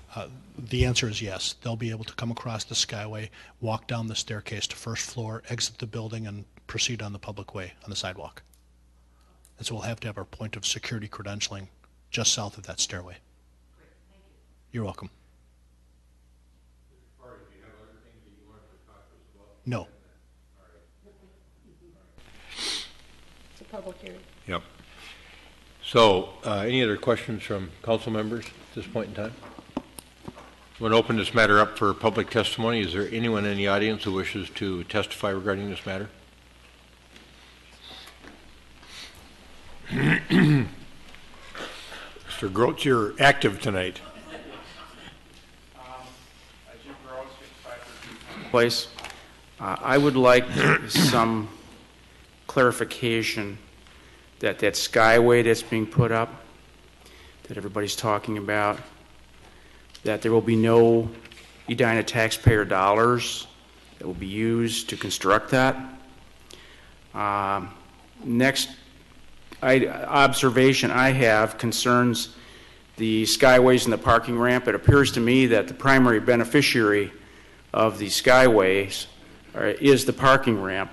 The parking ramp enterprise is not a nonprofit enterprise, and I've always wondered exactly where does that reside in the Fairview Holding Company structure. And I realize these people may not be able to answer that question, but I would like to find out if that is part of the holding company, or is that do all revenues coming to the parking ramp inure to the benefit of Fairview Southdale?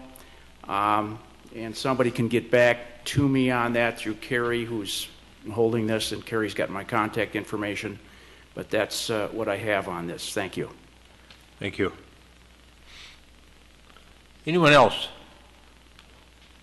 Is there a motion to close the public hearing? So moved. Second. A motion and a second to close the public hearing. Discussion. All those in favor of closing the public hearing, say aye. Aye. Opposed, say nay. Carried.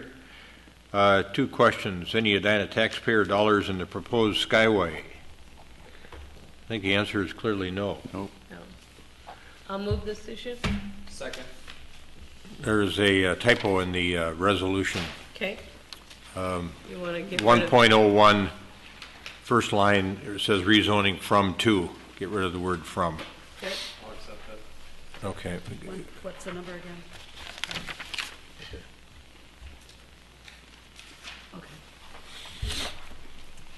All right, we got a motion and a second to adopt the resolution first, then we're going to go to the ordinance change. All right. We got to run resolution 2014-152 with the typo correction on paragraph 1.01. Any further discussion? Need a roll call, I believe. Member Bennett. Aye. Member Brindle. Aye. Member Sprague. Aye. Member Swanson. Aye. Mayor Hovland. Aye. Next, we've got the ordinance 2014-24, the modification of that ordinance. Is there a motion there? So moved. Second. Motion and a second to adopt the ordinance changes recommended for ordinance 2014-24. Ordinance amendment revising PUD 3 Edina Medical Building into PUD 3 Aurora on Francis Senior Housing and Care Suite Facility at 6500 France Avenue. Director Teague. Did that include a waiver of the second reading? Yes. I'm sure it did. Yeah, the maker?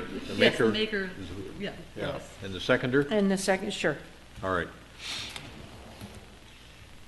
All right, we got a motion, a second, a waiver of second reading on ordinance changes for ordinance number 2014-24. Further discussion. Roll call. Member Brindle. Aye. Member Sprague. Aye. Member Swanson. Aye. Member Bennett. Aye. Mayor Hovland. Aye. So,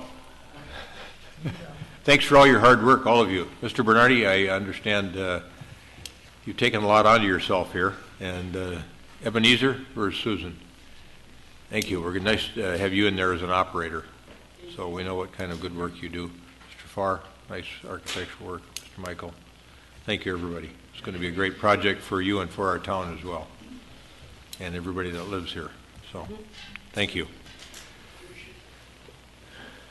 Mayor, if I might, I did want to take note of a planning commission comment or part of their discussion with their motion, and that's just that because this project went through so many phases, the initial pull up to the street was predicated on public access and uses that don't exist today. So you all might want to keep in mind going forward that when a project does undergo that much change, the question of setbacks might want to be revisited in a little more depth and what those uses and accesses are going to be. You did a great job reviewing it. Oh.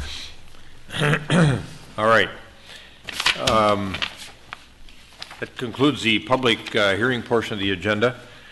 Community comment. Is there anyone in the audience who wishes to come forward and address a matter with the council that's not otherwise on the agenda this evening? I do. My name is Ronald Rich at 7008 West Shore Drive. I've tried this about 5 years ago, too. Been involved in the planning process a long time. One of the concerns that I've had for years, and I still have, is that, and when I addressed this before on the 70th Street issue, promises were made that would be changed, is that facts would be used when statements were made supporting something or not supporting something in either planning or planning amendments. What I've seen in the past was that was not the case. It was very difficult often when the actual data that was used or the studies that were cited or the anecdotal evidence that was actually looked at did not match what was being said. At this point, it proceeded that way. It's been that way for a long period of time. Recently, it's become worse, sometimes to the point of exact opposites of what's actually being stated. It's very hard for a citizen to make a decision on whether something has merit when the supporting documentation supports it in the reverse of what they're actually stating. I don't know how to make this change occur. I don't know how to approach the city with it again, but it's frustrating, especially since there's a bias toward development, new things, changes. Usually I support them, actually, in my personal opinion. Lots of people don't. However, the data that it's based on is often very, very flawed. And unless that's corrected, the planning process looks like it's non-transparent. It also looks like things are being forced upon citizens they don't want, but the pretending is that they do want them. Things like this are not a good way to plan. Again, I don't know how to present this any better way than what I'm doing now, and I will stop my statement pretty soon. But if there's anything anybody can think of, any way that this planning process can be improved in general so that we don't annoy and upset so many citizens because they either don't know something is happening, they've been told that something is happening and it's actually not happening, they've been told that a belief or a study has said something and the study actually says the opposite of that. Those are serious things that are big concerns, and unfortunately, because I'm a technical kind of guy, I can usually see those things. So when I ask for information and I'm supplied it, and it doesn't support what's being handled or what's being offered or what's being amended or what's being planned at all, it's very disconcerting. Anything we can do, whether it's from the administrative side or the council side, to address this kind of a problem would be great.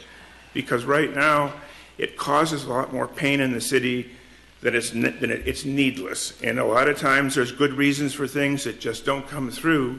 The truth has to be out there, and it has to be based on facts. Thanks very much. Thank you, Mr. Rich.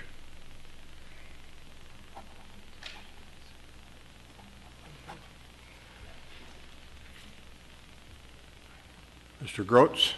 Yes, Jim Groats, 5513 Park Place. I've been here for most of the meeting, and I just want to offer this suggestion.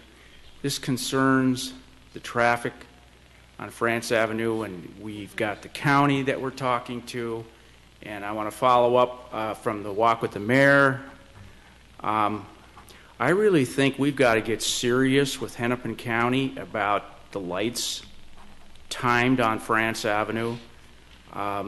You just can't drive down France Avenue anymore without getting stopped light after light after light. I think the object should be to try to get that through traffic as, you know, you once you get in the click like you used to be able to, you just go straight through.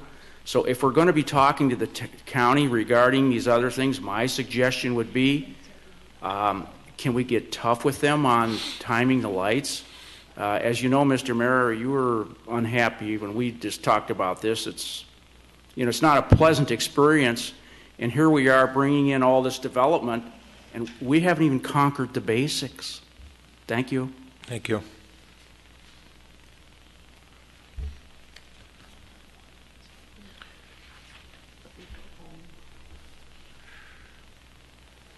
I guess we'll make it a family affair. Lori Groats, 5513 Park Place. I was wondering for the town hall meeting that you're having on Saturday, if you could tape that for the people that can't attend, then they'll be able to view it. They do tape like the park board meetings, and I see heads shaking no. Not in that location, unfortunately. Okay, so they can't bring it over there. Then in the future, maybe it should be held in the council chambers so that it could be taped and people could watch it on television. Member Bennett. If I might, we had the first one in the council chambers, Yes. and people said they were very uncomfortable speaking at a podium and in a microphone the way they would in a council meeting. So then the second time we held a town hall meeting, we moved it to the Centrum, Hughes Pavilion, and in that setting, no podium, but people still needed a microphone, and that was essentially a community meeting about the bike trail. That was the hot issue at that point. And after that, we tried the senior center, and the response that we've had has been so positive about the more casual nature of that and how people feel that they can really engage in dialogue, which is what people had been asking for in a town hall meeting. So those are the reasons why we've made those decisions, is because it really is the setting that has worked best. Okay, thank you. Thank you.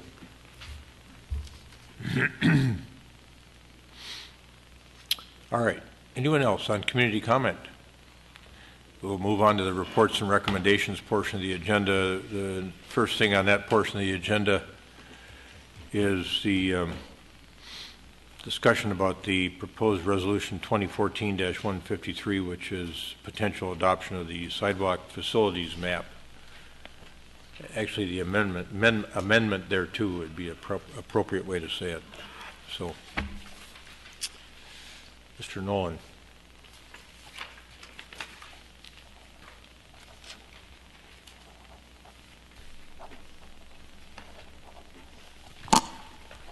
Okay, thank you, Mayor, members of council. Again, we are here to discuss, continue the discussion of the Sidewalk Facilities Map Comprehensive Plan Amendment that was brought to council at its November 3rd meeting. And I'm here to give a very brief presentation regarding summarizing the public input that we've received since that meeting, and at that point, I'll then turn the mic over to Transportation Commissioner Emily Betke, who will discuss the Transportation Commission's advisory communication about the same topic.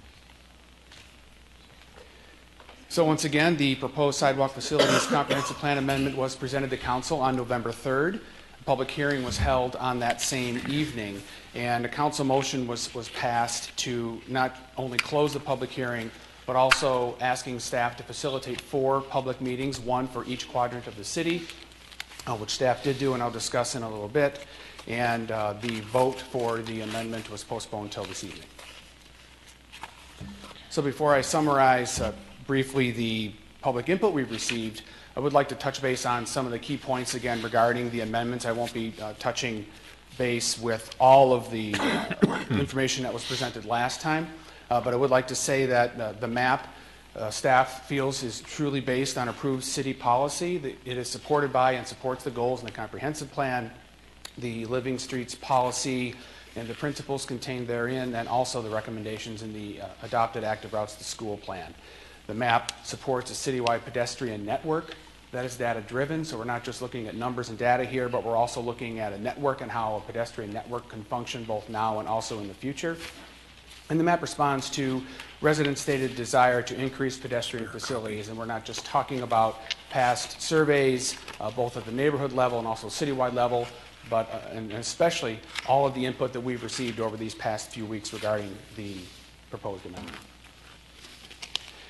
We can't stress enough that this is a 20 to 30-year plan. This is a long-term plan. So some of the sidewalks shown on this map might not get built for 30 years. Some of them staff is looking to build next year, and then everything in between. This is a vision of what the pedestrian network could look like in 20 to 30 years. So these sidewalks would be built over that long period of time. Once again, the side of the street has not been determined in this plan. That would be determined later when a sidewalk project is proposed for implementation, and studies would be done at that time to determine impacts on what side the sidewalk would go on. Again, if a sidewalk is not shown on the map, it doesn't mean it cannot be considered in the future, because contexts change, traffic increases, there could be development projects that increases automobile and pedestrian traffic. Residents can and do submit petitions for sidewalk projects. Those kinds of things could make those types of changes. And then the boulevard width and sidewalk location can also vary. Yes, we have in the proposed amendment the desired 5-foot boulevard and 5-foot sidewalk, but those are goals that we start off with, but we definitely do vary the location of the sidewalk and boulevard width depending on impacts, and especially trees and steep slopes, where the sidewalk can vary in location, going anywhere from the back of curb to sometimes behind a set of trees. I'd like to state again that Edina residents are not assessed for sidewalk costs. Those costs are funded by, for the most part, the Pedestrian and Cyclist Safety Fund, which is funded by franchise fees. Also, state aid funds are used when sidewalks are built on state aid streets, and then grants are obtained whenever possible. Studies do show that sidewalks do not decrease property values, and in most cases actually increase property values in terms of increased walkability. And sidewalks on residential streets in our local streets are built on city right-of-way, not on private property. So it's built on land that was set aside for the purpose of transportation and city use. And so now I'd like to summarize public input. And I can't do this without thanking all of those who participated in the online forums and the public meetings and emails that we've received. I think I've counted about 250 individual touch points from residents combining all of those efforts, and so it's really important to us to get all of this very meaningful input that we've gotten. We've gotten input through the Speak Up Edina site, 2 public hearings that were held, correspondence that I'll talk about here regarding through email between staff, council, and residents, and then also the 4 quadrant public meetings. The Speak Up Edina site discussion opened on October 3rd and closed on November 30th, and throughout that time, the staff report, map, and proposed amendment text were posted for viewing and for download for folks to take a look at. And we received, over that period of time, 94 individual comments by residents and by the public, 101 overall when you count staff comments, and staff estimates over 95% of those comments that we received through this site were supportive of the sidewalk facilities map and or sidewalks in general. With regards to resident email correspondence, since November 3rd, when The council received the correspondence up until that time. Staff has received and responded to over 60 emails from residents about the sidewalk facilities map. When one counts the email chains and back and forth conversations, that number is actually much higher. But staff has gone through all those emails and broke down those in terms that are supportive, opposed, or neutral in stance on the current topic. And 70% of the emails we received were supportive, about 19% opposed, and the balance were neutral. Again, staff did facilitate 4 public meetings on November 17th and November 19th. At those meetings, we totaled approximately 130 participants, and you can see the breakdown of the number of folks that showed up and signed in for those meetings. We did have more folks at the Northwest and Southeast Quadrant meetings, and those are the 2 meetings where most of the opposition was expressed, and so we had a higher turnout at those meetings. Now, overall, when all those meetings are combined, looking at the total picture of what staff heard at those meetings, we felt we did hear slightly more support than opposition in terms of looking at those quadrant meetings and the tone of the meetings. However, there was a good deal of opposition that was expressed, and that opposition was primarily focused on a few 4, 5, 6 individual streets, residents living on those streets that were not happy with sidewalks, future sidewalks being shown on the map on those streets that they live. I would like to add that some of those that had specific opposition to those particular sidewalks, many of those did support general support for sidewalks, but did not agree with staff's locating sidewalks on those streets. So to summarize some of the primary key concerns, but obviously council has received a great deal of information in terms of meeting summaries and written responses and notes and things like that. But what staff really pulled from this is there is a great deal of concern regarding sidewalk maintenance and in particular snow removal and the increased burden that could be opposed to folks and in particular the elderly to remove snow. Staff is in the process right now of looking at the costs that would be involved with potentially removing snow on a citywide basis on all the sidewalks in the city, both currently and also projected in the future according to the current plan, and we'll have those numbers and figures at a later date. But those funds are also looking at the ability of the PACS fund to fund part or all of those maintenance costs depending on what those costs are.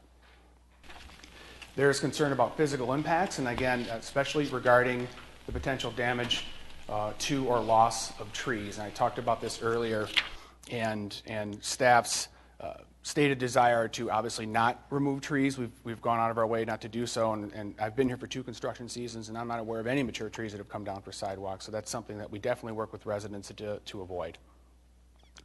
We heard concerns about construction and maintenance costs. We talked about maintenance costs a little bit. We did hear concerns about the construction costs, though, and even after explaining how the Pedestrian Cyclist Safety Fund works, there still seemed to be some reluctance of folks to agree with that funding procedure or where those costs would come from. And we did hear from residents on a couple of those streets, West Shore, Ayrshire, a couple of examples about negative questionnaire responses for sidewalks in past street reconstruction projects. So these are questionnaires that staff sends out as part of the street reconstruction process. And one of those questions typically asks residents if sidewalks are needed on their streets. And in a couple of those cases, there was a fairly negative response, and then those sidewalks were eventually removed by council and by staff from those projects. So the concern is from residents is that for some of those streets, the sidewalk plan does show sidewalks on those streets, and there was concern as to why those would be there.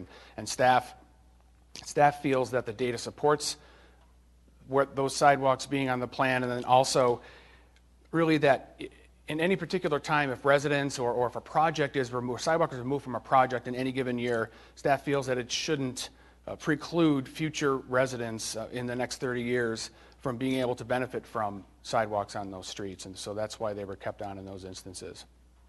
And we've also heard about the aesthetics of sidewalks. So there are some folks that don't think that sidewalks look very nice, or they're too urban, or they just don't fit, and there are others that do. So that's more subjective, but we did hear that as well.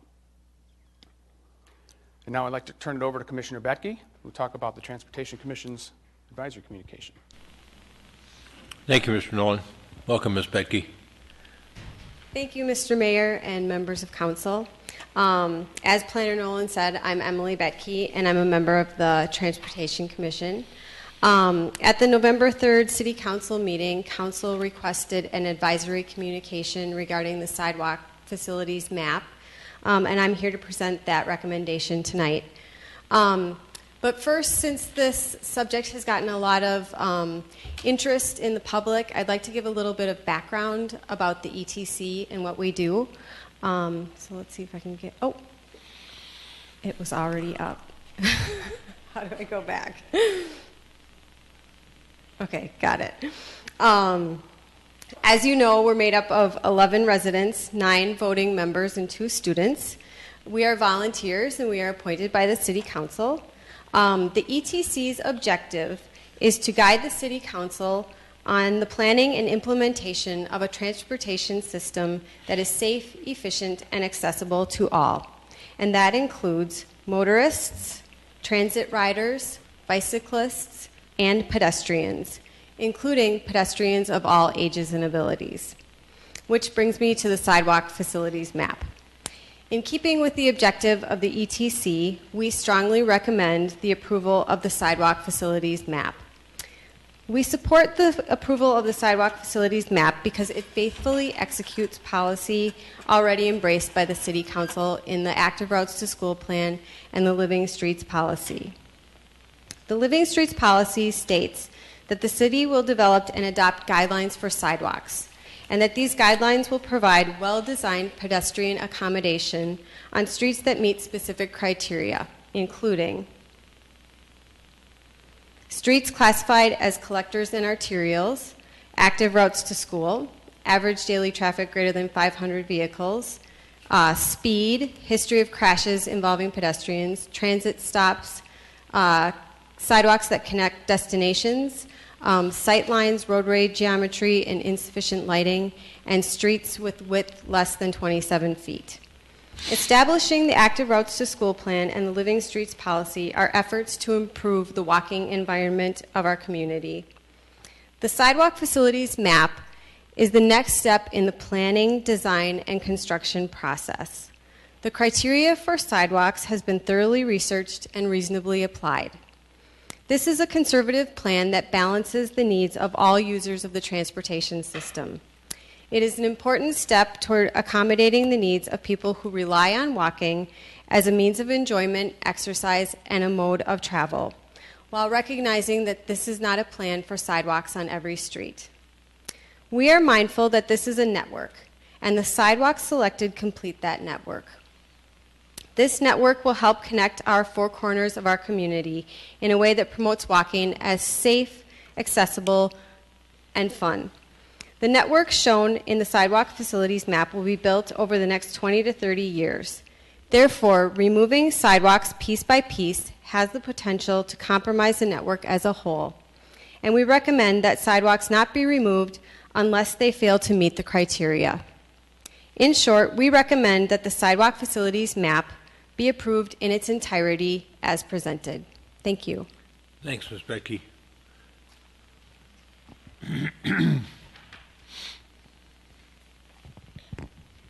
Questions for Mr. Nolan or Ms. Becky or Mr. Nolan? Were you finished with your presentation? Yes, that we are finished. All right. Let's break. On the maintenance issue, I see in your recommendation you have within school zones and on not active roads to school, on state aid roads. Right. And my concern is about a classification that's not in this plan called local collector, which are activity corridor, non-motorized activity corridor streets that to me would deserve to rise to the level of maintenance. So how do we address those streets? You mean snow maintenance? Yeah, snow maintenance, exactly. So how do we address those streets either in this stage or the next stage to make sure those get cleared?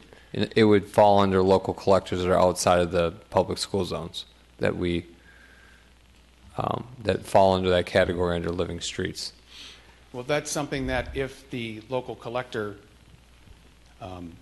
That particular designation would be included in the Living Streets Plan. It's in the draft Living Streets Plan right now. So if that is included in the final approved plan, then that would be a roadway designation that's defined in that plan. And then, I don't know, Director Milner, you have anything to say about maintenance of additional roadways? Yeah, I think Mark brought up the point. We're working on how much it takes today to maintain our current sidewalk facilities. We'd come back to the council at a later date with how much it costs today, what would it cost in the future, and what level of service do you want to provide to what type of roadways. So you can have different options. We could. One is all, It's gonna or there might cost- be a subset that could be just local collectors and active routes to school and Correct. We could state bring those aid. different options Okay. to council and see where your comfort level is, but there's going to be a trade-off with how fast we can plow those. I get that. I just want to make sure that that designation, local collector, somehow is considered for maintenance, because those are important streets as well, and they can lie outside the public zone that's in the amendment here. So that won't preclude us from doing that in the future. That's what I hear. Thanks. Yes. Other questions? No. Comment? You want to? Well, I'm going to move this resolution, but I want to make a comment as I do No, that. let's move it and then get a second and have some discussion. I'll second. Okay. Discussion. Member Swenson. You know, we got some emails about there hasn't been a death, there hasn't been an accident. I think the whole goal of doing this is that there never will be one. The idea is to set up this network of healthy walking areas and connections. And I think it's really important. I'm glad you guys did all this work. I appreciated it. The most interesting thing is when you started reading Speak Up Edina. Well, what about my street? Well, what about this little part right here? Well, what about this part of the bridge? I mean, everyone was looking at their neighborhood and wanting to be included and involved. And so I hope you guys have a copy of Speak Up Edina, because you're going to need to start. I've got it all circled, but you're going to need to start circling it. And that really, other than the streets where, well, even, let me restate that. The Highland area that we had tons of pushback, and they showed up for the, in a lot of people for that quadrant meeting. We still got emails from new people in the neighborhood. I'm so disappointed that we don't have this sidewalk. You know, and that's what I really think. Neighborhoods are going to transition, and we don't want to preclude not having them included when maybe we should have included them the first time around, and certainly it's time to include them in the second time around. So I think this is exciting, and I'm very supportive of it. May I Member add that neighborhoods transition, and it's not just that the ownership of the house changes, because we get older. And some of us who were runners at one point and maybe ran in the street, which you're not supposed to do if there's a sidewalk, but we're now walkers. And maybe at some point we'll have somebody in a stroller. And I really, again, appreciate the work that was done. This is... We've had a plan, we've had a sidewalk plan, but it didn't have the criteria, it didn't have the guidelines for the hierarchy, it didn't have the connections, and so this is really the realization of work that's taken some time and a lot of thought. Thank you. Member Brindle, I've got a couple of questions for my fellow council members before we proceed much further. I just wanted to ask that.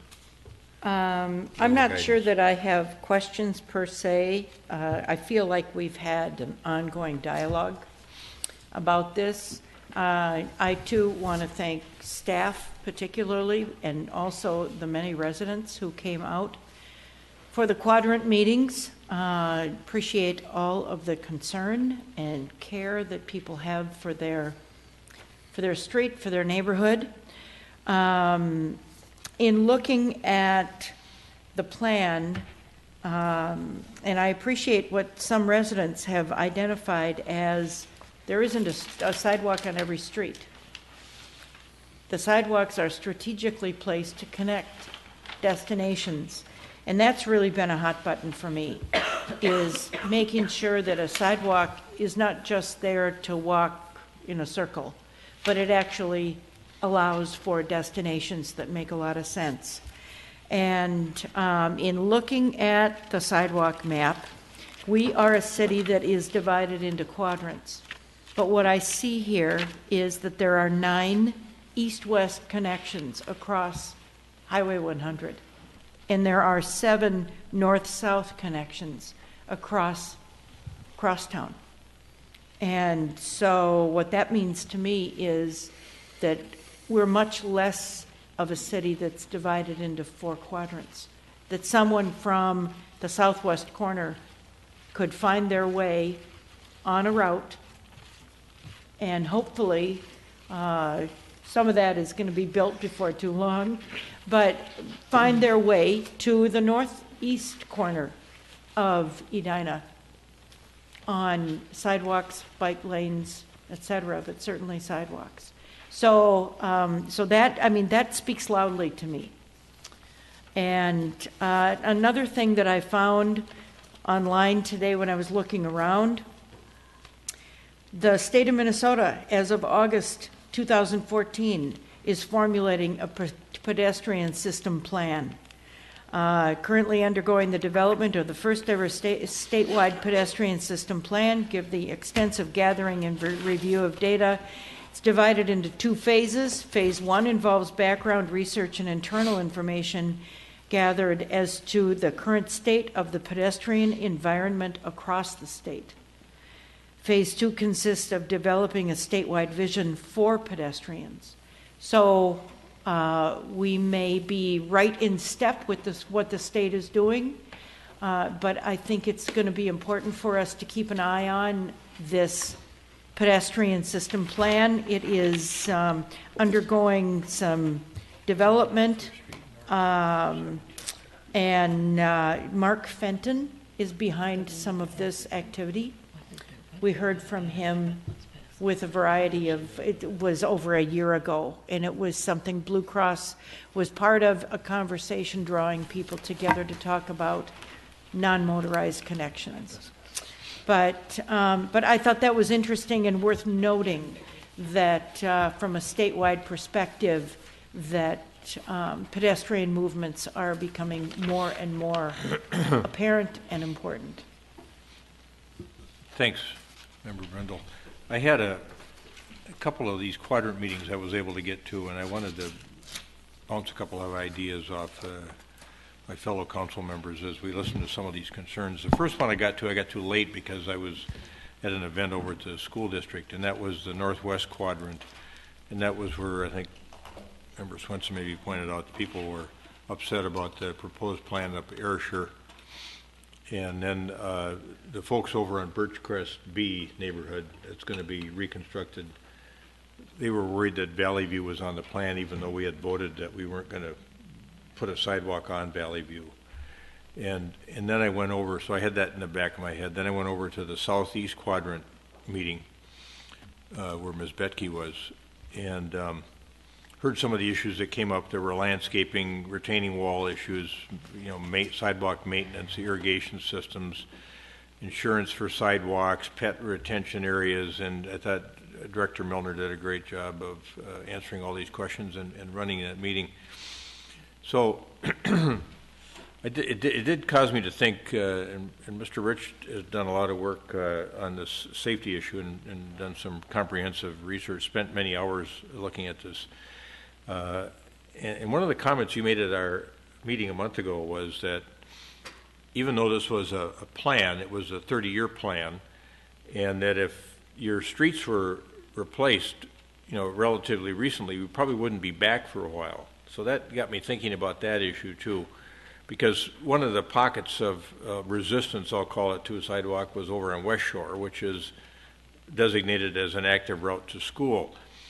And then coupled with Birchcrest B, which is set for construction, it made me wonder whether there would be any merit in having this plan, but maybe color coding part of it. If you've had your street reconditioned or reconstructed in the last 5 years, might we say we won't be back there for a while if unless it's an active route to school, And then the other issue that came up, so that's one idea, is that we could look at this. And here's the way I looked at it from a cost benefit standpoint.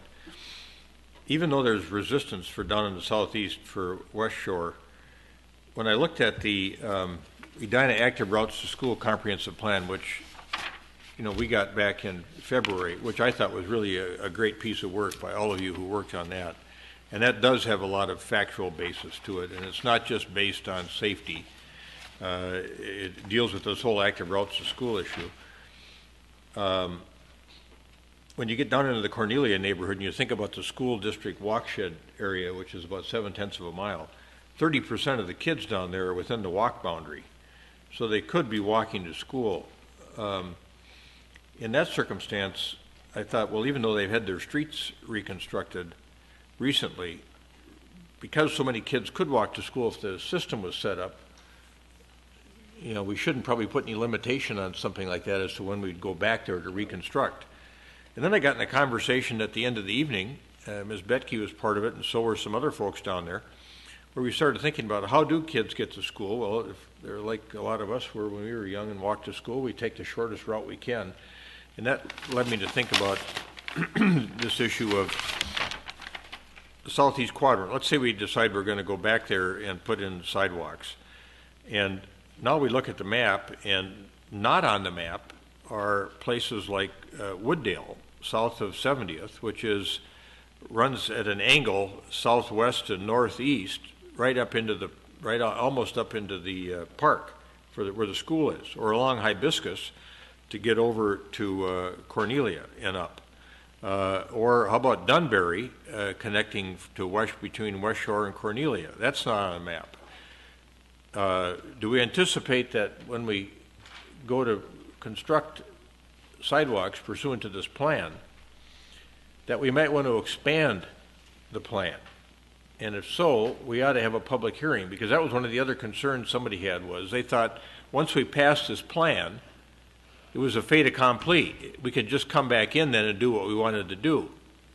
My idea is that if we're going to come back in someplace where we've reconstructed a street, we ought to think about having a public hearing, because we may want to expand the scope of the project.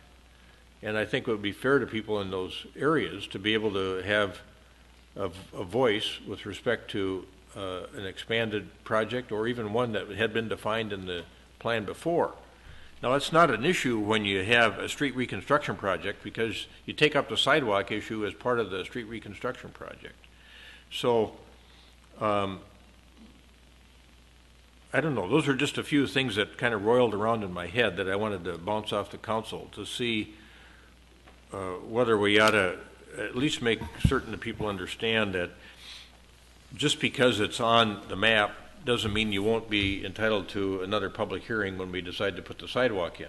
And that's, as I said, a non-issue if we're doing a street reconstruction that involves a sidewalk piece to it.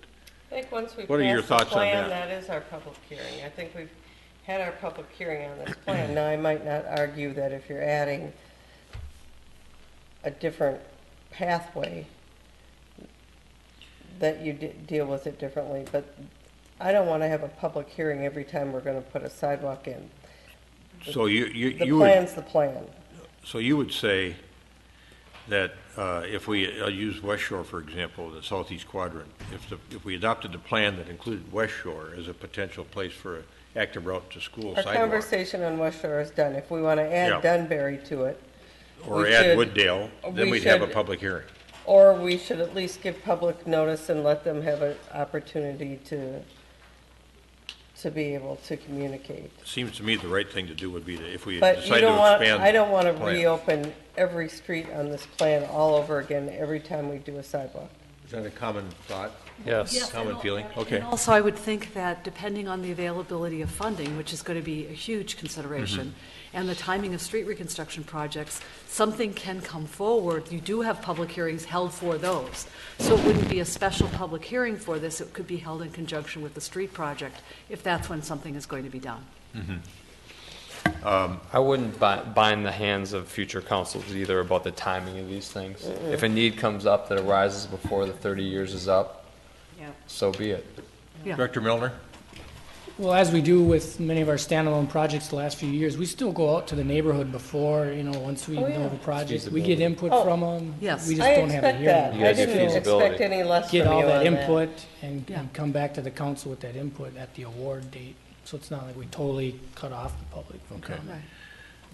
So now, one other little issue just kind of hanging out there is we've made a decision we were going to redo that Birchcrest B neighborhood. We weren't going to put a sidewalk on Valley View. It would theoretically go on the plan.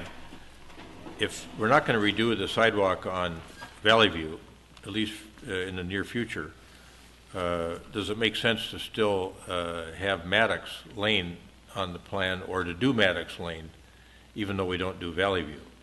Yes, because it's a key connector, and we're trying to lay out a network for the current and future needs. But if we don't do Valley View, what's it connecting to? Who knows what they'll decide in the future, 10, 15, 20 years from now. Who knows how it will develop?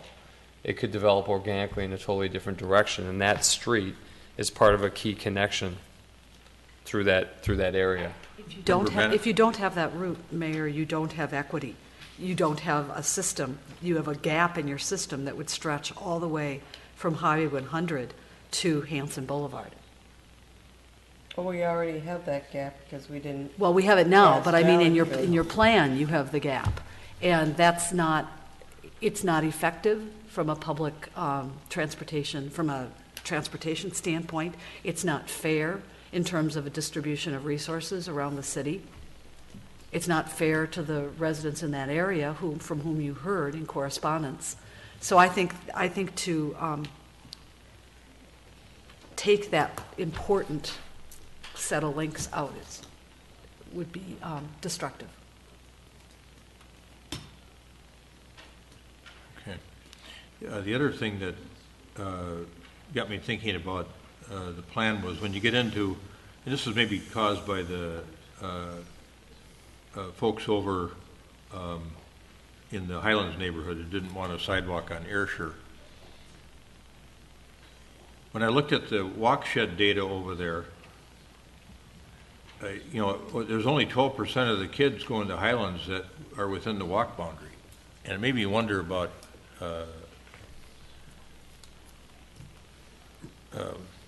cost benefit. But all the emails we've been getting are from the young families that want to get down to the park. They want to, I mean, it's not just the school-age kids walking. I'm not suggesting it shouldn't be on the plan, but I'm just suggesting that when we go through this process, that we've already done the streets over there. We've already done the streets there. We're So not going to be we're not going back rushing there for a while. We all know that. Right. But I think that as we look at these projects in the future, if we are doing them, whether we're doing them in conjunction with a street reconstruction project or as a one-off independent, we ought to be looking at that cost-benefit part of it too, because we've got limited resources. I'm sure the future councils will. I'm sure that staff will. It's the way that we do things in this city is we look at cost-benefit, we look at efficiencies, we look at opportunities, and I imagine that that's going to continue to be the practice. Okay. I would think so too. All right. Yeah. Thanks for indulging me on that conversation. So, all right. We've got any other conversation? No, other than I think this was a well thought out plan that took a lot of time. On behalf of our Transportation Commission members and staff, I just want to say thank you. To put together this type of strategic plan, it takes a lot of analysis.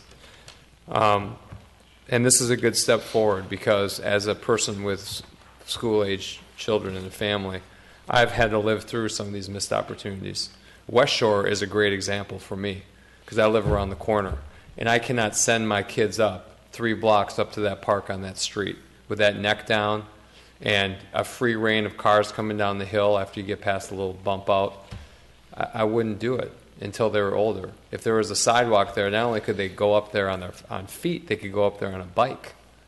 There's going to be beacon flashers on 66 in West Shore next year. So these have real impacts and consequences for people who are living here. It affects our quality of life. That's just one small example. I'm sure there are umpteen more.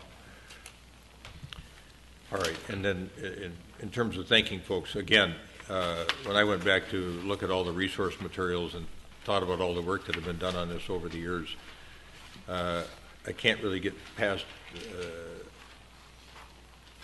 the fact that I want to applaud again folks that were involved in preparing this Edina Active Routes to School Comprehensive Plan.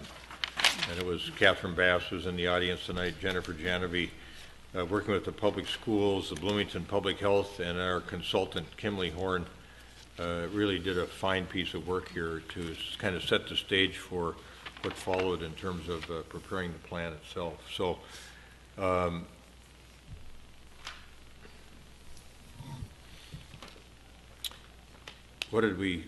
couple, I guess it was a month or so ago, when we talked about this upstairs, we heard Richard Davis from U.S. Bank talk about leadership, and he talked about it in the context of Wayne Gretzky with the sports metaphor, and the idea was that you need to be skating to where the puck's going and not where it is right now. And I think Member Sprague made a good point of that upstairs as well in our work session meeting, and this definitely has us skating towards where the puck is going as opposed to where it is right now. So it's going to be a good plan for our community. Anyone else? And you know what? It's a pledge to the next It's the pledge to the next generation too. Roll call. It's a comprehensive plan amendment. Member Sprague. Aye. Member Swenson. Aye. Member Bennett. Aye. Member Brindle. Aye. Mayor Hovland. Aye. All right.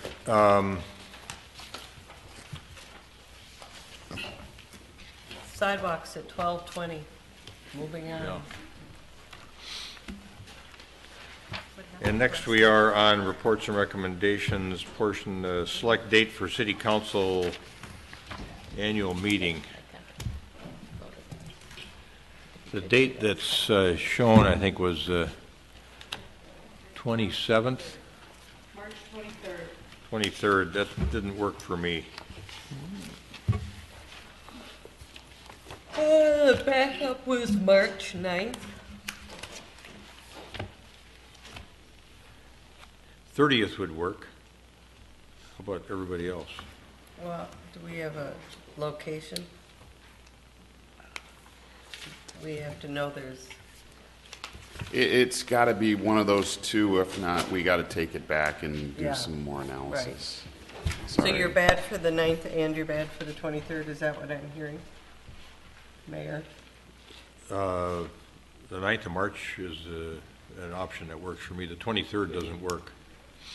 I'm okay the 9th. Mary? Yeah, I'm okay the 9th. Bob? March? Yep. Spring break is March 28th through April 5th.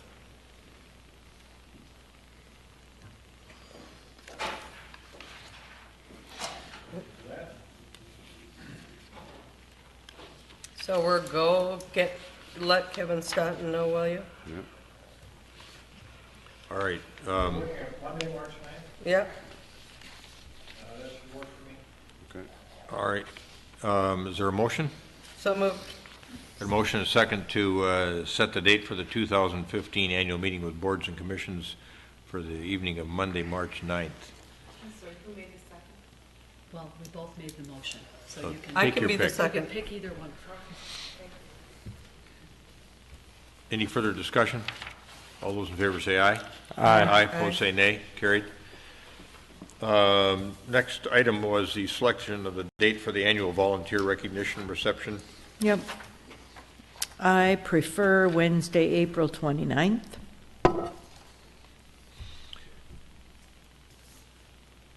Either works for my calendar. Is that Either it's for mine. So you want Wednesday, April 29th? Mm-hmm. Okay, Mr. Stewart?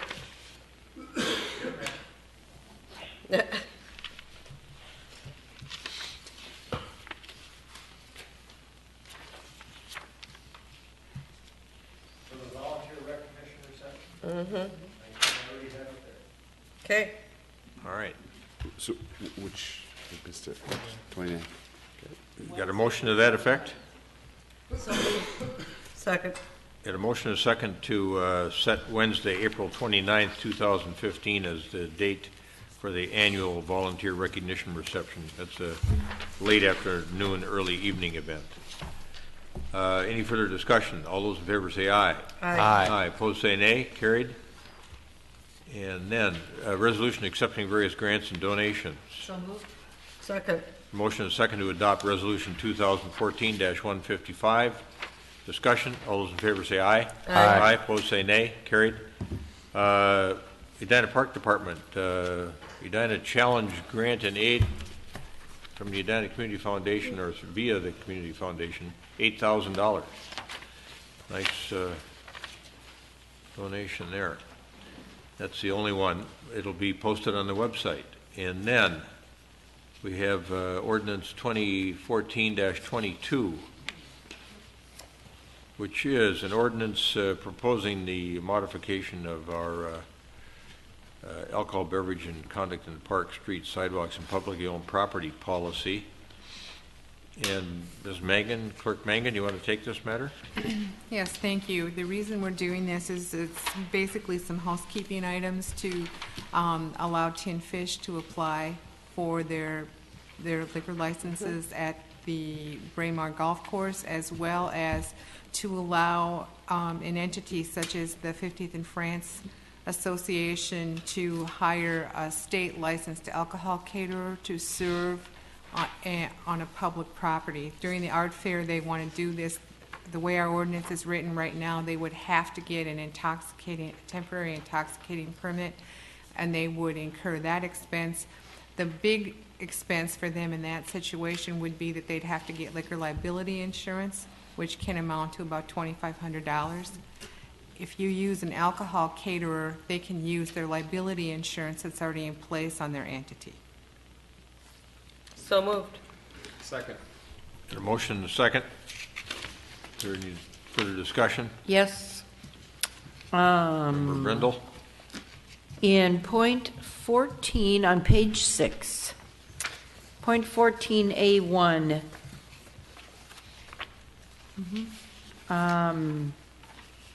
the clubhouse at Braemar Golf Course and at Fred Richards, are we going to, do we want to include Fred Richards in this, number one?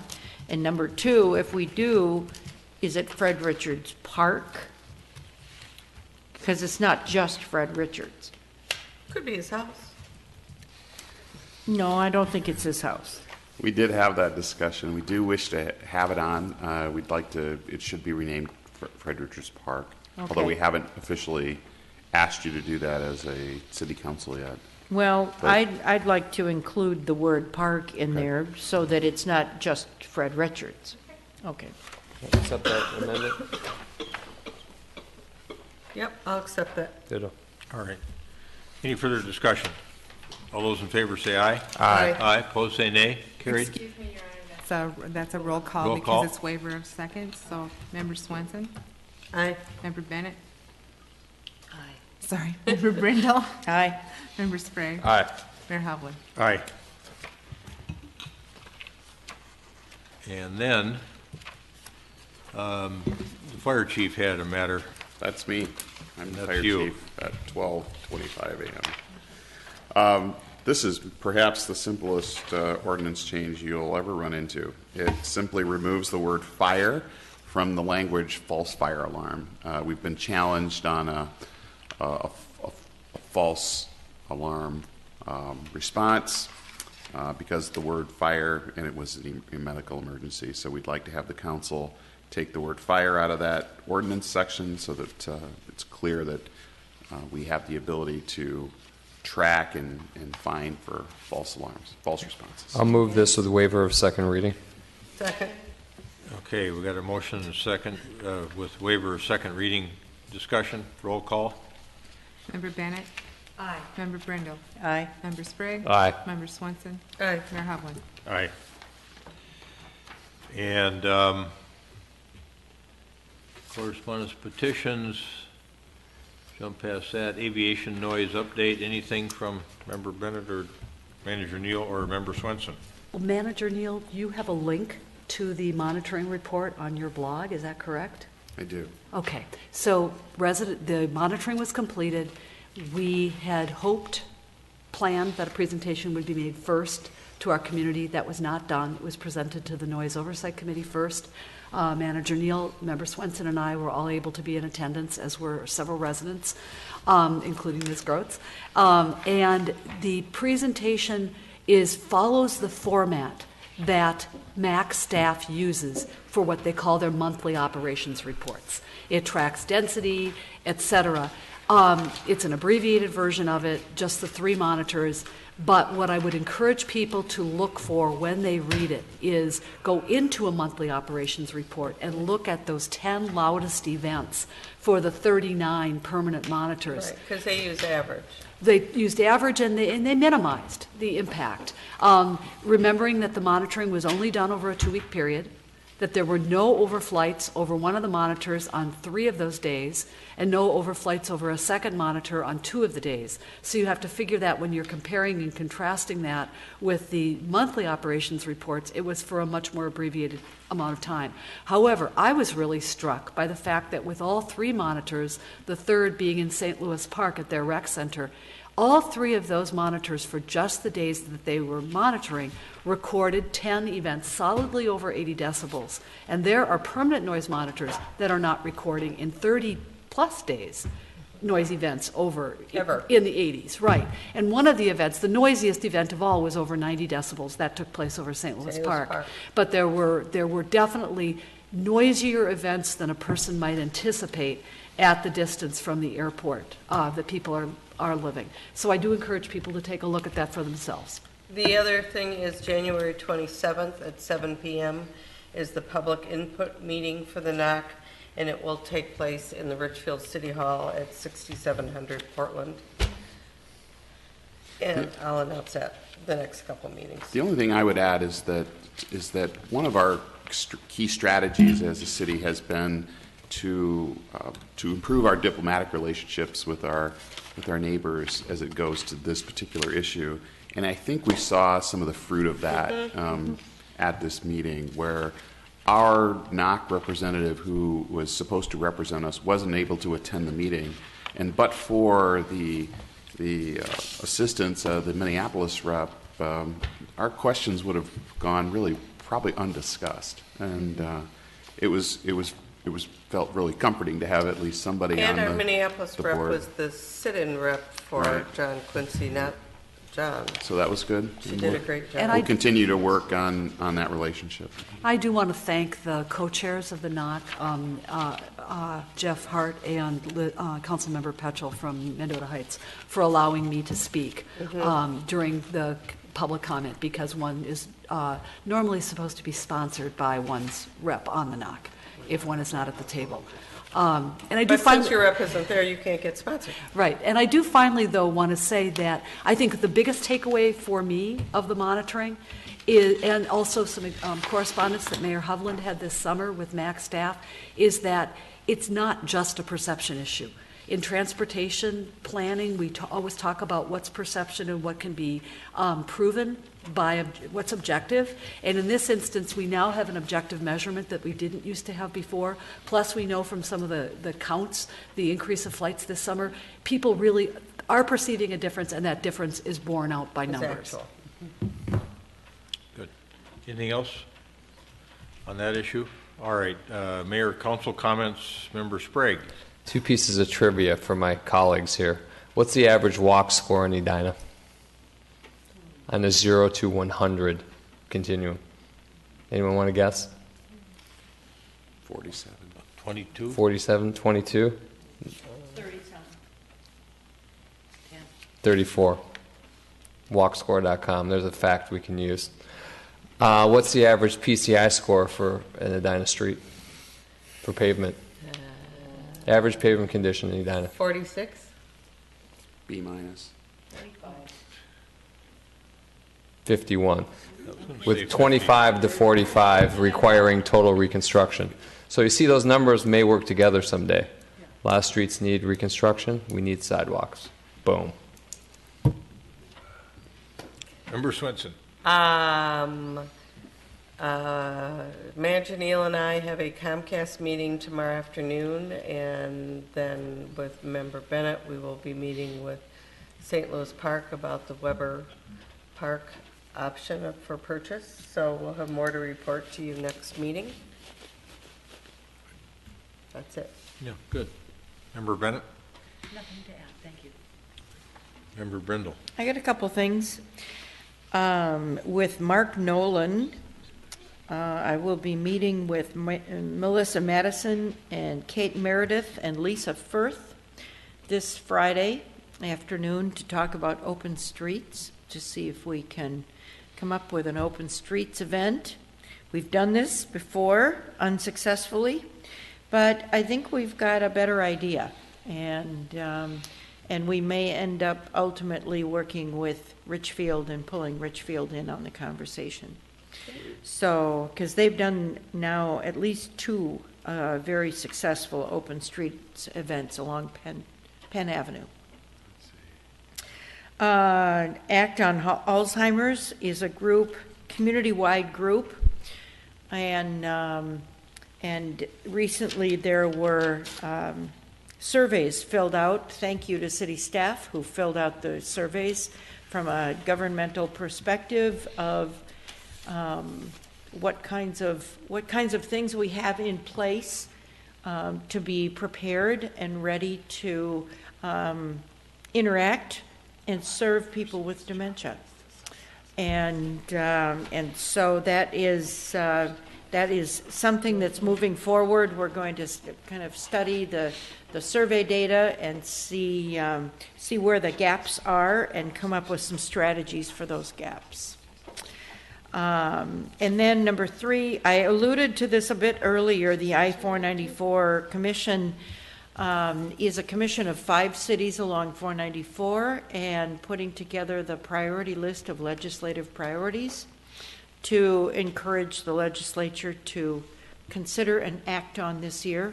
And 494 35W interchange is number 1 for all of us. And then there's a variety of projects that come higher on one scale than another depending upon what city we're in.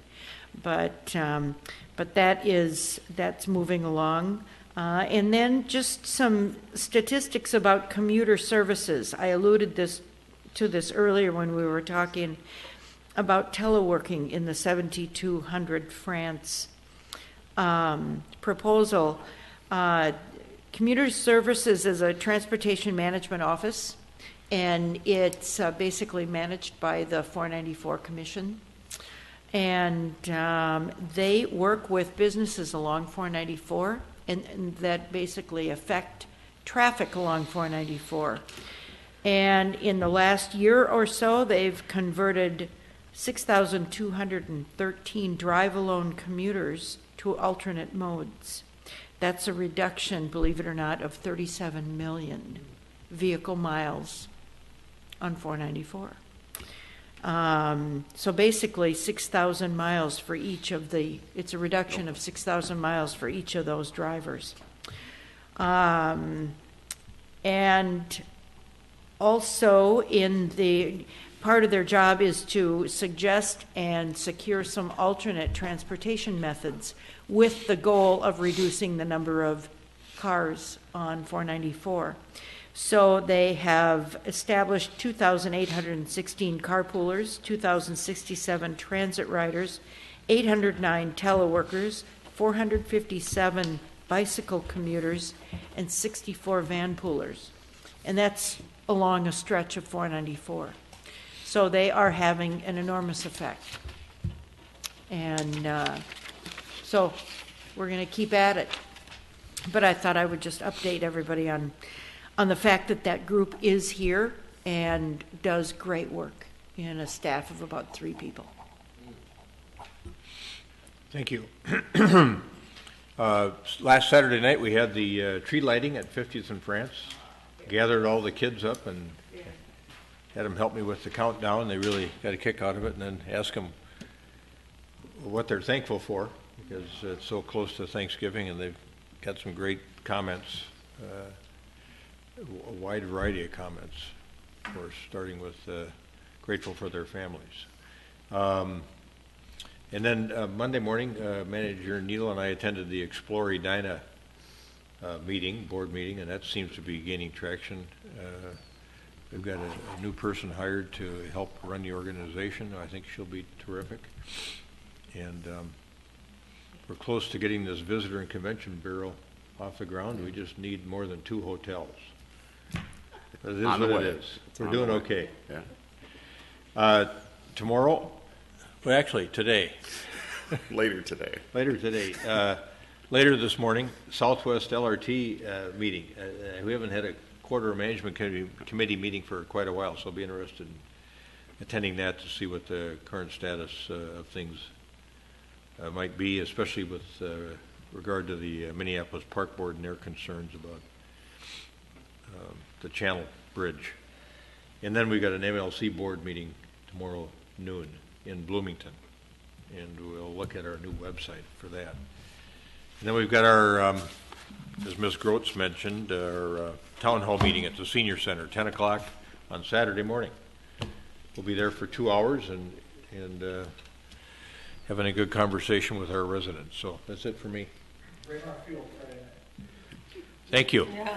Oh, yeah. December 5th. Opening of the 5 o'clock. The dome. He's stealing my stuff already.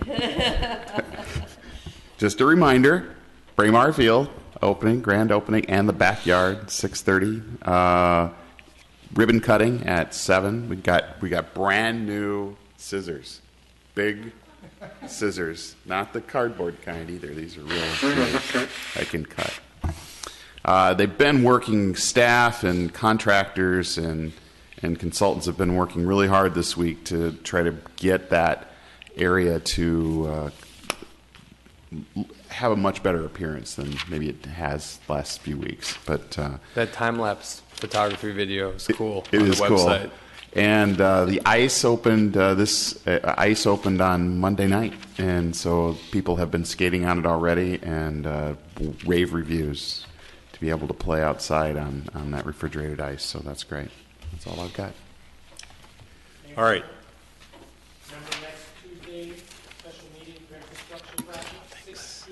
Start December 9th. December 9th, and please bring 6 those p.m. studies we submitted to you early. So that's from 6 to 7 p.m. then. Yeah, We'll be here. We'll be here. 6 to 7. We'll be Yep. wrapping it up. You know, we did, before we do the HR redevelopment, we did talk about potentially doing some study work on density. Maybe we'll follow up on that and have a report when it isn't after midnight. How about that? All right. All right. Anything else? Otherwise, we'll adjourn the council meeting and reconvene as HRA. All right. Council meeting's adjourned. I don't know where you found this new gavel, but the head came off during I noticed that. more anxious moments tonight. Yeah. I got it back on. It's the You did. Yeah, you were quick. Gavel. All right. Calling the HRA meeting to order. Roll call, please. Commissioner Bennett. Here. Commissioner Brindle. Here. Commissioner Sprague. Here. Commissioner Swenson. Here. Chair Hovland. Here. We've got a form of meeting agenda. Is there So a motion to moved. approve? Second. Got a motion and a second to approve the meeting agenda. Discussion. All those in favor say aye. Aye. Aye. Opposed say nay. Carried. Minutes. HRA, So November moved. 3rd. Second. Got a motion and a second to approve the minutes of November 3rd, 2014 for the HRA. Discussion. All those in favor say aye. Aye. Aye. Opposed say nay. Carried. I'll move the extension of purchase agreement for 3944 West 49th and a half Street. Second. All right. Discussion. All those in favor of extending the closing date for the purchase of the real estate at 3944 West 49 and a half Street, say aye. Aye. Aye. Opposed, say nay. Nay. And I have a question. All right. Sorry. In recitals, closing section, so number 9(1), IRC 1031. It reads, purchaser agrees to cooperate with sellers in seller's quest for a deferred or simultaneous Section 1031 like exchange, provided that the purchaser is not required to take title to any other property or to incur any other further cost, expense, liability, or delay. What is a 1031? It's a property exchange property, of like for tax-free like property property, exchange. which It means just investment defers property taxes. for investment property. Yep. Yeah. The Internal Revenue Code section that allows people to The standard trade for lake recital property for commercial capital and- gains. Yeah, these are deferring capital gains. So Bob probably knows more about it than the rest of us. Anyway, anything further for the HRA? Nothing. We stand adjourned. Okay, so